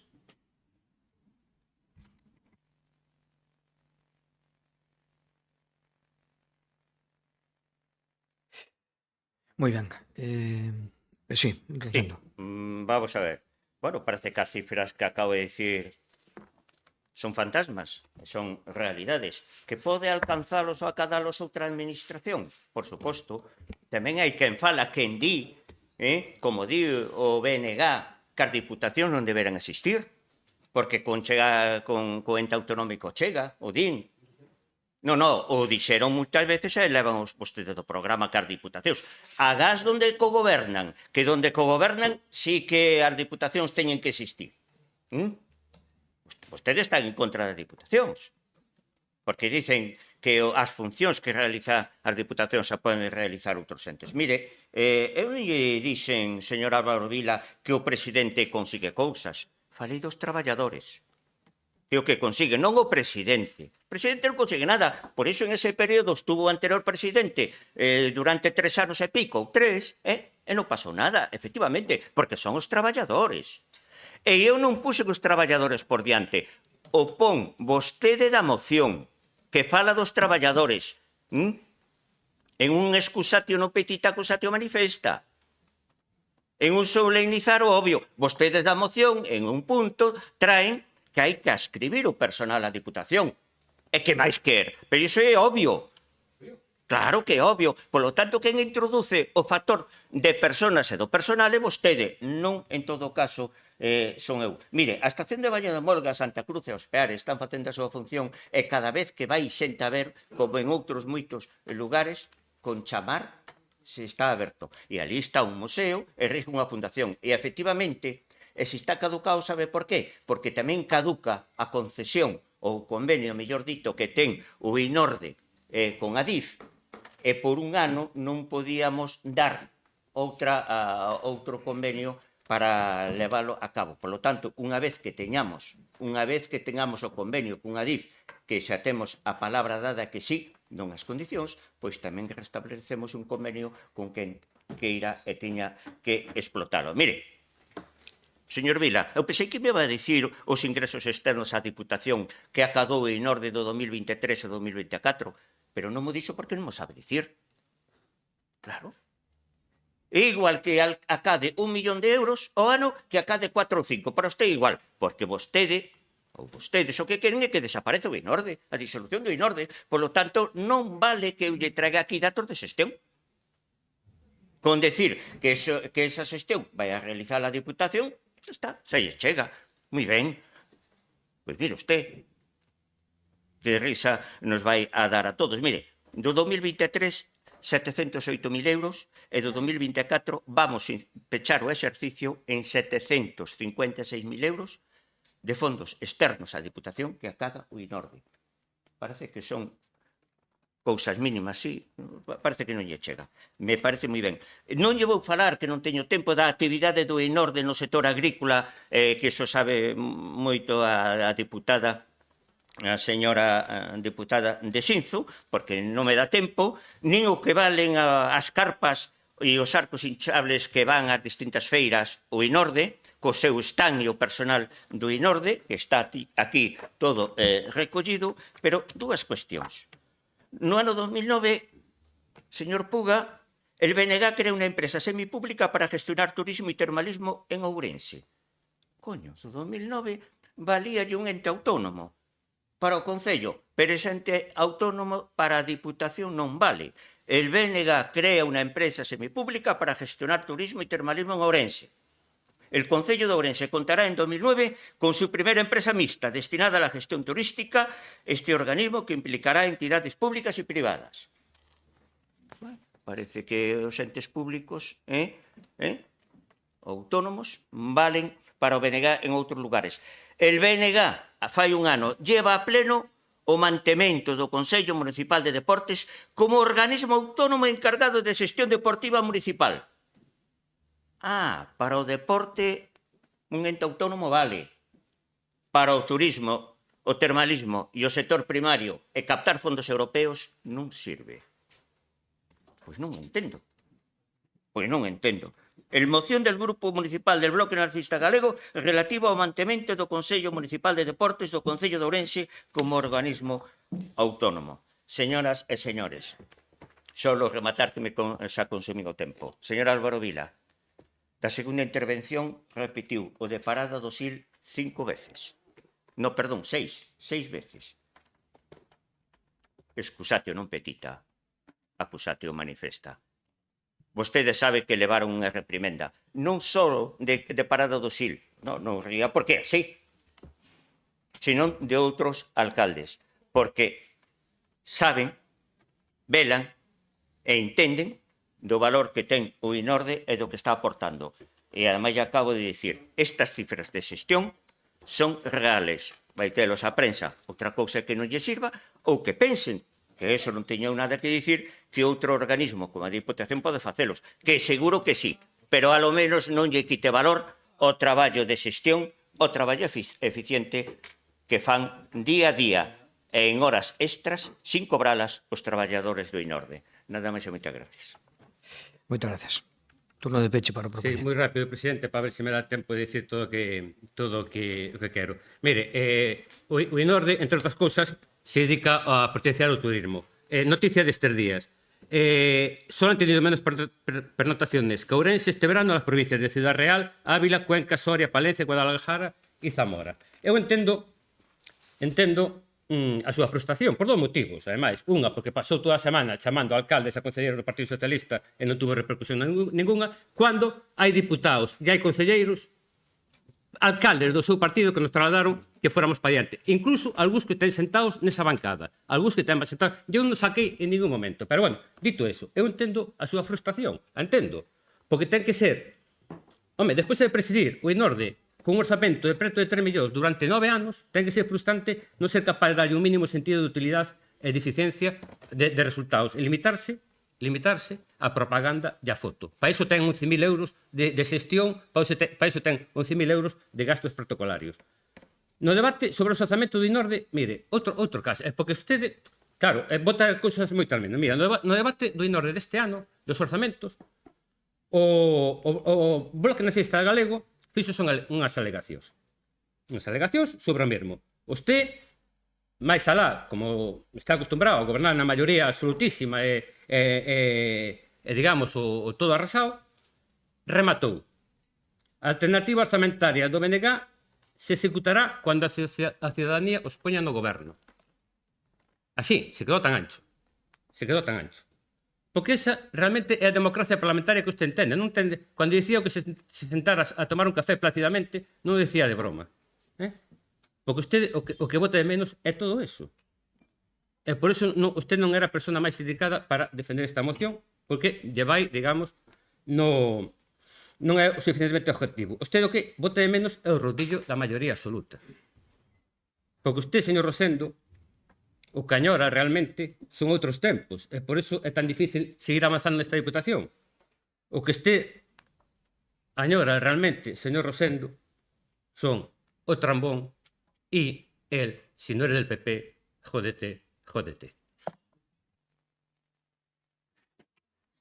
Bueno, para rematar, creo que se pode ter un debate como tuvemos, cada un que as súas ideas, efectivamente, pero tampouco fai falta, creo que entrar, porque nadie entrou en ese tipo de cuestións, non?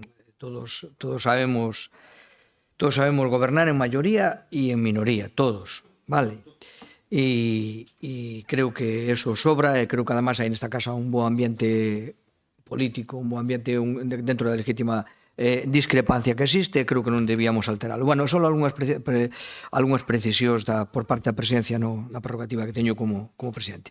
Primeiro, calificar o Inorde de chiringuito, bueno, evidentemente, como se pode calificar de outras cousas, creo que non, porque os datos de funcionamento acreditan que non que ten unha utilidade. Eu entendo que o chiringuito é cando se crea a efecto dunha persoa e con finalidade prácticamente nula. Creo que máis alá de que haxa modelos distintos de xestión, efectivamente, de que probablemente moitas cousas das que se dixeron aquí se poden acoller, eu creo que non tampouco se pode, cos datos que se estableceron aí, falar de un chiringuito que non ten ningunha utilidade. Sí que ten utilidade, outra cousa que se podía organizar de outra maneira, pero utilidade tena é moita, e a labor que levan a cabo os seus traballadores e os obxectivos que se consiguen con mismo, por suposto, mellorables, pero son naturalmente importantes. E despois, bueno, na disputa que tiñamos un pouco co compañeiro Rafa, como sempre, bueno, ele sacou proxectos brillantes. Tuvo que remontar aí uns cuantos anos, non? Ben, tuvo que remontar aí uns cuantos anos, que seguramente se faguemos hemeroteca todo lo faguemos. Pero bueno, se queremos proxectos brillantes de los que nunca máis se supo, no Concello de Ourense hai uns cuantos, Vale, hai uns cuantos, por exemplo, o edificio dos 50 pisos e algún así parecido, non? O sea que todos, Non temos dinheiro. Nós tampouco temos dinheiro para executar a ciudad do motor. Bueno, é unha brincadeira. Simplemente decir que todos temos proxectos fallidos, por decirlo de alguma maneira, non? E nada máis, ben, eu creo que o demais efectivamente é un plantexamento, eu creo que a defensa que se fixo respecto do funcionamento do INORDE está clara e tamén me parece lexítimo que se establezcan outras maneiras de organizar. Ahora, eu creo que por encima de todo o que temos que estar de acordo é que o INORDE funciona ben. Outra cousa é que se pode organizar doutro xeito, como ustedes propoñen, e xa veremos como funciona ahora mesmo, sabémoslo, como funcionará de outra maneira, pois teremoslo que ver, non?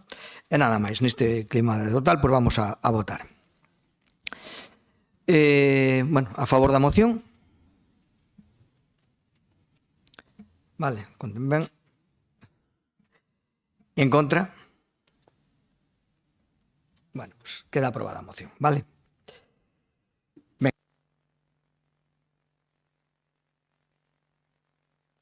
Seguinte punto. Sí. Seguinte punto é o punto número 10, moción do Grupo Popular relativa a instar do Goberno de España a acelerar a renovación das vías de comunicación, xa sean por estrada ou ferroviarias entre Ourense e Lugo. Hola, bons días a todos e a todas. Señor Presidente, se me deixe 2 minutos, teño facer unha necesidade urgente. Venga. ¿Quién fala? ¿Quién fala? O cambiar. O pasar a la siguiente moción.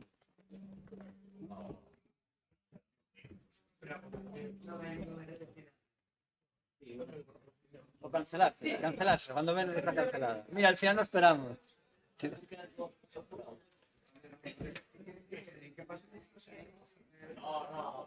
Vale.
Non?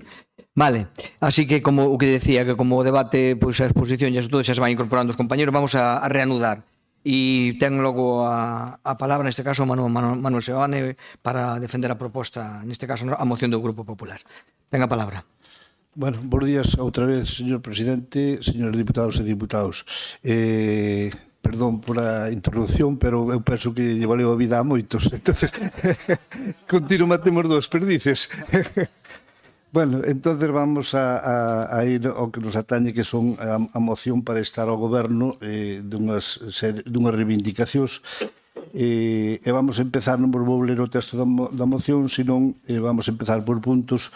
O primeiro punto era por o tema do corredor ferroviario desde Monforte a Ourense.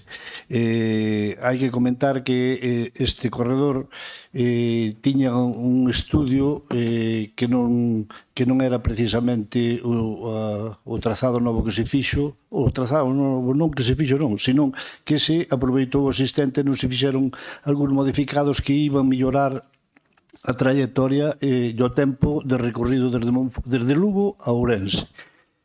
Eso xa non se fixo, ora gastouse, fixo unha gran inversión, eso creo que non se vai a levar a cabo. Bueno, eu estuve facendo unhas averiguacións e falando coas empresas que están levando os traballos a cabo. Vamos a ver, esta obra pois é unha obra moi complicada, todos sabemos que as obras son complicadas. Houve un retraso importante, en principio habían comentado de que iban ser 8 meses a línea parada. Ahora levamos desde outubro de 2022, xa levamos 2 anos, un ano é normal que se retrase, pero sin unhas previsións, porque agora, claro, estamos no inverno, temos vacacións, que a construción colle vacacións nas Navidades, bueno, vamos a pedir ao goberno que a ver se somos capaces de os 8 meses que se dixo nun principio, pois que se leva a cabo agora esa terminación desa obra, porque a finales do mes de noviembre teñen previsto probar xa as vías, facer mirar como, bueno, que reúnan as condicións, pero ainda faltan moitos traballos de limpieza das vías, do entorno das vías, faltan os traballos das estacións, entón ainda falta moito traballo e vamos a pedir ao goberno, porque, vamos a ver, efectivamente o tramo está todo adxudicado.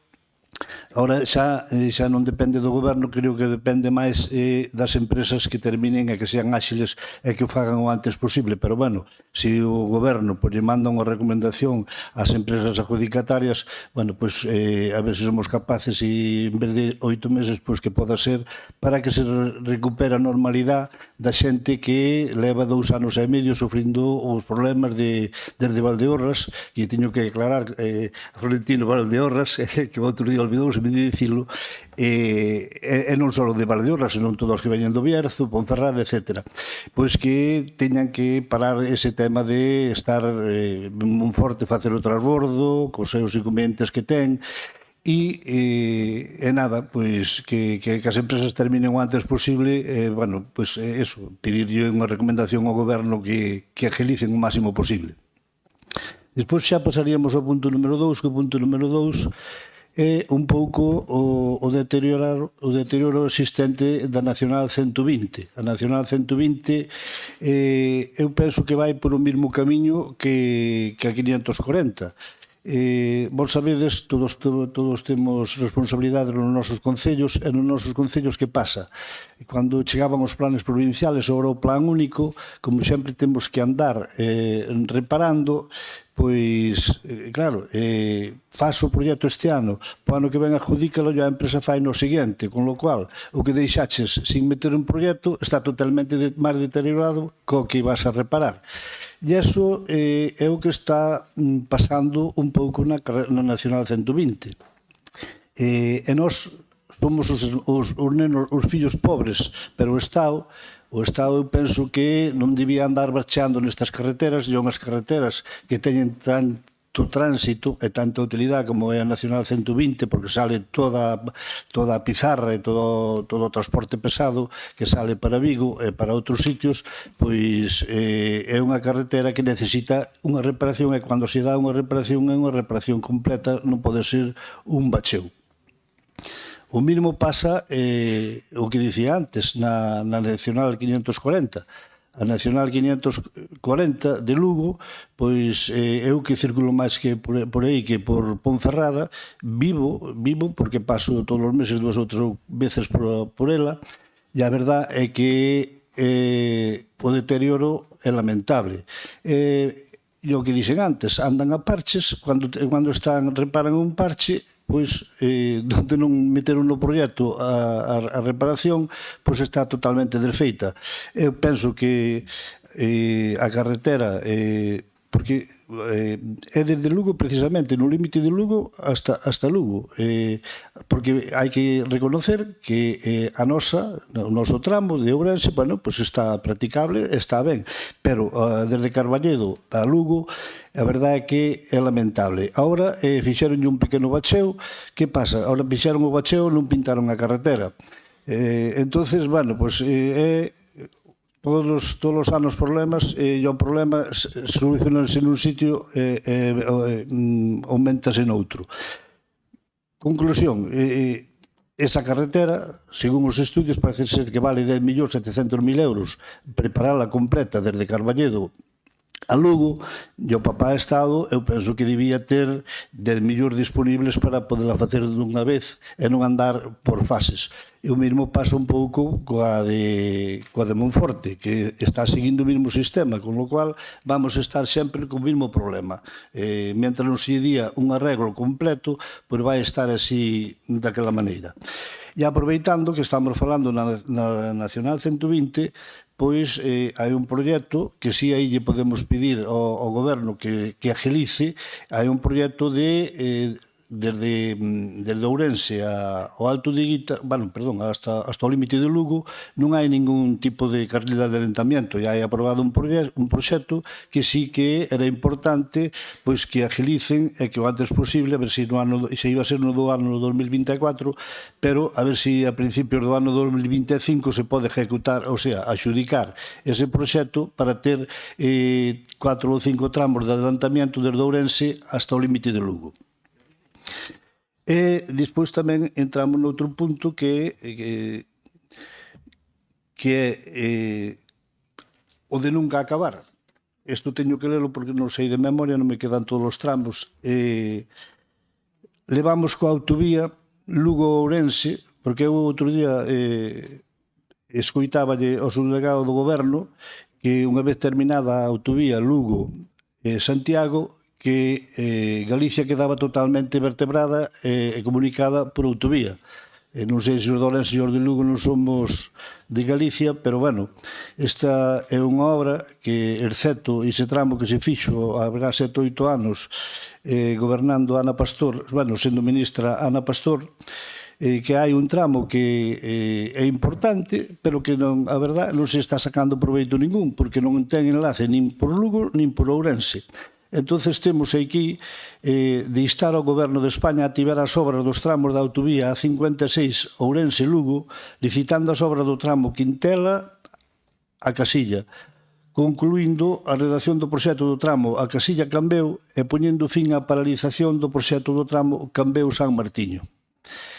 Bueno, en principio, ademais, creo que me din o tempo xustiño, 10 minutos, ou 8, perdón, non teño máis que comentar neste momento.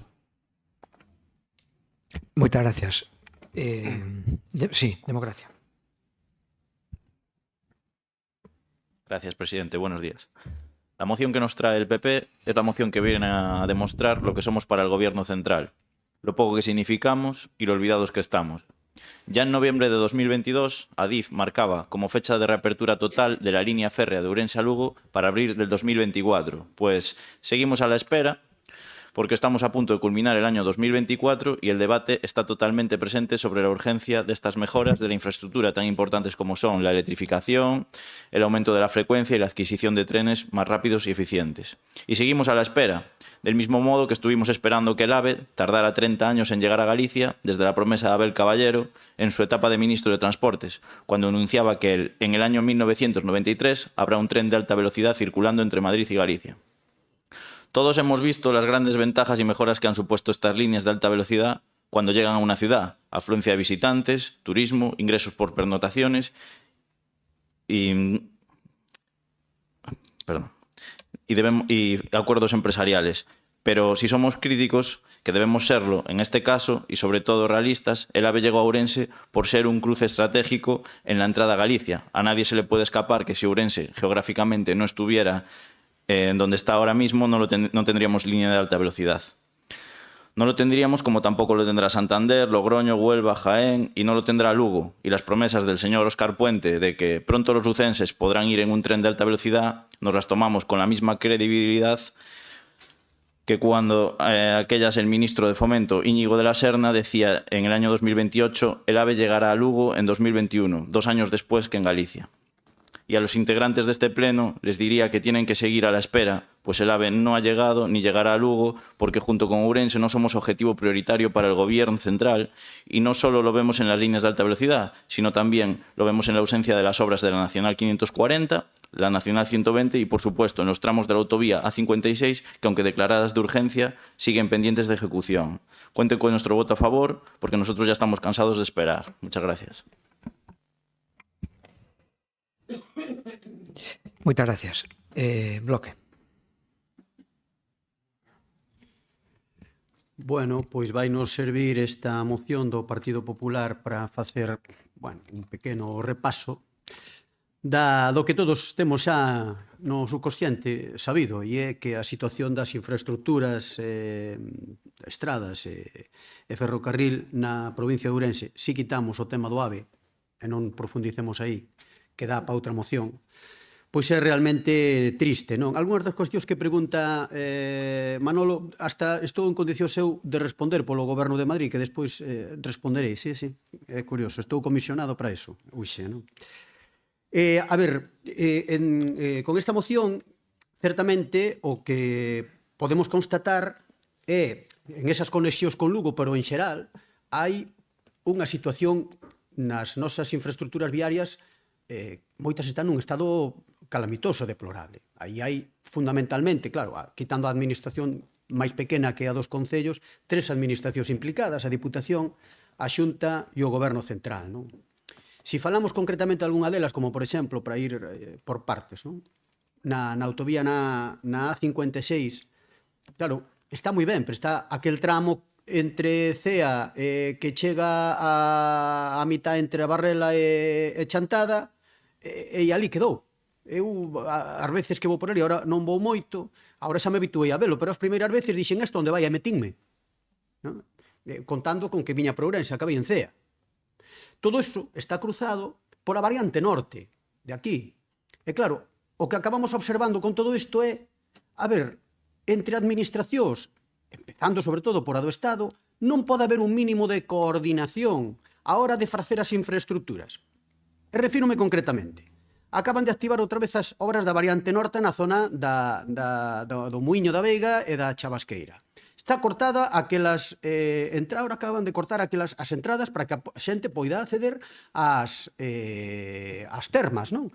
Bueno, aí non sei se co Concello se puxeron de acordo para buscar unha alternativa, pero o caso é que está afectado e, por tanto, isto que vos pedides aquí de Quintela hasta a casa, é o nexo de comunicación entre esa variante norte que a posterior autovía e coa A56 tamén. Pois deso non hai ningún tipo de conexión e superposición de obras que acaben permitindo albiscar nun futuro, xa non digamos pequeno, pero nun futuro de 10, 15 anos, que realmente este feita a autovía a Lugo. Porque non hai nada de eso. Vanse facendo os cachos. E hasta aprobando isto, e se nos fixeran caso en Madrid, se fan estas obras, van quedar outros 2 tramos sin facer. Quero dicir que non hai realmente a situación na provincia de Ourense, que hai que ter en conta que a provincia de Ourense camiñamos con unhas peculiaridades importantes. Temos unha situación de despoboamento e de abandono moi grande, temos moitos núcleos, e aparte temos unha climatoloxía que a nivel de cuidado das vías ten a súa complicación. Se todo iso non se programa, pois acontece o que temos aquí, non? Co cual, co tema do Estado, mira, vouche facer mención precisamente a ese proxecto entre os Peares e Ourense, do que falabas do doble carril. Teño aquí unha contestación que nos fixeron o Bloque Nacionalista Galego no Senado do reciente, do outro día, por iso vou contestar por o Goberno de España. É de data do 22 de outubro. Entón, facemos a pregunta con respecto aos puntos kilométricos desa estrada 120 entre 548 e 564, que coincide exactamente, bueno, co vosso plantexamento. É dicir, dita actuación, traduzo, que isto non me han traducido, dita actuación continúa coa redacción xa en 2024 do proxecto construtivo que terá en conta as prescripcións derivadas da aprobación do expediente de información pública e proxecto trazado. Nada. Isto é o que nos contestaron de hai 3 días. Pero, bueno, nestes 3 minutos, máis ou menos que me quedan, digo que había nesta moción, bueno, pois puña unha posta en coñecemento da situación das infraestructuras por parte do Estado, non? Do que é a conexión con Ourense e Lugo. Pero, a ver, teñamos en conta unha cousa, hai unha administración que é a Xunta de Galiza que ten tamén unha enorme responsabilidade nas infraestructuras de Ourense, xa non solamente nas conexión con Lugo, con outros puntos, pero, a ver, en Galicia o Partido Popular, vamos a supoñer, despois do Estatuto do ano 81, leva gobernando 37 anos. Na Diputación sempre. E no Estado español tamén gobernou con Aznar e con Rajoy durante 15 anos. Home, algunha responsabilidade terá tamén sobre a situación das infraestructuras que temos en Ourense, non? Vaya por diante que sí, imos a apoiar esta moción, como non imos a apoiar as demandas que aquí se trasladan, non?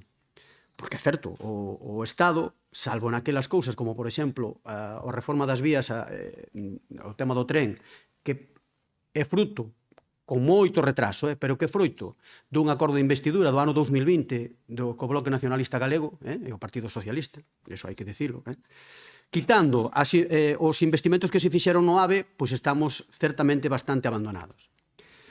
Pero teño aquí unha retaíla de... Non as vou ler todas, tanto das comarcas, bueno, Valdeorras, Ourense, da Baixa Limia, en Ribadavia, en Tribes, en a Limia, de todas esas OUs, por lo tanto, dependentes da Xunta de Galiza, que están, teño incluso por puntos kilométricos, nas que me comunicaron que están nun estado deplorable. E indo nos orzamentos que se presentan a aprobación, que están en debate no Parlamento de Galicia, a ver, aquí aparecemos do que temos. A U540, que é a que sigue da que vai a Lugo, entre Celanova e a fronteira portuguesa, que supoño que estará nunha partida xeral nos orzamentos, que entraron agora no Parlamento, de 4.679.000 euros, digo eu, porque isto xa se anunciou que se iba a facer. E dice na memoria da Consellería que sí se vai a facer, pero non hai singularizado ningún investimento. Ou non atopei, o único que atopei son 4.600.000 euros nunha partida xeral de acondicionamento e mellora de redes de estradas. Si figuran, curiosamente, 1 millón de euros, redondo, está ben calculado, 1 millón de euros, pro novo vial de acceso ao Chúo, desde a Nacional 525. Pero claro, non é o Chúo, é a rotonda onde está o Mercadona. Non chega ao Chúo, porque por o medio se está a finca Santa Mariña. Non nos soluciona o problema. Por outro lado, a mellora da rede viaria entre a Rúa e a Gudiña. Temos falado aquí, xa ten salido o tema, non? Que ten moito tránsito ahora, porque a vía de acceso a xente de Valdeorras co AVE, non? 1,5 millón de euros.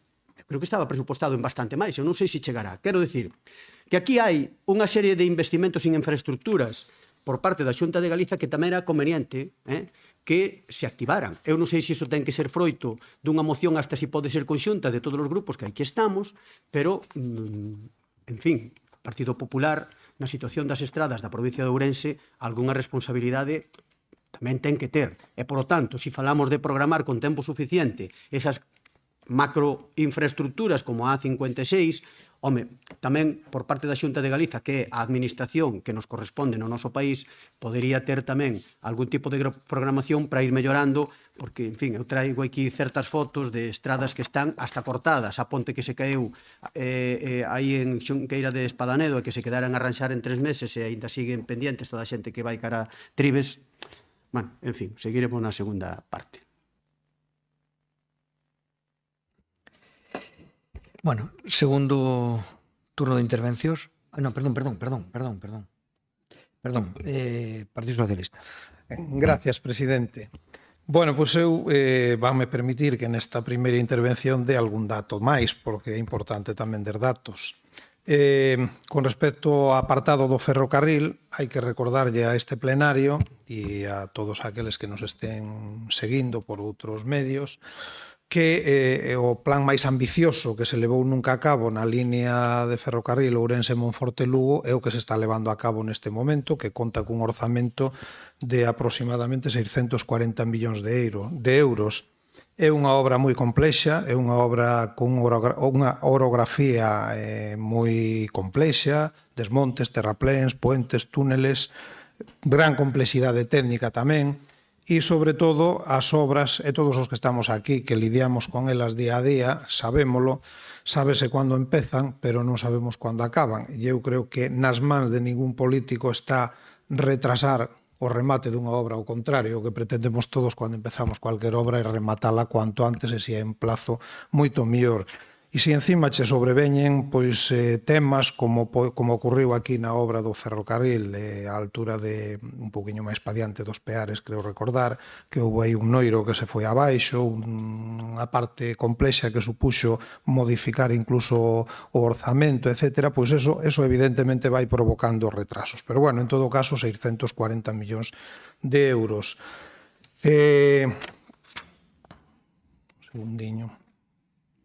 Con respecto á carretera a Nacional 540, pois sí que é verdad que son 69 kilómetros onde están deteriorados totalmente, e é certo que os que temos pasado por ela algunha vez así o temos vivido e sufrido, son os 69 kilómetros que están dentro da provincia de Lugo.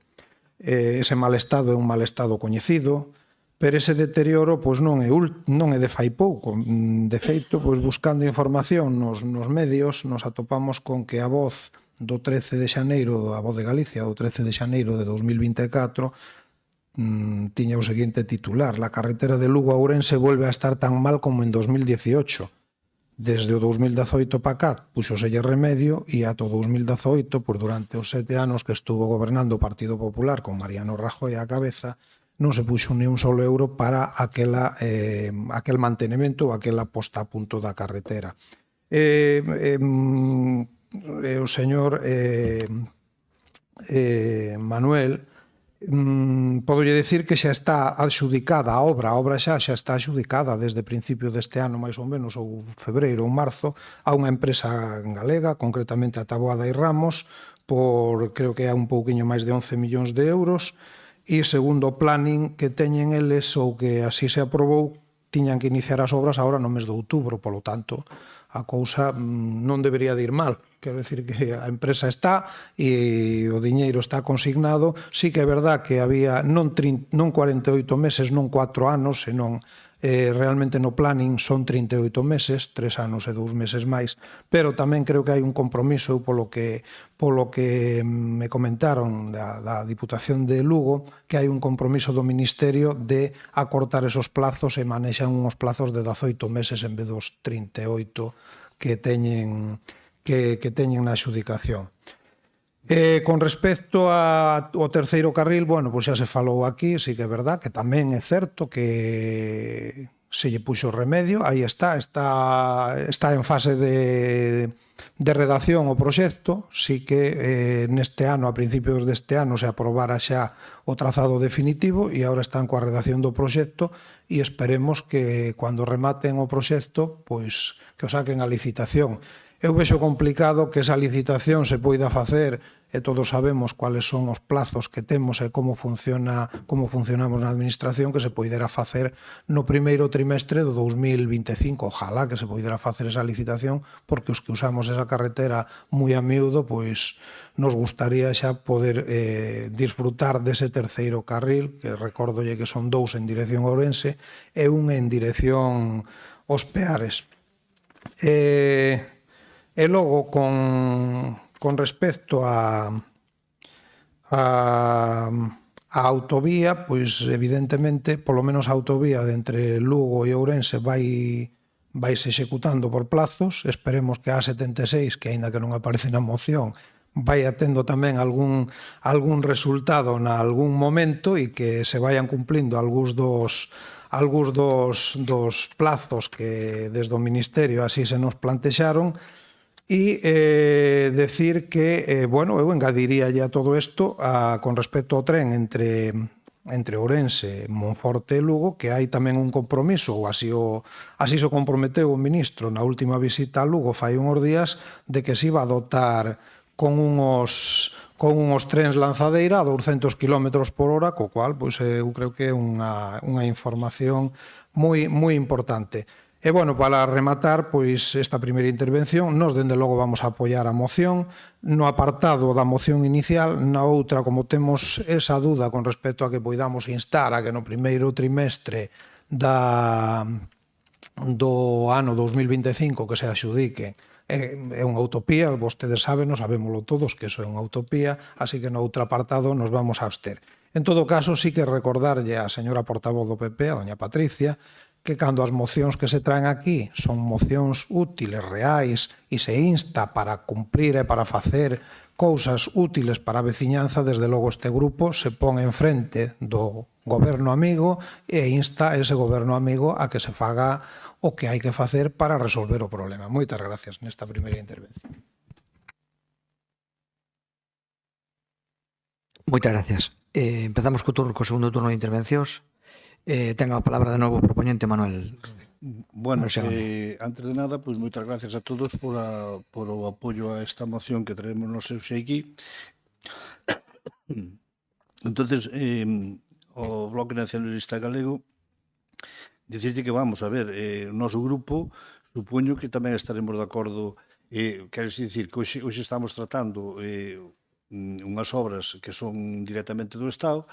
Si en algún momento outro grupo, ou nós mesmo, ou conxuntamente, que eu penso que é o máis importante, sempre conxuntamente, todos e por unanimidade, temos que estar á Xunta, pois o noso apoio tamén tendrán os demais grupos para estar as cousas que estean deterioradas por parte da Xunta, pois intentar correxilas. E ao mellor, pois, ao Bloque, pois pedirlle un apoio, porque o seu voto en Madrid é imprescindible para aprobar os presupostos e por aí. Bueno, sí, que vote unha mau, diga, acordade vos de Ourense. Ainda que o diputado non é de Ourense, pois que vote unha mau. Por lo menos votar unha mau. Despois se pode... Todos sabemos que non se van facer en 3 anos a autovía Lugo-Ourense. Non, pero o que pretendemos, que así tamén lle contesto un pouco a Florentino, que vamos a ver... O importante, o que dicía antes Puga, o tramo que se fixo realmente non vale para nada. Si non lle damos salida, por lo menos desde Ourense a San Martiño, que son, eu que sei, pois en 5 anos, 4 anos, 6 anos, pero bueno, que se lle empezar a poñer os pilares para que eso sea unha realidade o máis rápido posible. Sabemos que Ourense e Lugo, as necesidades hainas en toda España, o Estado ten que chegar a todos os lados e non se pode facer todo de golpe en 2 anos. Pero bueno, o que pedimos é que se empecen a poñer as primeiras pedras e os primeiros pilares para que eso sexa unha realidade o antes posible. Nada máis de momento. Moitas gracias. Moitas gracias. Deo? Non. En segundo turno non. Bloque? Bueno, a ver, pouco que engadir, algún matiz. Bueno, primeiro, efectivamente, nós en Madrid, con un deputado, imos facendo o que boamente dá de si ese deputado. Pero, home, vostedes algúns máis. A ver si cando gobernamos en Madrid tamén nos acordamos e podemos aquí celebralo todos, non? No, decía que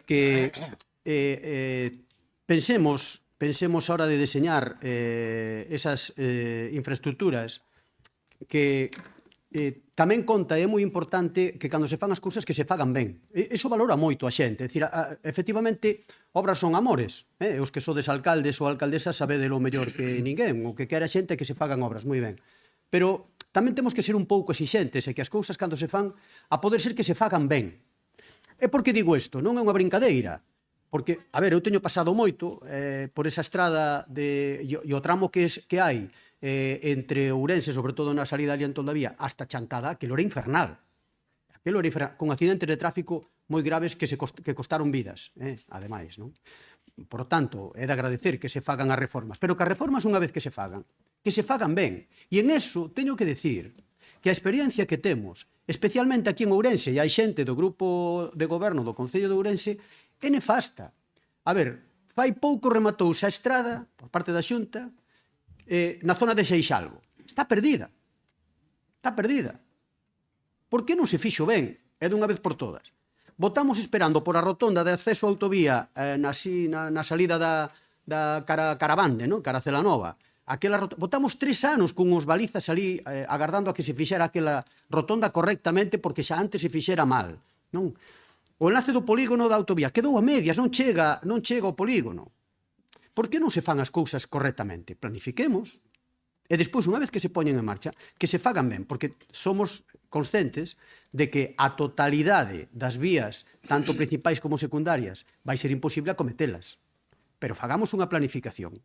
E eu, o que viña a destacar antes, cando facía mención ao tema dos orzamentos da Xunta, é que aquí, nos orzamentos do ano 2025 da Xunta con respecto a Ourense, non vexo para nada esa planificación. Nin tan siquiera os investimentos necesarios para mellorar unha pequena parte do que está mal,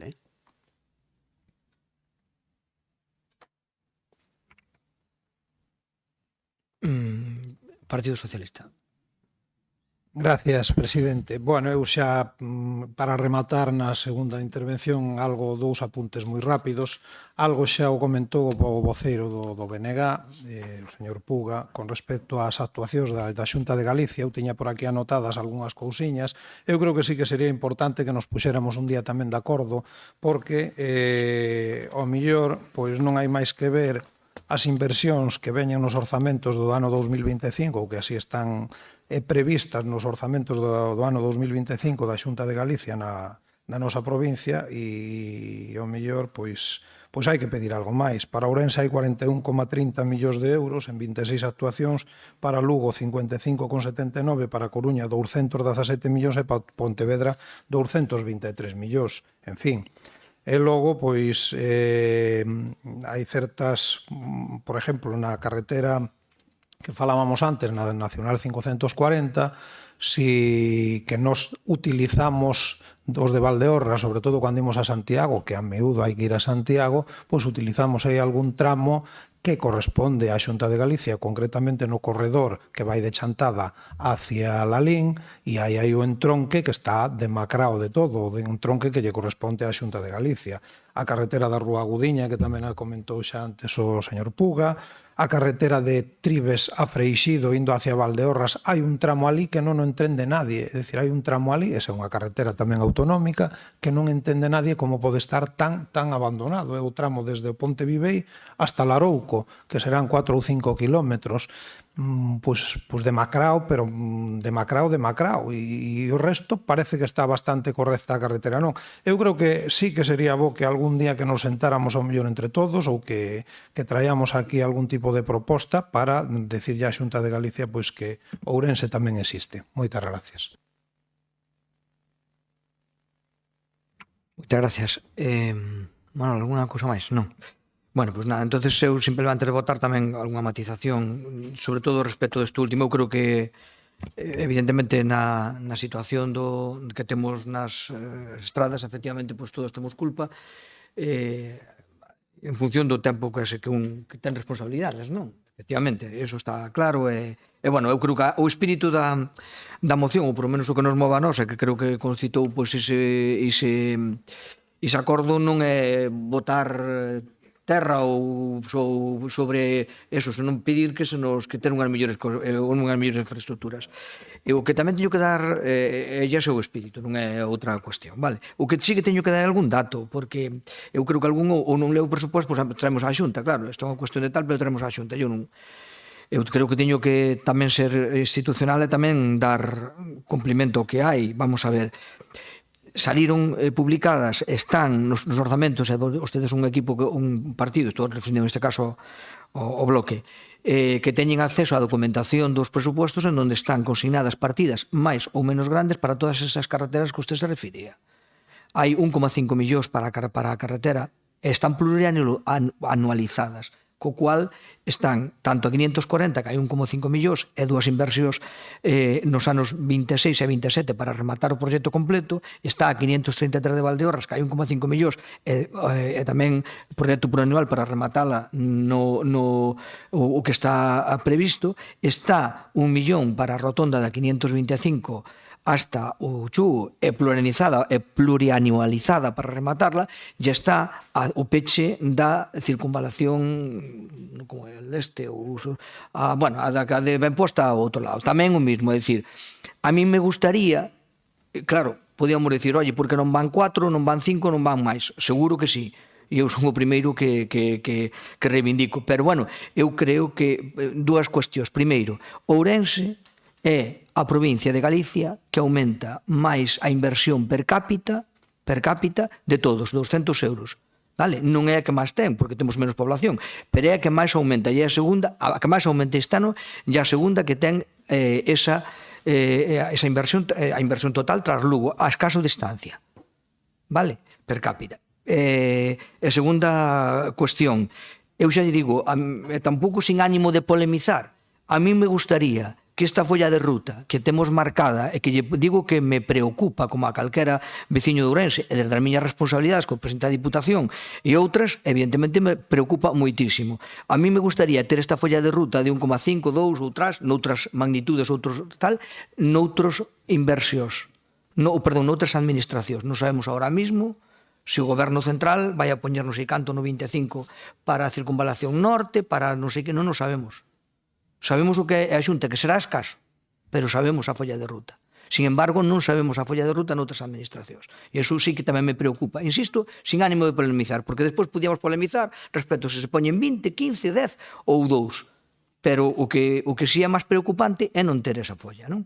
E, por lo tanto, eu creo que estas matizacións había que facelas. Insisto, con ánimo de clarificar. Bueno, como aquí non temos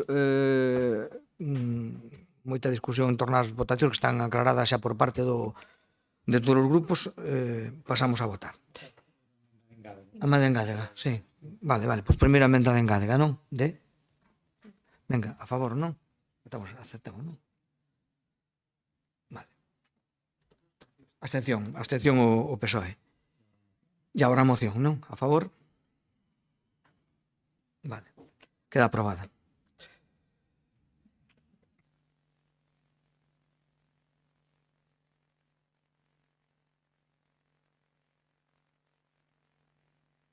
O seguinte punto do orden do día, que é o número 11, moción do Grupo Socialista para contribuir a mellorar as condicións das farmacias no rural da provincia de Ourense, para garantir a súa viabilidade e estabilidade económica.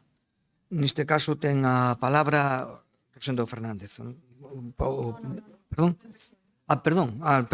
que me confundín eu. Que me confundíme eu para a nosa nota e tal. Perdón, quen vai? Vale, Marina, venga. A diputada ten a palabra. Bos días a todos e a todas. Nos gustaría solicitar ao Pleno que nos permitades ceder o primer turno de intervención a Elena Álvarez, que é farmacéutica nos Peares, é unha das persoas que mellor nos poden amosar a situación crítica que están a sufrir hoxe en día as nosas farmacias do rural. Sí. Problema. Por nosa parte, sí. Sí. Tense que identificar, por favor, como nombre e apellidos para poñela na...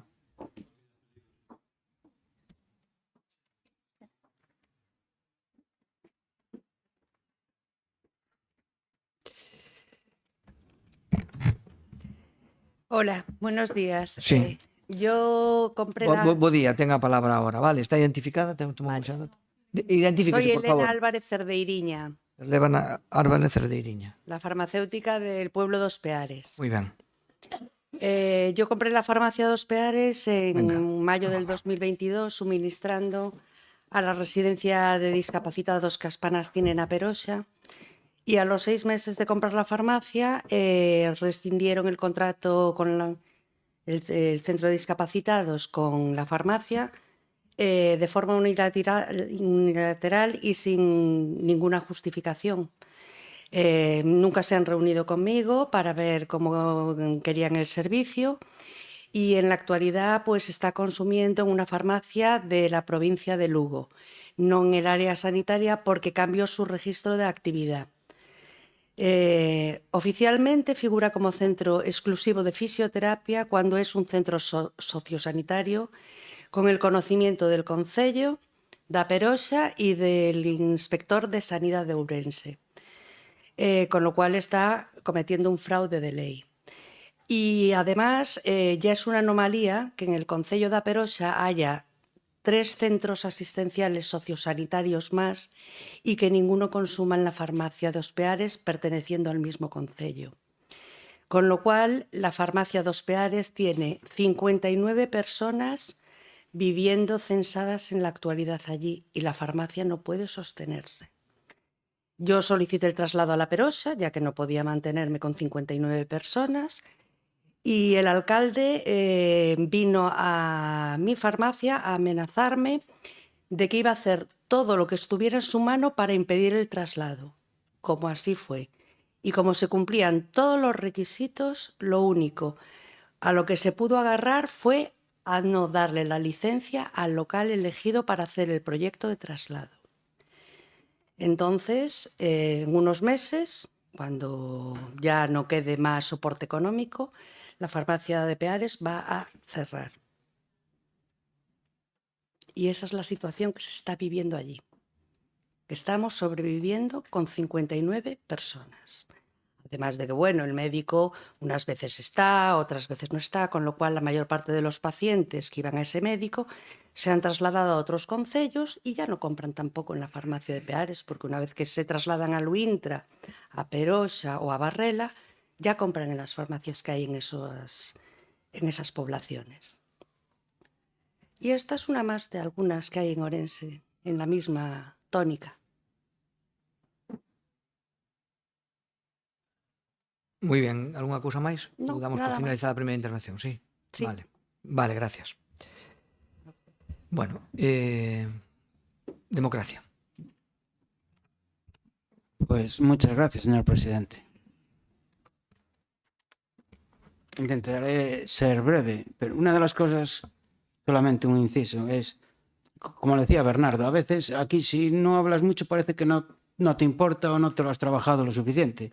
Yo, aparte de otras noticias, he leído la crisis de las farmacias rurales, obsolescencia del marco legal, precariedad laboral e ineficiencia, bueno, toda la problemática. Claro, ahora me cambio un poco, no me importa porque me gusta improvisar, un tema personal. Yo estoy convencido de que los farmacéuticos en la provincia de Ourense lo están pasando muy mal y me encantaría poder ayudarlos, no solamente como personalmente, sino en la Diputación, en los concellos y todas esas cosas. Pero yo siempre recalco con lo mismo, es decir, cuáles son las competencias de la Diputación, qué es lo que podemos hacer, qué es lo que nos obliga la ley y claro, personalmente me encantaría hacer todo lo que es posible, pero luego también es verdad que no podemos caer ni en la demagogia ni en el chantaje emocional. Las farmacias lo están pasando muy mal en el rural, pero también están los bares, también están las tiendas, también están los talleres. Es decir, todos los negocios privados lo pasan muy mal, porque yo lo reconozco. Vivir del dinero público es mucho más fácil, y lo sabemos todos los que estamos aquí. Entonces, los empresarios lo tienen muy difícil, y lo que tenemos que hacer a lo mejor es legislar mejor, intentar ayudarlos, no solamente desde este organismo, sino de otros organismos que sí que tienen posibilidades de hacerlo. En el fondo, el acuerdo es que la Diputación de Ourense incentive e facilite a conclusión de convenios entre establecimientos sociosanitarios con...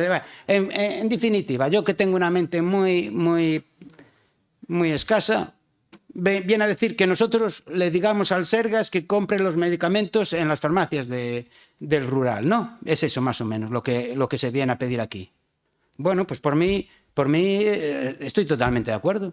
No sé cómo se le exige al Sergas, oiga, señor Sergas, haga esto. No sé cómo hay que hacerlo, pero si necesitáis mi ayuda o la de mi grupo, siempre lo van a tener. No es eso. Pues es más o menos lo que pone. Pues entonces lo entendí mal, pero no me importa porque ahora me lo van a explicar mejor, pero yo creo que en el acuerdo que hay aquí es lo que yo entendí, pero a ver si lo veo mejor. Venga, muchas gracias. Pues entonces a ver si me lo explican mejor. Muchas gracias. Vale, que a ver, vamos a ver, tampouco vamos convertir isto nunha asamblea, non? Primeiro, xa non nos metemos en que non se debía saber indicado que había unha persoa é o que fagemos habitualmente cando queremos traer a calquera, pois indicamos que vai intervenir unha persoa, non se nos indicou e demos a palabra sin ningún problema, pero que non podemos seguir dándolle palabra ao público, vale? Simplemente por eso. Os argumentos, supoño que o grupo propoñente terá os grupos os correspondientes e poden dicir exactamente igual, non é coartar ninguna libertad, simplemente guardar uns formalismos mínimos. Vale. Unha cousa máis? Non, vale. Vale, perfecto. Entonces, seguimos. Bloque. Bo día, gracias, señor presidente. Ben, a postura do BNG neste caso está clara e é de apoio a calquer tipo de negocio, ainda que a Rosendo non lle gusta moito a palabra negocio para os temas sanitarios, pero bueno, ao final é un intercambio de produtos por diñeiro, co cual é un negocio. Como decía, estamos a favor de apoiar calquer tipo de negocio no rural, pero a situación das farmacias, que sí que é certa que é deficitaria en cuanto a ingresos por moitos motivos, pero sobre todo reflicte claramente cal é a situación, como digo, que vivimos no rural, que é unha situación de despoboamento e unha situación de abandono. Non só nos temos que referir a centros asistenciales ou a residencias de ancianos ou demais centros que podan existir dentro de unha determinada área sanitaria, sino que nos temos que referir á poboación que vive nas súas casas e que dificilmente pode trasladarse, porque aquí sí que podemos abrir unha espita importante que é a falta de transporte. Moitas veces esta deficiencia obliga a que as persoas que residen, como digo, no rural, teñan que valerse de outros veciños ou de outros familiares a hora de mercar, entre outros produtos, medicamentos ou cualquier outro produto farmacéutico, e o fagan por encargo. E moitas veces este encargo acaba máis alá da farmacia máis próxima, posto que a xente que pode desplazarse, familia ou con veciños, se desplazan moitas veces á capital, e é na capital onde mercan estos e outros produtos. Entonces deberíamos comenzar por mellorar o transporte no rural. Xa sei que é algo moi complicado, pero deberíamos de ir por aí. En segundo lugar, a moción do Grupo Socialista parécenos adecuada, pero sí que é certo que non podemos tratar igual a todas as farmacias, non podemos tratar igual a unha farmacia de unha vila con movimento suficiente, poñamos por caso, e que non se sinta ofendido, nin afectado, nin distinguido, poñamos por caso unha farmacia en Verín ou en Xinzo, como xa dixen nas comisións, ou unha farmacia, como dice a compañeira, en Peroxa, ou sin desmerecer a ninguén, ou na Teixeira, onde a poboación é moi dispersa e é moito menor. Entonces non vale a mesma afirmación para todas as farmacias. Apoio sí, pero a Xunta é a que debe, que ten competencias en materia farmacéutica, é a que debe tirar do carro e evitar ou non permitir ou facilitar que aquelas residencias de máis de 100 persoas, que son as que sirve farmacia hospitalaria, pois evitar que sexa así, e ese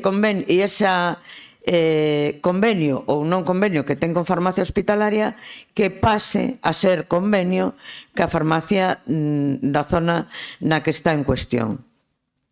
Pero hai un problema engadido a isto, que nós podemos establecer convenios, e repito que o noso voto é favorable, pero nós podemos establecer ou tratar de establecer convenios con quen nos dé a gana ou con quen nos parezca ben, vale? Evito a expresión con quen nos dé a gana. Pero hasta que punto podemos obligar? Somos libres de mercar en calquer farmacia. Nós, como persoas de andar a pé, a mí non me poden obligar a mercar na farmacia que está ao lado da miña casa, porque me pode gustar, non gustar, podo ter afinidade con outra farmacia, incluso amigos, familiares, vale? Ou simplemente que me guste máis o decorado dunha determinada farmacia. Entonces, eso témolo que pensar. Si nós, seres libres, humanos libres, podemos mercar na farmacia que elixamos, por que temos que obligar a unha residencia, a un centro, a un grupo de persoas a mercar onde outras persoas, e xa non digo nós, decidamos ou se nos poña ben. Vale? Eso é algo que tamén teríamos que valorar. Independientemente que sí, que seguimos pensando que o rural esmoece e que as farmacias do rural son unha parte moi importante, tanto para produtos sanitarios como outros produtos. Con respecto ás emendas, quería facer unha pequena puntualización, porque parece que a emenda que presenta o Partido Popular, máis que unha emenda de engádega, parece unha emenda de sustitución. Creo que non é así. Non é así. Vale?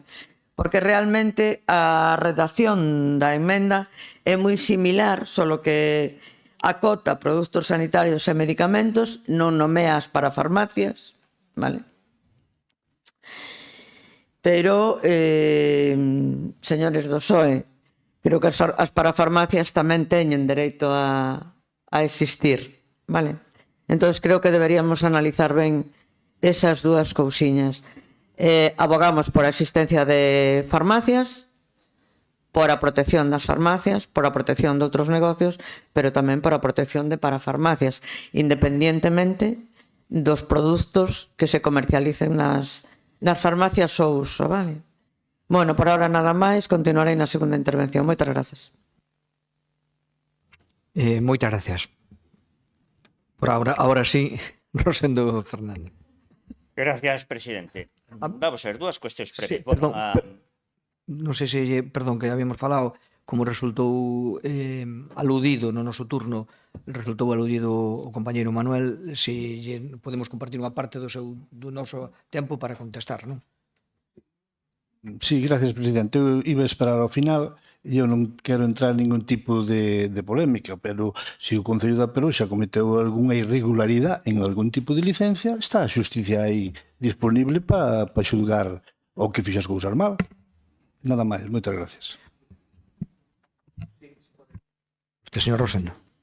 Sí, bueno, eu iba a aludir tamén a eso. En todo caso, a emenda non é de endádega, é de modificación, porque xa da comisión correspondente falei de que produtos médicos non existen medicamentos, estando falando de farmacias, pois son produtos sanitarios, ademais contrastado con farmacéuticos. E por eso a emenda que puxen é o acordo que fai, a proposta de acordo que fai o Partido Socialista a nivel desta Diputación, solo con esas modificacións, porque me parece puntualizar, sobre todo sendo sanitario, pois con máis motivo, non? Por lo tanto, é modificación, porque son dous términos os que se modifican. Efectivamente, vamos a ver, como unha cuestión previa, señor presidente, eu veño aquí a debater, levo moitos anos aquí, sobre unha moción, que despois se pode modificar o argumentario ou non, pero sobre unha moción, e non veño aquí para os temas particulares. Porque, efectivamente, aunque se poden extrapolar en moitos casos, non é xeral, como di vostede, non é xeral, pero, claro, despois aludindo a un compañeiro, pois nada, se alguén amenaza, teñan por presente que se alguén me amenaza a mí, vou ao xulgado de turno, Eso, por suposto, e non aquí, dun plenario da Diputación. Efectivamente, ni todas as farmacias son rurais, pero sí que eu podo resumir e digo que entendo a iniciativa do Partido Socialista que os establecementos farmacéuticos, sobre todo no rural, prestan unha atención totalmente integral. E cando falo dunha atención integral, falo dunha atención sanitaria, dunha atención social, que para min é auténticamente fulcral. Que a situación das farmacias non está sendo a mellor en estes momentos é un feito indiscutible, sobre todo en algúns concellos. E por qué? Porque a realidade demográfica, a realidade sociodemográfica non é a máis axeitada. Efectivamente, a min cando falo de sanitario non me gusta falar de volumen de negocio, porque parece que non é un termo demasiado progresista, sobre todo vindo dun partido que se autodefine progresista, senón de volumen do que espera recuperar polo diñeiro invertido, que moitas veces cando se compra unha farmacia todos sabemos o que se invirte. Por lo tanto, dito isto, estamos de acordo, estou de acordo ademais con a noticia que saca un amigo farmacéutico onte da prensa. Los farmacéuticos del rural estamos al límite, si non ayuda habrá cierres, efectivamente, isto hai que evitalo, e, polo tanto, nos, polo Partido Popular Provincial, non vai haber nada que diga o contrario. Aí existe, quero tamén dicir, que se asinou un protocolo de colaboración entre esta Diputación. Esta Diputación de Ourense nunca foi allea ao sentir das farmacias do rural, polo que acabo de dicir, por esa función integral ou ese servicio integral que fan. En a Diputación de Ourense do ano 2019, co Colexio Oficial de Farmacéuticos firmou un convenio que teño aquí, un convenio que era para este ano, e que daquela o presidente do Colexio Oficial de Farmacéuticos, Vicente Jairo Álvarez, o dixo moi claro. Destacou Vicente Jairo Álvarez como presidente, estou falando do ano 19, que a Diputación de Ourense é a primeira institución galega que leva a cabo unha medida deste tipo de apoio ás farmacias do rural, algo que quero agradecer especialmente ao presidente Baltar, moi de agradecer que se recoñezan que foi a Diputación de Ourense porque temos verdadeiros problemas. Por lo tanto, nunca foi a Diputación de Ourense allea a estos problemas. Por lo tanto, sí que vamos a aprobar, perdón, si aproban ou si nos admiten esta emenda de modificación que digo e repito é a mesma que pon o Partido Socialista solo con esas dúas terminoloxías. E despois da segunda parte, pois falarei do sistema de personalizado de dosificación, porque aí é donde ese convenio que firmaron do 2019 a Diputación de Ourense e o Colexio Oficial de Farmacéuticos de Ourense, que digo que foi a primeira de Galicia, que o fixo para onde foi parar, a que foi, porque non cabe duda que daquela, hoxe tamén, e seguramente que son máis por a realidade sociodemográfica, moitas farmacias do rural, non todas, moitas farmacias do rural pois están en unha situación de vulnerabilidade e de alguma forma hai que axudala, pero tampouco vai ser a Diputación. A Diputación, en todo caso, pode facilitar, tal como se pide na emenda, facilitar que haxa convenios. E tampouco pode a Diputación de Ourense nin ningún organismo, hoxe por hoxe, mentre non se cambie a legislación, obligar a que se teña que consumir, comprar en un determinado establecimento, aunque sea unha farmacia. Nada máis e moitas grazas. Moi ben, moitas gracias. Segundo turno do grupo proponente, Partido Socialista. Bos días de novo. Eu creo que a exposición que fixo Elena reflexa a perfección unha situación crítica que están a vivir moitas das farmacias do rural da nosa provincia. É unha das múltiples problemáticas que está a afectar ahora mesmo o noso rural. Unha provincia que, como todos sabemos, conta cos segundos peores datos socioeconómicos e demográficos de España despois de Zamora. Unha provincia donde a tasa bruta de mortalidade é a máis alta de España e cuña tasa de nacementos nos coloca no penúltimo posto do ranking estatal. Dende o Grupo Socialista consideramos que a moción que se debate hoxe nesta institución non pode ser un mero trámite que remate nunha resolución votada a favor por unanimidade por todos, inda que así o esperemos, pero que non teña efectos máis alá.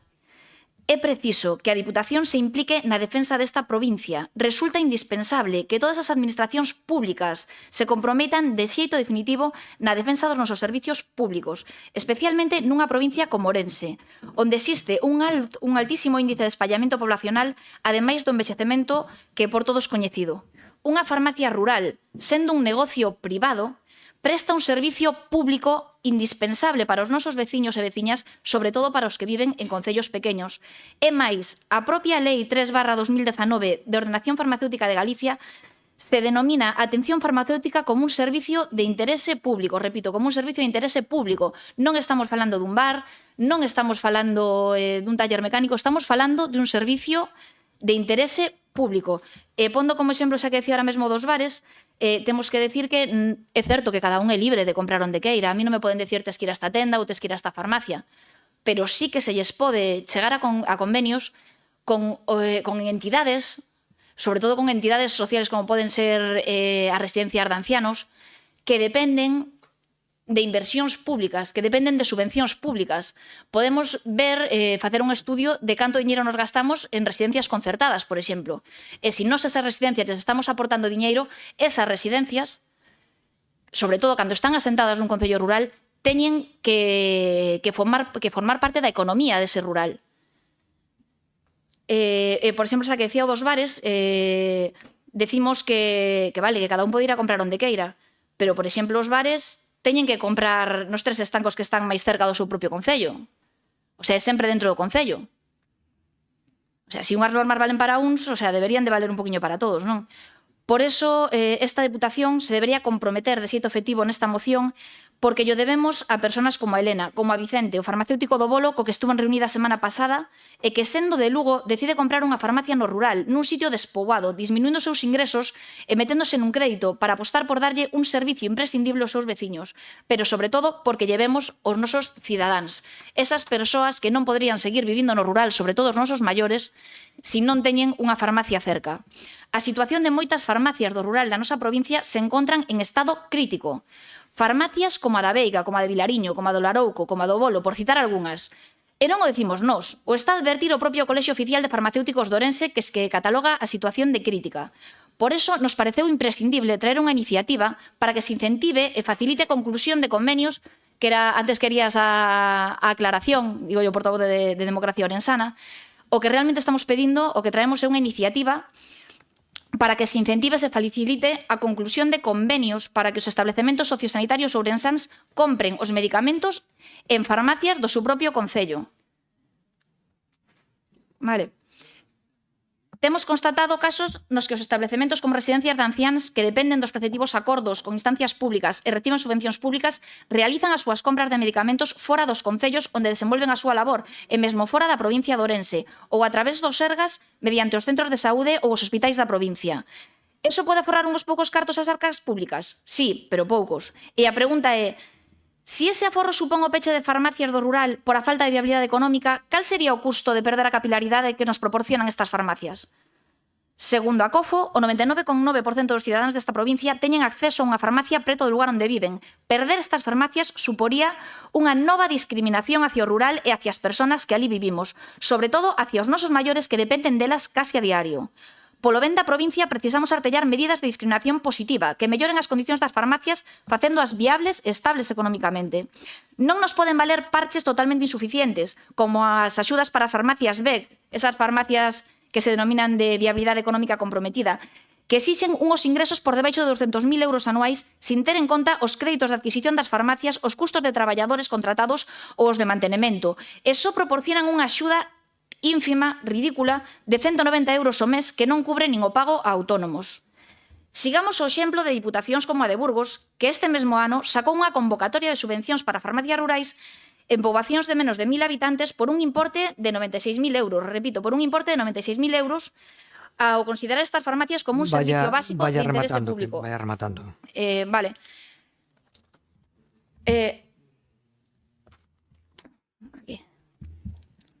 Ou tamén iba a recordar o mesmo que recordou antes Rosendo. Esta mesma Diputación, en 2019, cando firmaba un acordo por 12.000 euros para financiar as farmacias con menos ingresos da provincia, Como decía, eu tamén estuve reunida con Vicente e me estuvo comentando que é certo que esos ingresos ao final foron para as 4 farmacias con menores ingresos desta provincia. Unha tuvo que botar o peche igual, pero polo menos se conseguiu salvar nese momento crítico a 3 farmacias. Sería fundamental que todos nos puxéramos de acordo para intentar axudar as que se encontran ahora mesmo nesta situación. Nos xa anunciamos que cando debatamos os próximos orzamentos imos a pedir que se destine unha partida presupuestaria para axudar precisamente as farmacias do rural, como están facendo en outros sitios. Como decía ahora mesmo, por exemplo, de Burgos, que destina 96.000 euros. Todos os grupos políticos que estamos aquí temos tamén representantes no Parlamento de Galicia. Comprometámonos tamén, cada un de nós, a presionar os nosos representantes para que insten a Consellería de Sanidade a facer unha aposta en firme tamén por o que ibas a falar ti despois tamén, por o SPD, Servicio Personalizado de Dosificación, que nestes momentos varía de precios en función de onde se adquira e que disminuiría moitísimo os ingresos hospitalarios. Por exemplo, me contaba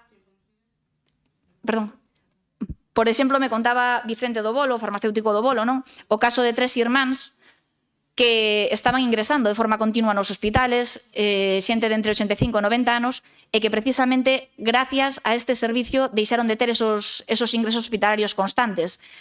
Hoxe en día, a maioría da xente non ten o acceso gratuito a estos sistemas de dosificación.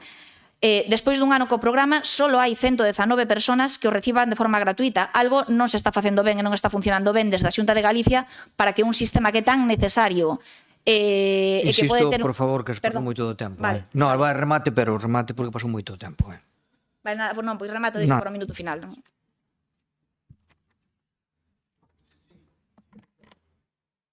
Non, remato dixo por o minuto final, non... A ver... Moi rapidamente. Vamos a votar, se me hacéis caso, porque estaba hablando para vosotras os dos. Vamos... Hola. Digo que os vamos a votar que sí. Lo que pasa es que yo, con todo el respeto, creo que estamos en el sitio no el más adecuado para este tipo de debates. Espero que os sirva para algo todo lo que estamos haciendo aquí y tenéis todo nuestro apoyo. Personalmente, no sé si legalmente se puede obligar a las empresas privadas a que compren donde se les marque y por lo tanto... Vale, no, sí, estoy totalmente de acuerdo con vosotros, ojalá tengáis toda la razón, yo solo digo que sí, pero, a ver, que sí, por eso, ojalá tengáis todo el derecho y nosotros, con nuestro apoyo, pues podamos arreglar vuestro problema, porque también nos gustaría arreglar el problema de otros muchos y a veces no se puede. Gracias.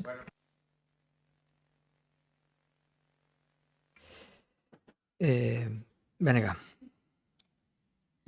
Perdón por o despiste. A ver, non lle quero pisar o argumento á compañeira, ademais vou noutro sentido. As farmacias teñen unha oferta que ofrecer que é o SPD, o que falaba a compañeira. Entonces tamén lle pedimos un esforzo ás farmacias que evidentemente ten que ser con axuda externa. Bueno, pois tamén deberíamos tirar por aí. Un servicio SPD implica, entre outras cousas, unha persoa maiores e ten uns gastos, aparte dese personal de traballo, que é a merca de un robot para que o faga, máis os consumibles, bueno, en fin, que significa unha mellora que deberían de facer as farmacias, sobre todo para servir aos centros hospitalarios, onde a medicación pode ser, en algúns casos, incluso complicada por o tipo de doentes, por o tipo de medicación crónica, medicación continuada, e entón isto favorecería moito para evitar, na maior parte dos casos, algún tipo de erro, non? E, bueno, debería de ser unha inversión que as propias farmacias deberían de facer. Por outra parte, a Xunta ten unha pequena bonificación para algún tipo de doente con unhas características moi determinadas, que son maiores de 70 anos, polifarmacéuticos que me pode correxir a farmacéutica que temos aquí, que creo que deberían de ser sobre 12 ou 14 medicacións, non é así? Vale, me dice que sí. Entón, que sean crónicos, que estén en situación de desvalidos. Bueno, esa pequena bonificación, que mellor non había que restringila tanto. Hai moitos enfermos crónicos. Eu, por exemplo, sou unha enferma crónica e o mellor a farmacia que me abastece a min podería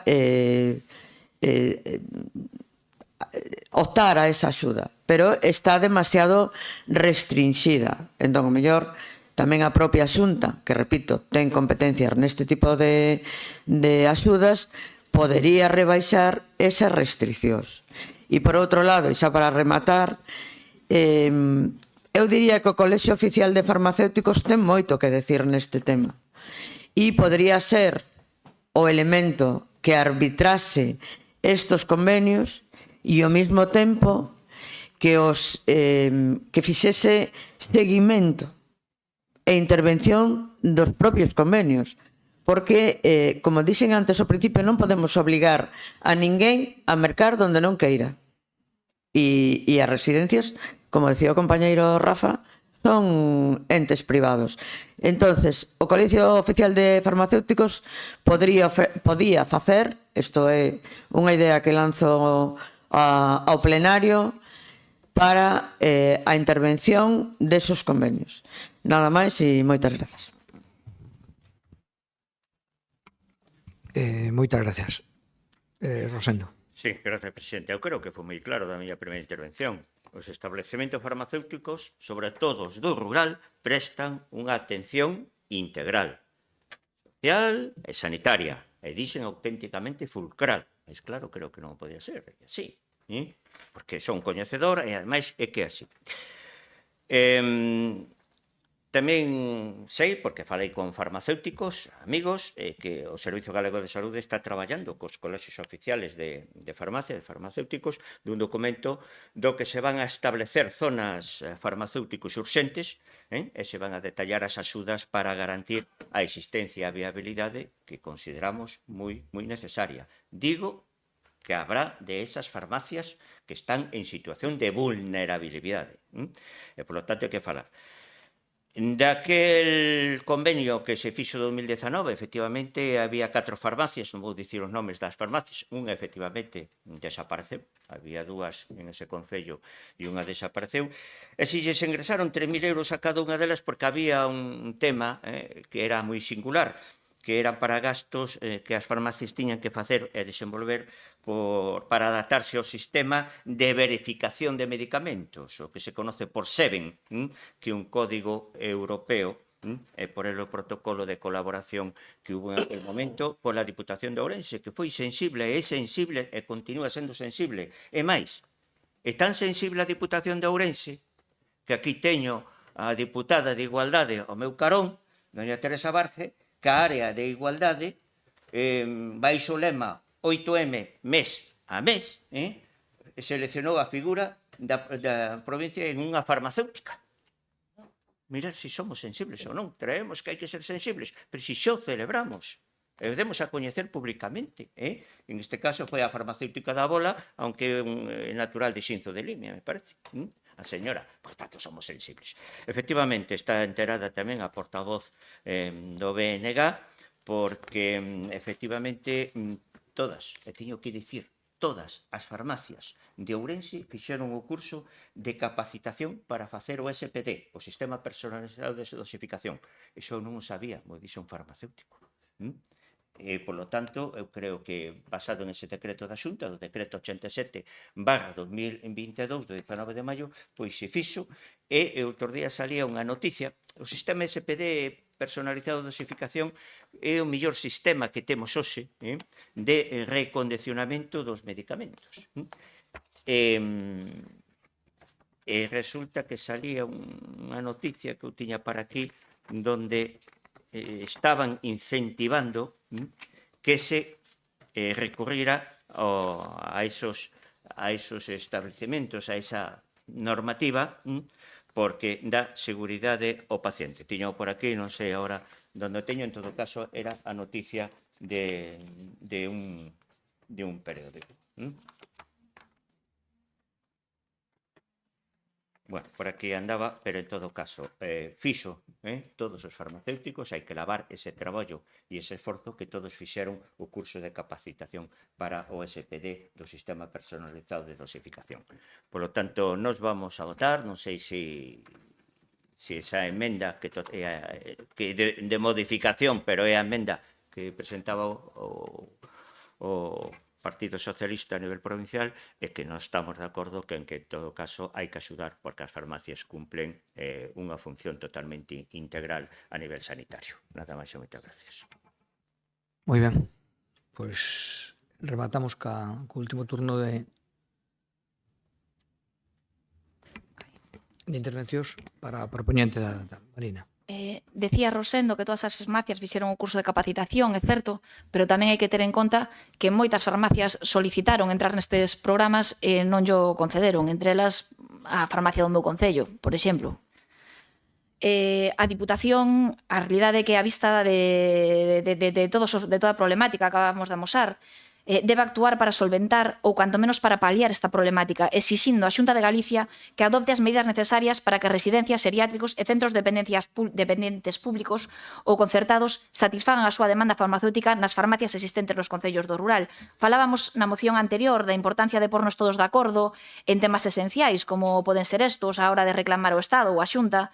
Pois estes días se inicia no Parlamento de Galicia o debate cara a aprobación dos orzamentos do 2025 e se nos ten anunciado que serán os máis altos da historia, se fala de 14.000 millóns de euros. Sendo así, sería magnífico que todos os grupos políticos presentes nesta institución e que temos representación, ademais no Parlamento galego, elevemos os nosos respectivos grupos parlamentarios a necesidade de enmendar os orzamentos da Xunta para que as farmacias do rural poidan ser bonificadas ou compensadas económicamente pola distorsión que supón a disminución de poboación ou a competencia do propio Sergas na venta de medicamentos a residencias de ancianos e centros de dependencia. A Xunta ten anunciado que os orzamentos de Galicia para 2025 contarán con 751 millóns de euros de beneficios fiscais. Máis alá da propaganda habitual da Xunta de Galicia neste senso, estaría fantástico que en vez de beneficiar fiscalmente aos que máis teñen, eliminando prácticamente o imposto de patrimonio, establecendo exencións de 1 millón de euros no imposto de sucesións, por exemplo, adiquemos parte desos beneficios fiscais ao reequilibrio territorial de provincias como Ourense e Lugo e, por exemplo, podríamos empezar por evitar que se pechen as farmacias do rural. Nada máis, moitas gracias e gracias a todos por o voso voto a favor.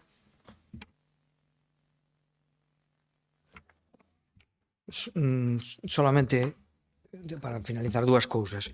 Cando vostede falaba das datos pues, un pouco tremebundos de que parte son certos, non? De respecto da provincia, de que somos os últimos en todo, tamén somos os primeiros en algo que é importante. Estes días tomamos ocasión de vernos que aquí somos a provincia somos a provincia de Galicia, sin duda, 47 concellos frente a 3 de outros sitios e 2 de outras provincias máis desarrolladas, en onde hai maior número de centenarios. E veñenos a coller como unha zona blue, é dicir, como unha zona en onde se un chega a centenario, un é porque ten boa saúde, porque ten hábitos saudables, pero porque tamén ten bons servicios. Porque hai moita xente, e por desgracia teño na casa de que se non fora por estas axudas, de que os servicios funcionaran ben, pois non chegábamos a máis idade. Por tanto, simplemente unha nota de optimismo nesta cuestión, de acordo? E respecto do demais, pois nada, por suposto que estamos na idea de trasladar, de axudar, e nos plantexamos unha moción que creo que está falada con vostedes. Se se admite, nos votamos a favor. Admítese logo, entón votamos a favor, por suposto. Sí, xa estaba admitida. Vale, estaba admitida. Xa estaba admitida o día da comisión, xa habíamos dito que se modificara o día da comisión. Perdón, disculpen ustedes. Eu simplemente yo digo, entonces, nada, admitida, pues entonces votamos logo, ¿no? Venga, a favor. Bueno, pues queda aprobada por unanimidade.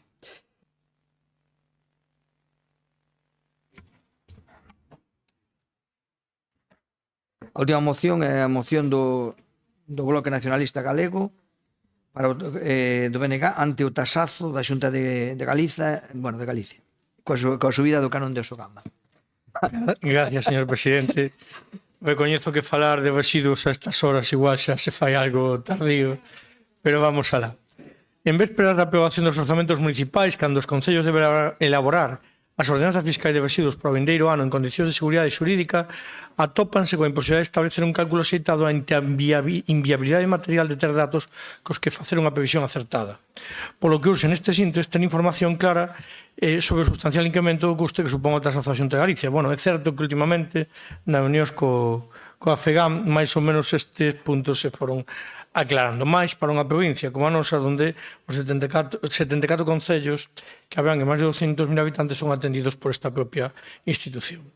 O anuncio da Xunta de incremento do canon de Sogama para 2025, logo da suba xa aprobada no xullo 24, que incluso tivo carácter retroactivo para aqueles concellos que tiñan a bonificación polo seu compromiso de mellora no servicio de recollida de materia orgánica, suporía un incremento acumulado de máis do 60%, xa que o canon tipo pasaría aos 68 euros tonelada da primeira metade de 2024, que coa bonificación do 15% dos máis de 100 concellos só pagaban 56 euros aos 108 euros establecidos para o 25. Un auténtico sablazo e un ataco que merece unha resposta contundente por parte dos concellos e o coñecemento á cidadanía. O motivo que alega Sogama para justificar esta suba é o imposto estatal regulado na Lei 722 de 8 de abril de residuos e chans contaminados, que provoca un sobrecusto imposible de asumir para a empresa semipública. Según nos di o seu presidente, Javier Domínguez, botando a culpa íntegra desta suba ao Goberno de España. A realidade é que esta lei ven a regular un imposto que impón unha directiva europea do ano 2018 que guiaba a incineración e o depósito en vertedeiro por ser as formas medioambientalmente menos sostibles para a xestión de residuos e que na actualidade son as formas preferentes de Sogama, xa que incinera un 60% mandando o 21% restante para vertedoiro. Este incremento unilateral, desproporcionado e abusivo do canon aos concellos e, por tanto, os veciños e veciñas e empresas é consecuencia do fracaso estrepitoso do propio sistema Sogama, basado en solucións finalistas como a incineración e ese depósito en vertedeiro que penaliza a propia normativa europea. Cuestión, por certo, que xa fora avisada ao longo destes anos por este grupo provincial, como viña marcando Europa, xa que o obxectivo sería ter reciclado un 50% do lixo xerado no 20, algo que resultou unha quimera no caso galego, onde apenas acadou o 21% a esta data, sendo o próximo fito marcado para o 55% e o 55% de reciclase no lixo xerado para o ano 25. Isto vese agora mesmo como algo absolutamente inacadable. A Xunta xustifica a necesidade deste incremento no canon polo desfase nas contas de Sogama, como secuencia das decisións do Goberno Central que tiveron unha repercusión de 21,3 millóns de euros nas contas da empresa no ano 23. Aínda que a Xunta procura excusas e xustificacións externas, a causa do propio desfase económico está en Sogama. E esta é a causa última dos números verbeños e a ineficiencia, o elevado custo de transporte, a xestión centralizada, o soterramento e a incineración de residuos, pero, sobre todo, o erro que supón optar en exclusiva por estas opcións obsoletas na xestión do lixo sen afrontar novas solucións, especialmente no eido da reducción e recuperación. Trabúcanse incluso no modelo de xestión da nova, seica a máis bella de todas, fracción orgánica, na cal as medidas tomadas pola Xunta de Galiza enfoca de novo a xestión á concentración da fracción coñecida como Forsu, no canto de apostar pola compostaxe in situ deslocalizada, cuestión que si recolle a Lei de Residuos de 2022 como prioritaria. O modelo Sogama é obsoleto, centralizado e antiecolóxico, aínda que tamén o recoñecemos, é cómodo para a cidadanía, como demostra o feito de que na Galiza se sitúe a cola de reciclase lonxe aínda dos criterios que marca Europa, pois a porcentaxe de reciclase de Sogama no 2020 quedou eso, nun 20%, cando Europa xa marcaba ese 50%. Somos punteiros, pero por a cola, a segunda peor comunidade do Estado en cifras de reciclase, xa que o propio plan da Xunta prorrogado até 2022 establecía a necesidade de tratar mediante compostaxe 245.000 toneladas, cando a cifra oficial para ese mesmo 2022 apuntaba a que só se chegou a 3.000, é dicir, 242.000 toneladas de desfase negativo.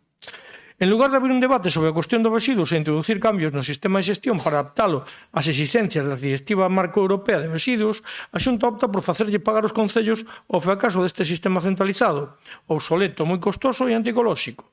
A Xunta opta pola solución doada nun novo sablazo aos concellos, seguindo coa súa especialidade de buscarlle culpables en lugar de propoñer solucións.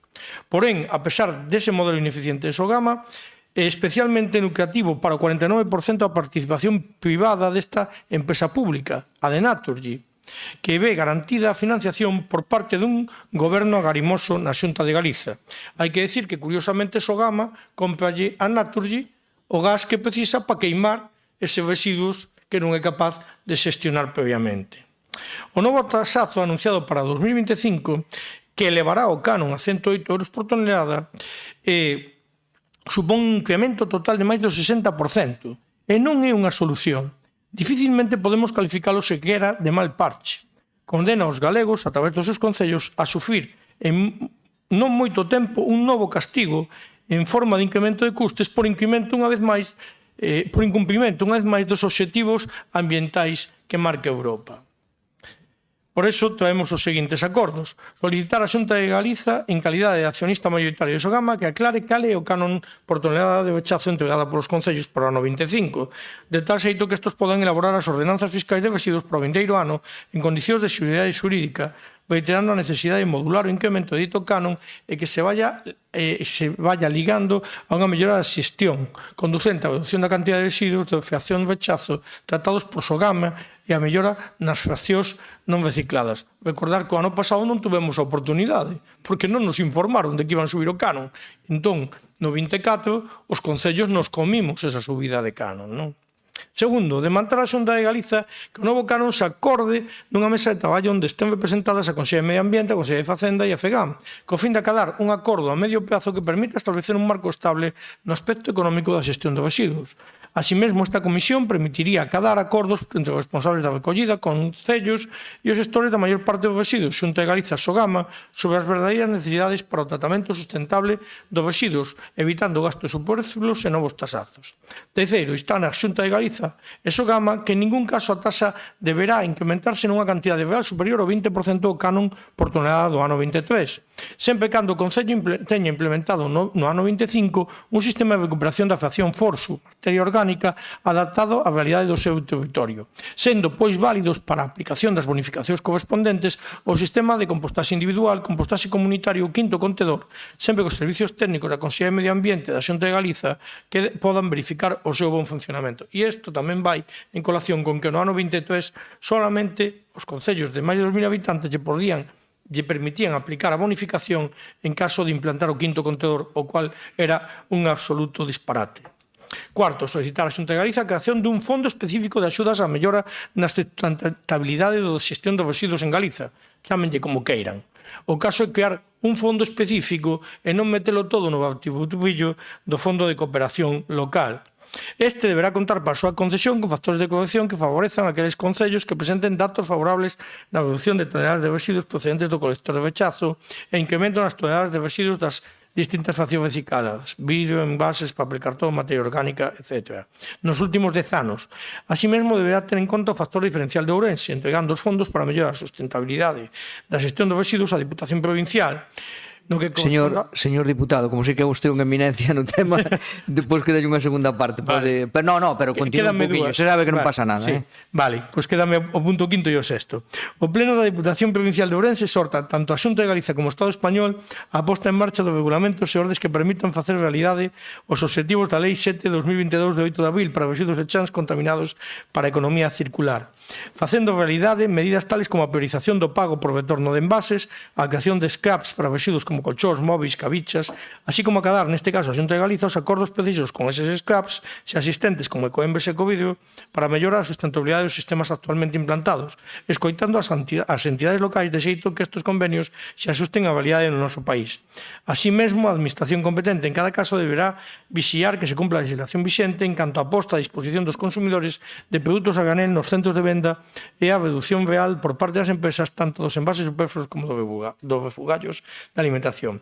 Punto sexto, instar a Xunta de Galiza a buscar solucións de proximidade na medida do posible para as distintas fraccións de lixo, especialmente para a fracción forzo, tales como plantas locais comarcais ou mediante colaboración con explotacións agrogandeiras en plantas de compostaxe, sempre cando non sexa posible a compostaxe individual ou comunitaria, empregando o quinto contedor únicamente cando non sexa posible unha acción de proximidade. E sétimo e último, instar a Diputación Provincial e os concellos desta provincia, con xestión propia, establecer campañas de concienciación na reducción de utilización, separación e reciclaxe dos residuos, complementando esta acción coa posta en marcha dun servicio de inspección e sanción que dé cobertura á totalidade dos concellos. Nada máis, moitas gracias nesta primeira.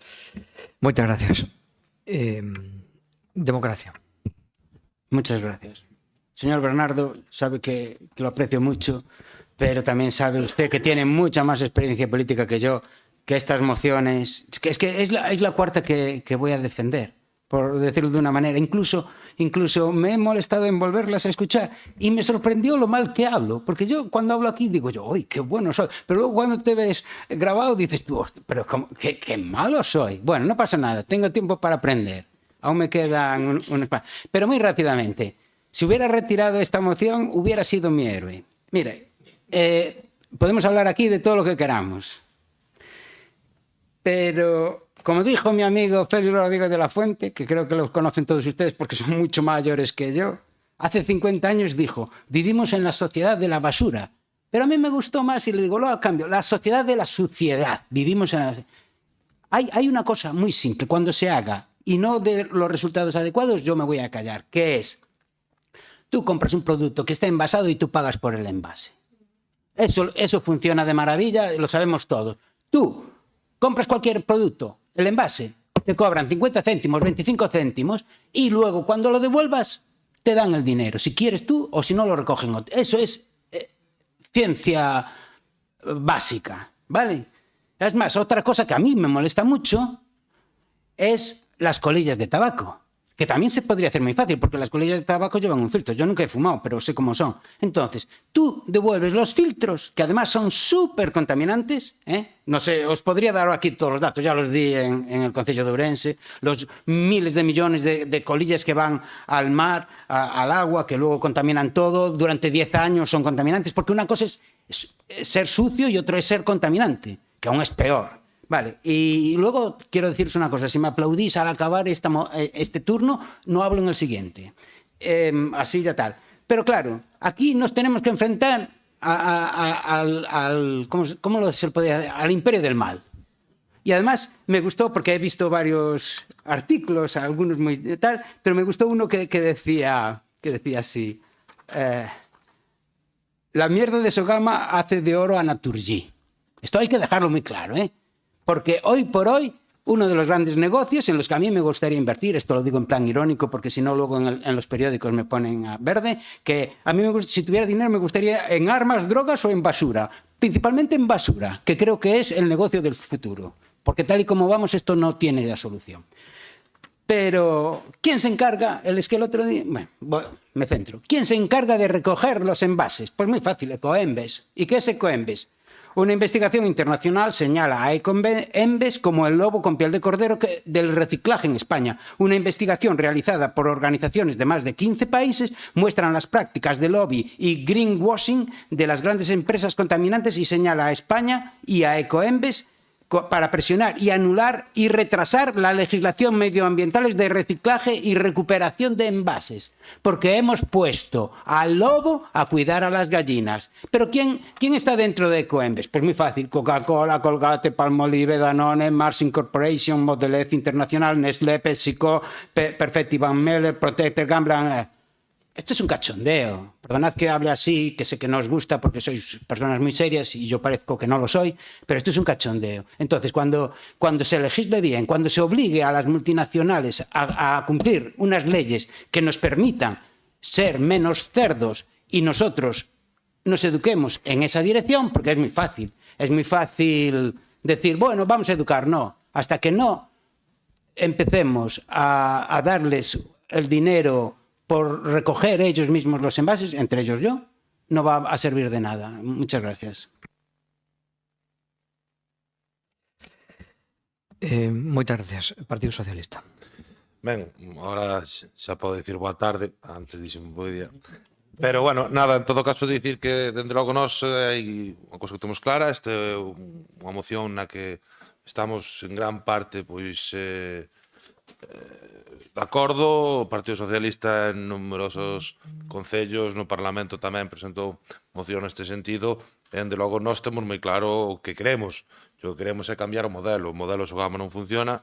É certo que está o Imperio do Mal, que dicía aí o compañero de Democracia Orensana, pero o Imperio do Mal, precisamente por eso Europa, sabendo de que insiste o Imperio do Mal, puxo deberes e non nos estamos cumplindo.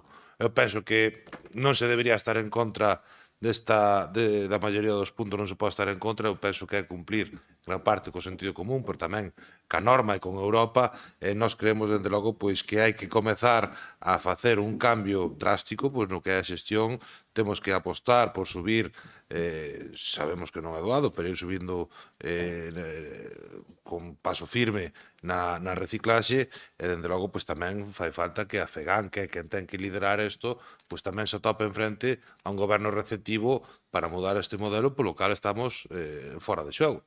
Entón, eu penso que deberíamos todos poñernos de acordo. Sería bo que daqui salera pois esta moción adiante con un apoio unánime, e tamén isto se refletira pois no que debería ser o bo facer pois do goberno autonómico, e que de unha vez por todas pois demos paso neste senso, igual que estamos dando nesta casa, apostando por un cambio de modelo que é, pois, por exemplo, pois esas reduccións que esperemos que recollan os seus froitos, como no en canto a compostaxe ou mesmo a recollida de voluminosos. Nesta primeira intervención, nada máis, moitas gracias, e como dicía, adiantar que nós vamos votar a favor. Moitas gracias. José María, non? Boas tardes a todos de novo. Bueno, de novo non, por primeira vez, boas tardes. Sempre nos toca o final, así que vamos a ser un pouco rápidos para aligerar o tema. A primeira parte, na exposición de motivos, estamos moitas veces no discurso de sempre de Sogama mala. Sogama mala e Sogama mala. Pero recordarlle, por exemplo, o señor diputado Diego, que Coruña, que non goberna e non usa o modelo Sogama, está usando unha planta de incineración propia. Bueno, de incineración non, o término real é de valoración de residuos. Vale, entón, o outro modelo, porque os modelos que existen na actualidade que funcionan son ou a valorización ou o enterramento, ou un todavía peor, que non sei se coñecen vostedes, que empaquetala, como fai o terceiro e mandala para terceiros países. Vale, entonces, non sei, o mellor eso de non ver a nosa merda, non quemala, pero non ver aquí tamén un problema. Vale.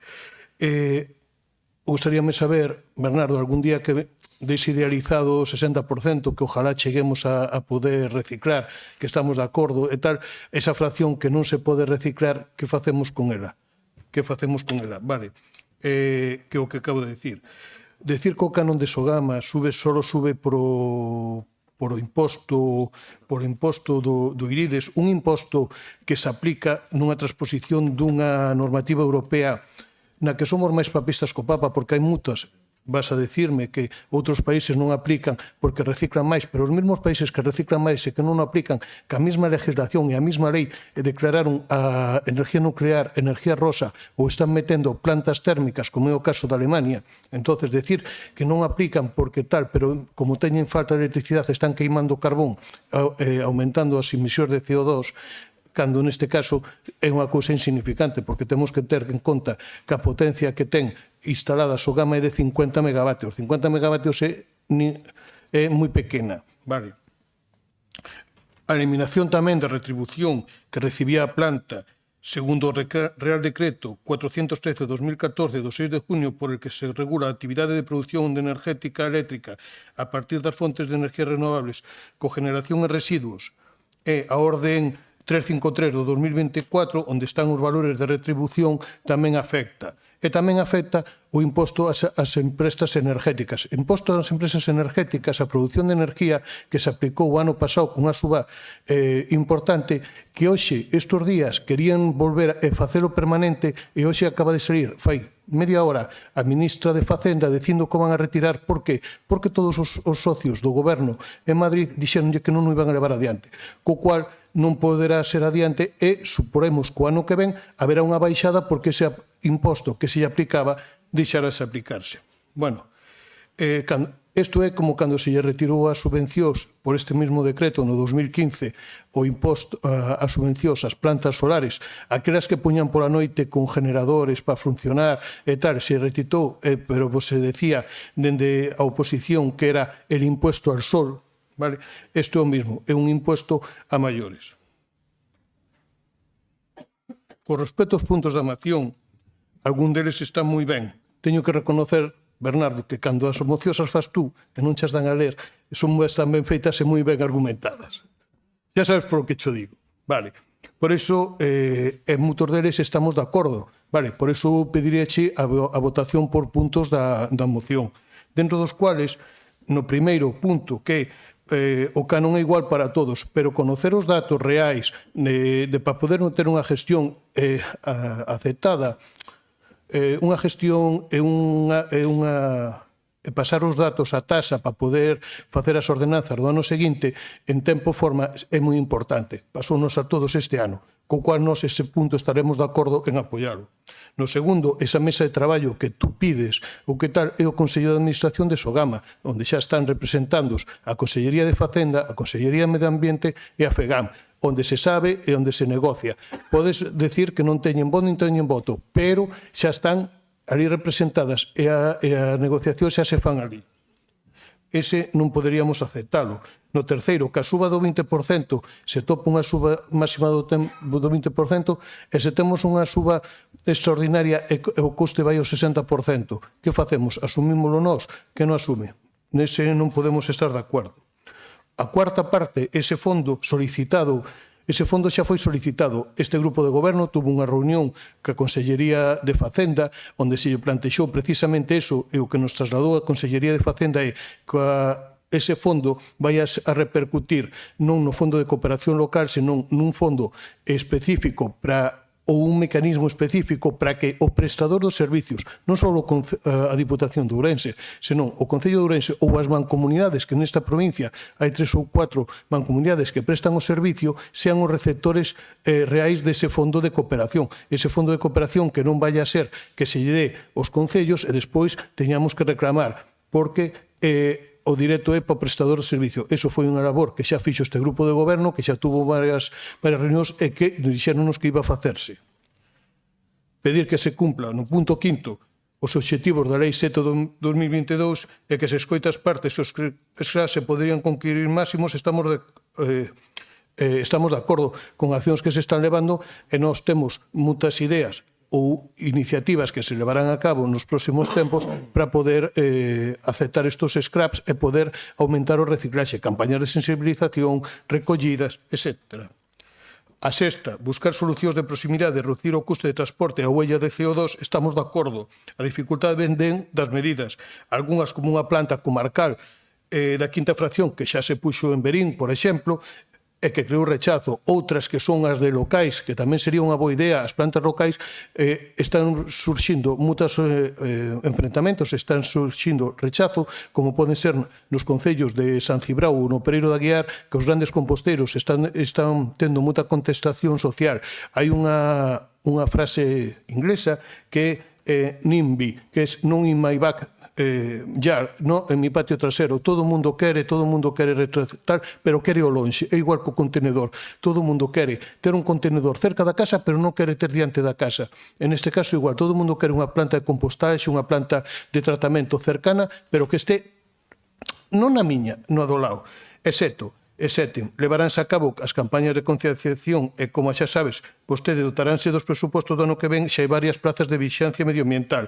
Por agora, esperemos que no futuro podamos seguir, porque nos creemos, e dende este grupo de goberno, créese que ese é un traballo esencial, o traballo da vixianza, do control e da educación e a formación. Vale, moitas gracias, nada máis. Moi ben, vamos coa segunda turno de intervencións, empeza o BNG. Vale, bueno, pois, sí, este é un tema que me leva sacado así algunhas horas. nestes últimos 21 anos. A primeira medida que tomei como concelleiro de Medio Ambiente en Allariz fai xa eses 21 anos foi subir a cuota, non sei se foron un 70%, unha cousa así. Dixeron, este que ven con ganas. Pero que realmente o lixo ten un coste, e efectivamente ten un coste medioambiental tamén. Estou de acordo no que decía o voceiro de Democracia Ourensana, o tema da recuperación. De feito, a lei de 2022 aparece ese como un tema prioritario. Que coste que antes da recuperación habría outro traballo que facer, que é a reducción. Porque moitas veces collemos unha caixa con galletas, eu sempre poño o mesmo exemplo. Está o envase de plástico da caixa, a caixa de cartón, dentro outro envase de plástico, dentro outro molde de plástico e as galletas envasadas cada unha per se. Estamos mal na cabeza. Levas para casa máis envase que galletas, non? Entón, esta é a realidade. Por eso, o primeiro punto é a reducción. Evitar xa incluso xerar ese lixo. Despois estou de acordo. É que iso está marcado. Sería a recuperación. O que se fixo cando era pequeno. Levábamos a gaseosa ou a botella de sel á tienda e recollían xa.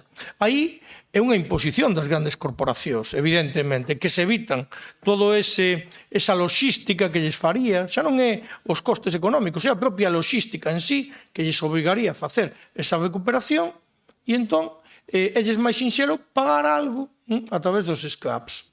Totalmente de acordo. Cal é o tema?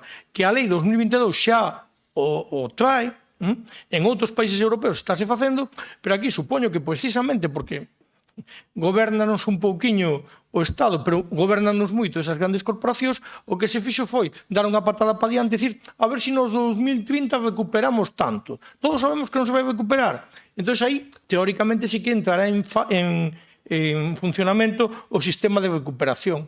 Ou non, porque volveremos a sacar outra norma dándolle outra patada para diante e a ver hasta onde chega. O que vostede decía de cuidar o raposo as galiñas é o problema que temos con Sogama. Exactamente ese é o problema que temos con Sogama. Sogama, para seguir funcionando, precisa moitas toneladas de residuos. E entón, claro, como vai a decir que non haxa toneladas de residuos? Se o necesita para funcionar. E aí estamos falando, por unha banda, dos gastos de funcionamento, pero tamén das inversións. Outro día, a min, sorprendeume o señor presidente da Xunta dicindo que íbamos facer unha planta para tratar residuos textis. Eu chamei para preguntar así a xente do sector que coñezo e dixeme, non, si, eso xa está solventado. Sinditex vai montar unha pedazo de planta que a ver quen lle compite. Xa montou, de feito, para ese terceiro sector.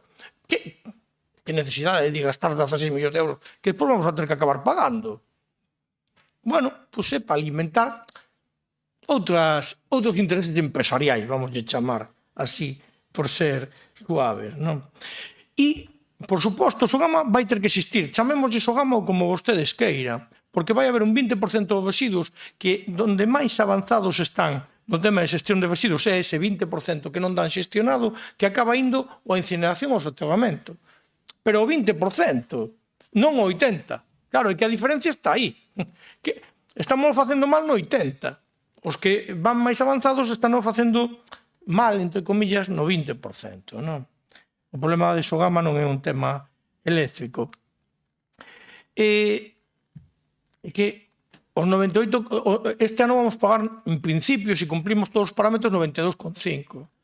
Por eso dá igual, o sea, se ao final reducen o tema eléctrico, para o ano que ven dá igual, porque como temos os 108 así en fronteira e a ver se chegan, pois non, estamos condenados a seguir incrementando, porque vamos a seguir facendo mal, e ese é o problema de fondo, que non cambiamos o paradigma, que seguimos facendo mal. O sea, subimos o prezo, pero isto é para mellorar o modelo? Non, é para seguir facendo mal. Un último apuntamento. Este martes aprobouse o SCAP das cabichas, así que igual, en nada, porque o Real Decreto xa está aprobado, igual, polo menos as cabichas, sí que xa teñen un destino certo. Vale.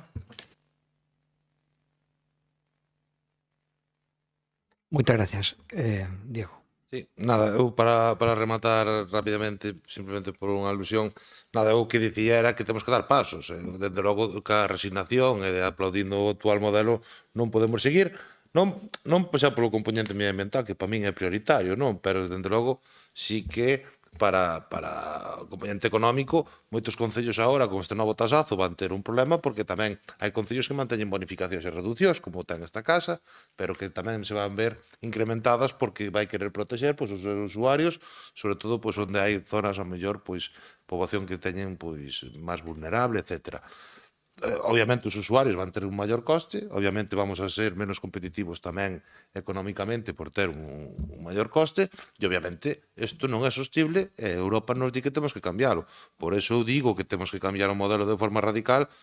Estamos falando entre un 20 e un 80, está clarísimo que para chegar a 80 nos vai costar, sei que chegamos décadas, pero hai que comezar a camiñar. En eso no que estamos, en aportar, por eso entendemos que as cousas que se propoñen non vemos ningún tipo de cuestión que sea para botar isto abaixo e sobre todo que non exista un debate real na Xunta, que é onde debe existir, non en Sogama, porque Sogama ten uns intereses particulares legítimos, pero quen ten que tomar a decisión ou peso son quen ten o goberno político da nosa comunidade autónoma, que en definitiva quen xestiona estes residuos.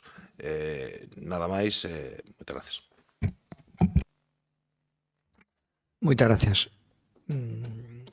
A ver, que nos toca. José María.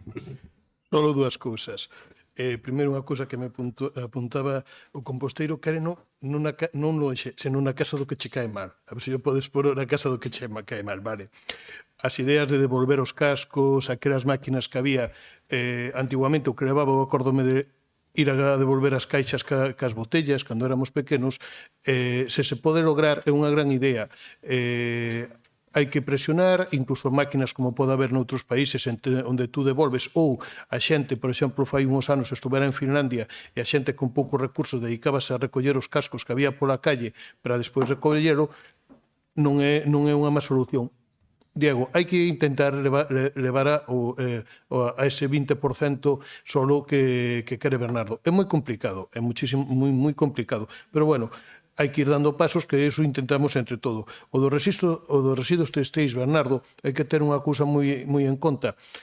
Moitos destos que están recollendo os residuos, despois tamén, como dice o portavoz de Democracia Orensana, tamén vemos os demais documentais ou lemos algo, e moitos aparecen vendendo os mismos en África. Sabes que moito desto están facendo negocio, tú donas a roupa e despois eles, empresas e mafias, dedícanse a tratalo. Entonces, unha empresa que teña e que consiga que pública, que xestione iso tampouco é deixalo solo en maus privadas, é un pouco é en contra do que estades dicindo, decides que Sogama está privada e lle damos isto a unha empresa privada. Bueno, despois, o 7% de baixada de non aplicación xa faría que baixaran 7 euros, estaríamos en 85 no precio da enerxía. Vale, xa estábamos nos 85, vale. E nada máis, por nosa parte nada máis. Moitas gracias. Moitas gracias. Para finalizar, Bernardo. Respecto a isto último, é que partimos de 108, non de 92,5, non nos fagamos trampas ao solitario. Este ano caeron os 98,5, vayamos a saber o que nos toca para o ano que ven. Mira, e despois, noutros temas, a ver, as máquinas están inventadas. Eu este ano estuve en Alemania, 30 céntimos a botella, o sea, costaba che 1,80 euro o contido e 30 céntimos a devolución. Claro, ali toques que devolvía. Xa está inventado, o que non se entende porque aquí non estamos aplicando, non? Claro, a ver, o textil ten máis perigo, pero o textil é que quen nos dice a nós? Porque, aínda que vaya a través de Sogama, que credes que vai facer Sogama? O que non vale o que decía Javier Domínguez, o presidente, que ali chega un 8 ou un 9% de material xa no rechazo actualmente e iso vai reutilizar. Iso é unha coña. Iso non o cree nin él. O sea, iso non sei a quen yo pode vender. Os que sabemos, aínda que sea un pouquiño destos, seguro que non. E despois, eu poño exemplos. O sea, levamos desde 2016 poñendo composteiros. Nós temos 22 composteiros comunitarios. A semana pasada estuve nunha xuntanza que houve sobre este tema a nivel Estado. Claro, temos 144 composteiros comunitarios en Allariz. Non pasa nada. Ninguén morreu, ninguén lle pasou nada. Están aí, a xente acepta-os. vale? Se hai algún problema hai que acudir rápido, lóxicamente, para non ter unha alarma social, pero sin máis, o sea, bueno, deixenlle o servizo, non hai problema ningún, que se acheguen a xunto nosa, alcaldes, veciños, etc., porque esa proba de lume xa está superada. Nos prácticamente xa temos máis de 8 anos de xestión dese tipo de instalacións nas nosas zonas públicas o carón de edificacións, non solamente en extensivo, sino incluso en intensivo. Por lo tanto, eu creo que eso está superado. Por último, bueno, pois, vale, se non vos queredes botala toda, botémola a cachos, que se dice, non? Que non vou a poñer inconvinte, porque, de verdad, díxeno antes, cando se fixo a moción, non? O sea, cando se tratou o tema das tasas. Eu creo que é un tema que ten que superar a adscripción partidaria. E eu estou contra o modelo Sogama nese 80%, de verdad. No 20% restante entendo que ten que haber unha Sogama a nivel galego, sí. Pero no outro 80% no. E non pode ser incluso que concentremos os residuos. Eu estou a favor da agrocompostaxe, porque además sería unha fonte de financiación tamén para os nosos agricultores e gandeiros, hasta 200 toneladas, vale? Eso é factible. Estáse facendo en outros lugares do Estado español. Fagámonos aquí, e logo compostaxe comunitaria e compostaxe individual, vamos, eso xa está máis que demostrado e traballado. Aquí igual non, bueno, pues porque aquí vamos un poquinho atrasados. E o problema é que eu creo que vamos atrasados porque existía ese modelo Sogama que, insisto, díxeno e vai no texto. É un modelo moi cómodo. É un modelo moi cómodo. E iso, claro, fai que a xente tampouco se poña patas para arriba cando lle suben o lixo, porque, bueno, desaparece. Non, o lixo non desaparece, señores. O lixo ten un problema detrás. E temos que xestionarlo entre todos. As administracións, coa nosa responsabilidade, pero tamén os veciños e veciñas. Teñen que identificarlo como un problema propio, senón vamos mal. Nada máis, moitas grazas. Moitas gracias, señor Bernardo. Bueno, o primeiro, no turno final de intervención, o primeiro é recoñecer primeiro a súa experiencia na xestión e a súa didáctica e o seu modelo efectivamente de xestión no Concello, que é así. Está claro que, pois, igual que noutras cousas podemos discrepar no modelo de xestión e de recuperación de residuos, ustedes levan feito unha aposta moi importante que en moitos casos é modélica. Non hai por que non recoñecer o que é evidente. De acordo? Ahora, tamén terá que recoñecerme vostede que non estamos ante un problema, como pretenden, estrictamente galego e derivado do modelo de Sogama. Non é un problema, o gallá fora iso, porque se isto fora un modelo derivado exclusivamente deso, pois probablemente, pois, oye, con rectificalo estaría listo. Probablemente tamén o modelo podía ter algunha eiva e algún problema e algunha parte deste custo, pero tampouco debemos deixar de ver que este problema do tasazo estáse dando agora en toda España. Non hai que abrir máis que periódicos para ver que este aumento estáse sendo contestado en todos os concellos de España. Estes días, non sei se un pouco máis tarde que chegou a Galicia, pero certo é que estes días escoitas en todos os sitios, ou les, e daste cuenta de que todo o mundo lle suben a tasa.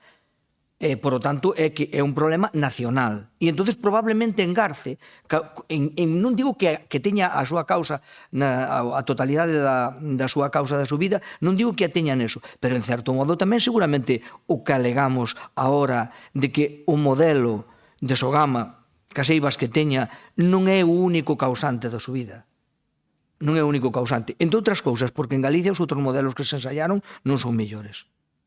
Segundo, porque iso que se alega da subida de impostos e da perda da prima debe afectar a outros lugares porque en todos están propoñendo esas subidas. Por lo tanto, non é unha cousa de Galicia nin do modelo, que, insisto, probablemente tiña unha parte, tampouco vou a decir que non, tiña unha parte que non se pode mellorar e que aquí somos todos magníficos, pero estou seguro de que non toda a subida é problema do modelo, de que hai outras circunstancias que agora acabamos de ver, eu non conozco ese último titular, pero non teño por que dudar dil, de que efectivamente se va a retirar logo eses impostos. Eu sabía que había unha idea nese sentido, de que se van a retirar eses impostos que se puxeron. Por lo tanto, está claro de que algo na subida ten que ver tamén eses impostos e esa pérdida de prima. Vale?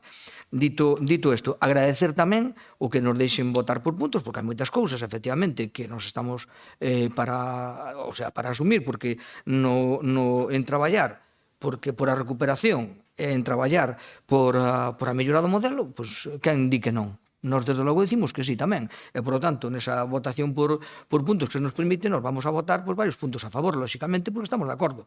De acordo? Bueno, entonces, como é esta cuestión así, pues imos votando por puntos, non? Sí, vale. Empezamos, porque son varios. A ver. Bueno, se non facemos outra cousa, nos apoiamos, vamos a andar votando, 1, o 4, 5, 6 e o 7. Apoiámonos. Entón, ises son a favor. Vale, imagino que non sei os demais. Apoiádolos todos, vale. Entonces, os outros vos apoiádolos todos tamén, vale. Nos apoiamos os ises e o 2 e o 3 non o podemos apoiar tal como están redactados. De acordo? O 2 por o que se explicou, porque creemos que esa mesa de traballo xa é ese órgano de representación, e o 3 por as razóns eludidas. Vale? Entón, nos ises votaríamos en contra, pero os outros votaríamos a favor. Vale? Como hai empate, habría que facer segunda votación e decir o voto de calidad. Vale, pois entonces faremos segunda votación e decide logo o meu voto. Sinto, pero é o que hai. Vale. Bueno, pois entonces queda rematada o tema das mocións.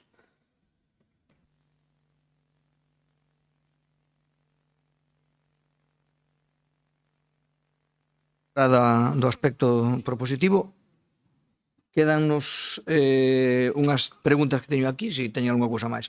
A primeira, bueno, por a orden que me presentaron aquí, é unha pregunta da doña Elvira Lama do PSOE sobre o tema do chugo. Moitas gracias, presidente. Nos trasladaron esta inquedanza xa no momento en que aprobamos o pasado 27 de setembro a modificación das tarifas do servicio de estacionamento no aparcamento en terreos anexos ao Hospital Santa María Nai. Nas novas tarifas contémplase un bono chuo de 25 euros mensual, cando o que había no ano 18, polo mesmo concepto, era de 40,50 euros por 200 horas. Deixando a parte de que a concesionaria xa ese propio día 30 de setembro estaba cobrando outros precios distintos aos que estaban aprobados, recibimos a queixa dos traballadores e traballadoras do chuo que tiñan un precio reducido de 35 euros de pago bimensual. Un prezo que negociaran entre o representante dos traballadores, a xerencia, coa concesionaria e con algún representante desta institución.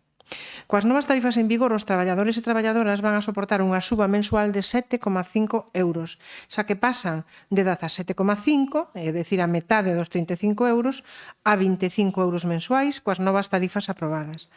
Ten coñecemento esta Diputación, a pregunta é, ten coñecemento esta Diputación desta negociación e das tarifas bimensuais que tiña a concesionaria para os traballadores do chuo? Bueno, sí. A segunda é, van a seguir mantendo a reducción do 50% mensual ou o pago bimensual polo importe aprobado como bono chuo de 25 euros? E logo teño aquí un rogo escrito, pero me fan chegar outro máis. Bueno, evidentemente, creo que se hai que falar con tarifas e non con outro tipo de cousas. Eu creo que estamos nunha administración e os acordos os que cheguen fora das tarifas entre os usuarios e a concesionaria será unha cuestión diles. Desde logo, nós o que fixemos é unha rebaixa obxectiva. E se lle cobraban menos por fora, por dicir de alguma maneira, pues será unha cuestión diles. Nós o que fixemos por fora, desde logo fora de tarifas. Fora de tarifas. Bueno, fora de tarifas. Pero con coñecemento de alguén desta casa. Bueno, con coñecemento de alguén desta casa, non escrito nin con compromiso. Nós fixemos unha modificación que se fixo, efectivamente, sobre as tarifas que hai. É sobre o que se fala, sobre as tarifas que hai. Agora, se sobre esta tarifa reducida fan outra negociación e lle fan outra rebaixa, perfecto. Nós o que podemos facer é, evidentemente, deixar por escrito unha rebaixa importante, por escrito, porque o outro entendo que non ten validez. Fora das tarifas, se mañá un cambia a palabra e decide cobrar a tarifa, cobra a tarifa. Entonces, nós o que se fixo é unha rebaixa legal e obxectiva. A partir de aí, se a concesionaria quere facerlle algún tipo de rebaixa, pois, coñe, que lla faga sobre esta tarifa, xa reducida. Traslado entonces unha pregunta. Sí. Estaría esta Diputación disposta a reunirse cos representantes dos traballadores e traballadoras e ca concesionaria do estacionamento anexo para acadar un precio aceitado non lesivo, porque senón estes traballadores van a soportar 7,5 euros mensuais de incremento. A realidade é esa. Bueno, sí, pero mire, nos claro que non se veñen... Non somos a parte que concesionamos o servicio. Sí, pero non hai ningún problema. Se veñen eu entendo que se a concesionaria lle facía un precio reducido sobre uno máis alto, tamén o pode seguir facendo agora sobre un precio máis reducido porque levou as correspondentes contraprestacións. O que non podemos darlle a carta de legitimidade contra o que está publicado. Nós temos uns acordos dos que hai aquí. Entón, fixamos unha rebaixa obxectiva. Vale, as negociacións as que cheguen iles que se quere que se usted, a pregunta é, pode recibir usted a 2 ou 3 personas ou alguén do equipo de goberno para escoitalos? Por suposto que sí. Pero entendo que non lle pode facer outras negociacións ao marxen do que é un acordo plenario. En eso estamos totalmente de acordo, vale. Pero alguén tendría que exercer algún tipo de control ou vixiancia sobre a concesionaria, porque os precios que estaba cobrando non eran ni siquiera os das tarifas que estaban aprobadas. Por lo tanto, eu rogaríalle dúas cousas. Unha, que se reúnan cos traballadores, se é que teñen a ben, e coa concesionaria para ver onde está a lesividade destes novos precios, onde vai estar, e segundo, que se faga un control e un seguimento desta empresa que ao final disfruta dun espacio público e cobra unha tasa por elo, dunhos precios aprobados que resulta que despois non aplica. Porque eu, teño aquí fotografías dos recibos e dos precios que estaban vixentes e que estaba cobrando a concesionaria o día 30 de setembro. Doña Elvira, o que temos perdóneme a petulancia, pero temos un dito en dereito que non está no pleito, non está no mundo. Entonces aquí decimos o mismo, que non está en principio xurídicamente nun acordo, non está obxecto de debate. Entonces, por tanto, eses acordos os que chegaron ao marxen de, non sei con que contraprestacións, porque foron ao marxen das cuestións do acordo que hai aquí e das tarifas publicadas. Pareceme perfecto, a concesionaria no ámbito privado ten que respetar desde logo o público, e o público foi unha rebaixa sensible. Ser como mediadora tal e cual para que iso lle sirva para rebaixar máis, bueno, non hai problema. Pero entendo que iso é unha cuestión ao marxen do acordo, vale? Agora, non nos opoñemos a recibir a nadie, por suposto. Vale. As seguintes son do BNG. Concretamente teño aquí unha do Pantalán e despois outras dúas, bueno, por orden, outras dúas, non sei como se queren empezar por esta ou por... Sí. Por das conexións territoriais e demais. Como veixan ustedes? Sí, fago eu esa... Bueno, para explicar o resto de deputadas e deputados. O respecto do Pantalán de Laias, que é un pantalán público, agora legalizado, bueno, despois de varias cousas, incluída unha sanción que tuvo que pagar esta Deputación Provincial, as preguntas concretas é que como está con unha valado e con unha cadea, non hai acceso ao público, teñen que ir pedir as chaves a quen queira acceder ao Pantalán ao balneario da de Laias, que é unha empresa legítimamente privada, non? Entón queda un pouco contradictorio eso. Por tanto, as preguntas que facemos é por que segue sin cumprirse a orden da Confederación Hidrográfica de abrir o acceso ao Pantalán e, en todo caso, cando ten previsto cumplir a Diputación Provincial, que é a titular do Pantalán, coa regularización da situación para que a xente poda acceder libremente a ese espacio público. Bueno, conforme os informes que me emiten ou a información que me pasan concretamente, a orden esta da Confederación Hidrográfica todavía non é firme. Vale, e, por lo tanto, o expediente sancionador a data de hoxe ainda non está rematado. Contestación á primeira pregunta. E contestación cando ten previsto cumprir as obrigas, cando a Confederación Hidrográfica dite resolución neste expediente sancionador, como non pode ser de outra forma, cumprirase dita resolución nos términos que se establezca cando sea firme. Ben, sigo eu entón. A segunda, despois ten aquí o compañero Bernardo. Hai uns meses, cando nunha reunión da Comisión de Termalismo, comentamos a situación moi en precario que estaba coñecida como os baños en Bande, non? Fixérase, bueno, un medio así compromiso de, bueno, por parte do Norde, facer un adecentamento, un acondicionamento daquele espazo que está máis ligado. Digo porque estes días saliu nos medios de comunicación a queixa de algunha veciñanza ao respecto da ocupación de quenes iban ali á zona de baños que ocupaban a zona do aparcamento. Bueno, quero dicir, eu neso non me meto. A pregunta concreta é se efectivamente tal e como se quedara por parte do INARDE. Sabemos que durante o Brao estuvo aquelo ocupado porque estuvo facéndose unha grabación dunha serie, dunha película, pero si agora que está, parece que rematada esa grabación, si se vai a condicionar aquele espazo o máis cercano á zona dos baños, que é no que se falara naquela comisión.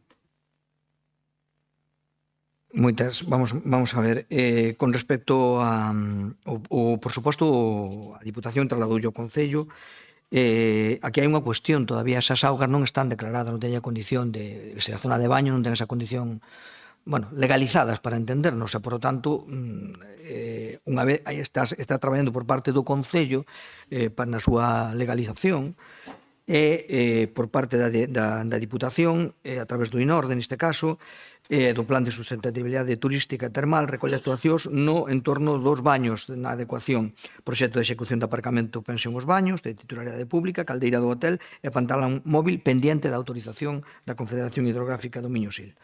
Entonces, bueno, pues eso, por unha parte está feito o traslado, o Concello está na legalización das augas e os compromisos que hai, unha vez que estas augas teñan esa condición de estén legalizadas, serían estas actuacións que mellorarían o entorno. Fago xa o rogo, e despois así xa queda para o meu compañeiro. Teño un rogo, ven a conto de que está próximo a rematar as obras de construción do espazo no que vai dedicarse o CAP, o Centro Público en Ourense, non? No que van as persoas con, bueno, problemas, rapaces e rapazas maiores de 21 anos con problemas de mobilidade, non? E aquí, nesta Deputación, no ano 2020, no mes de xaneiro, chegárase a un acordo por unanimidade, fora suscrito por unanimidade, no que eran 4 puntos, pero o máis importante é o primeiro, que o Pleno insta a Xunta de Galiza que se garanta por escrito que o centro público será de exclusiva xestión pública directa. Entonces, o rogo é que se siga mantendo o acordo e o criterio do ano 2020 por parte desta Diputación e que se reitere a propia Xunta de Galiza pois que a xestión sexa pública directa. Moi ben, o primeiro é que celebro que dunha vez entre en servicio esa instalación tan demandada e tan necesitada que creo que vai entrar con unhas moi boas condicións e por fin vai ser unha realidade despois de moitos anos. Ese é o primeiro. O segundo, esta Diputación non ten por que cambiar de opinión do que dixo no ano 2020, agora ben, a decisión lle corresponde á administración competente. Agora, eu desde logo non teño ninguna intención ou creo que non temos ningún tipo de debate de cambiar a opinión que foi acordada aquí por unanimidade. Vale, pois ahora esta pregunta desde o Grupo Provincial do BNG teñense trasladado en diversas ocasións rogos para que desde a institución provincial, a verdade é que teño trasladado rogos pero non fixen a pregunta de se a institución provincial estaba de acordo con elo, que eso o mellor era o primeiro punto a facer, non? Pero bueno, para que a institución provincial faga xestións oportunas para que a TVG volte ter desconexións territoriais en Ourense. Tense feito algunha xestión por parte da Diputación neste sentido, cal foi o resultado, e vais seguir insistindo, porque ata agora teñen desconexións Radio Nacional, a COPE, Onda Cero, todas, pero justamente aquí a Radio do País, por exemplo, non ten desconexión ninguna. Nada máis. Moi ben. Xa vexo que você ten unha especial querencia por a TVG, así non lo fai ver en cada pleno. De acordo, eu tamén son un asiduo espectador da televisión. Por suposto que nos gustaría que se fixaran esas desconexións, evidentemente para darlle singularidade, para darlle a voz á propia provincia. Nos facémolo, pero tamén creo que o lugar donde debe trasladarse, vostede é membro dun partido que é a segunda forza política en Galicia, e, por lo tanto, eu creo que onde debe facerse este rogo é na Cámara de Representación en Galicia, de acordo? Do obstante, eu direi, porque a mí tamén me gustan as desconexións. De acordo? Bueno, algunha cousa máis? Non? Bueno, pois moi boa tarde a todos e bo día.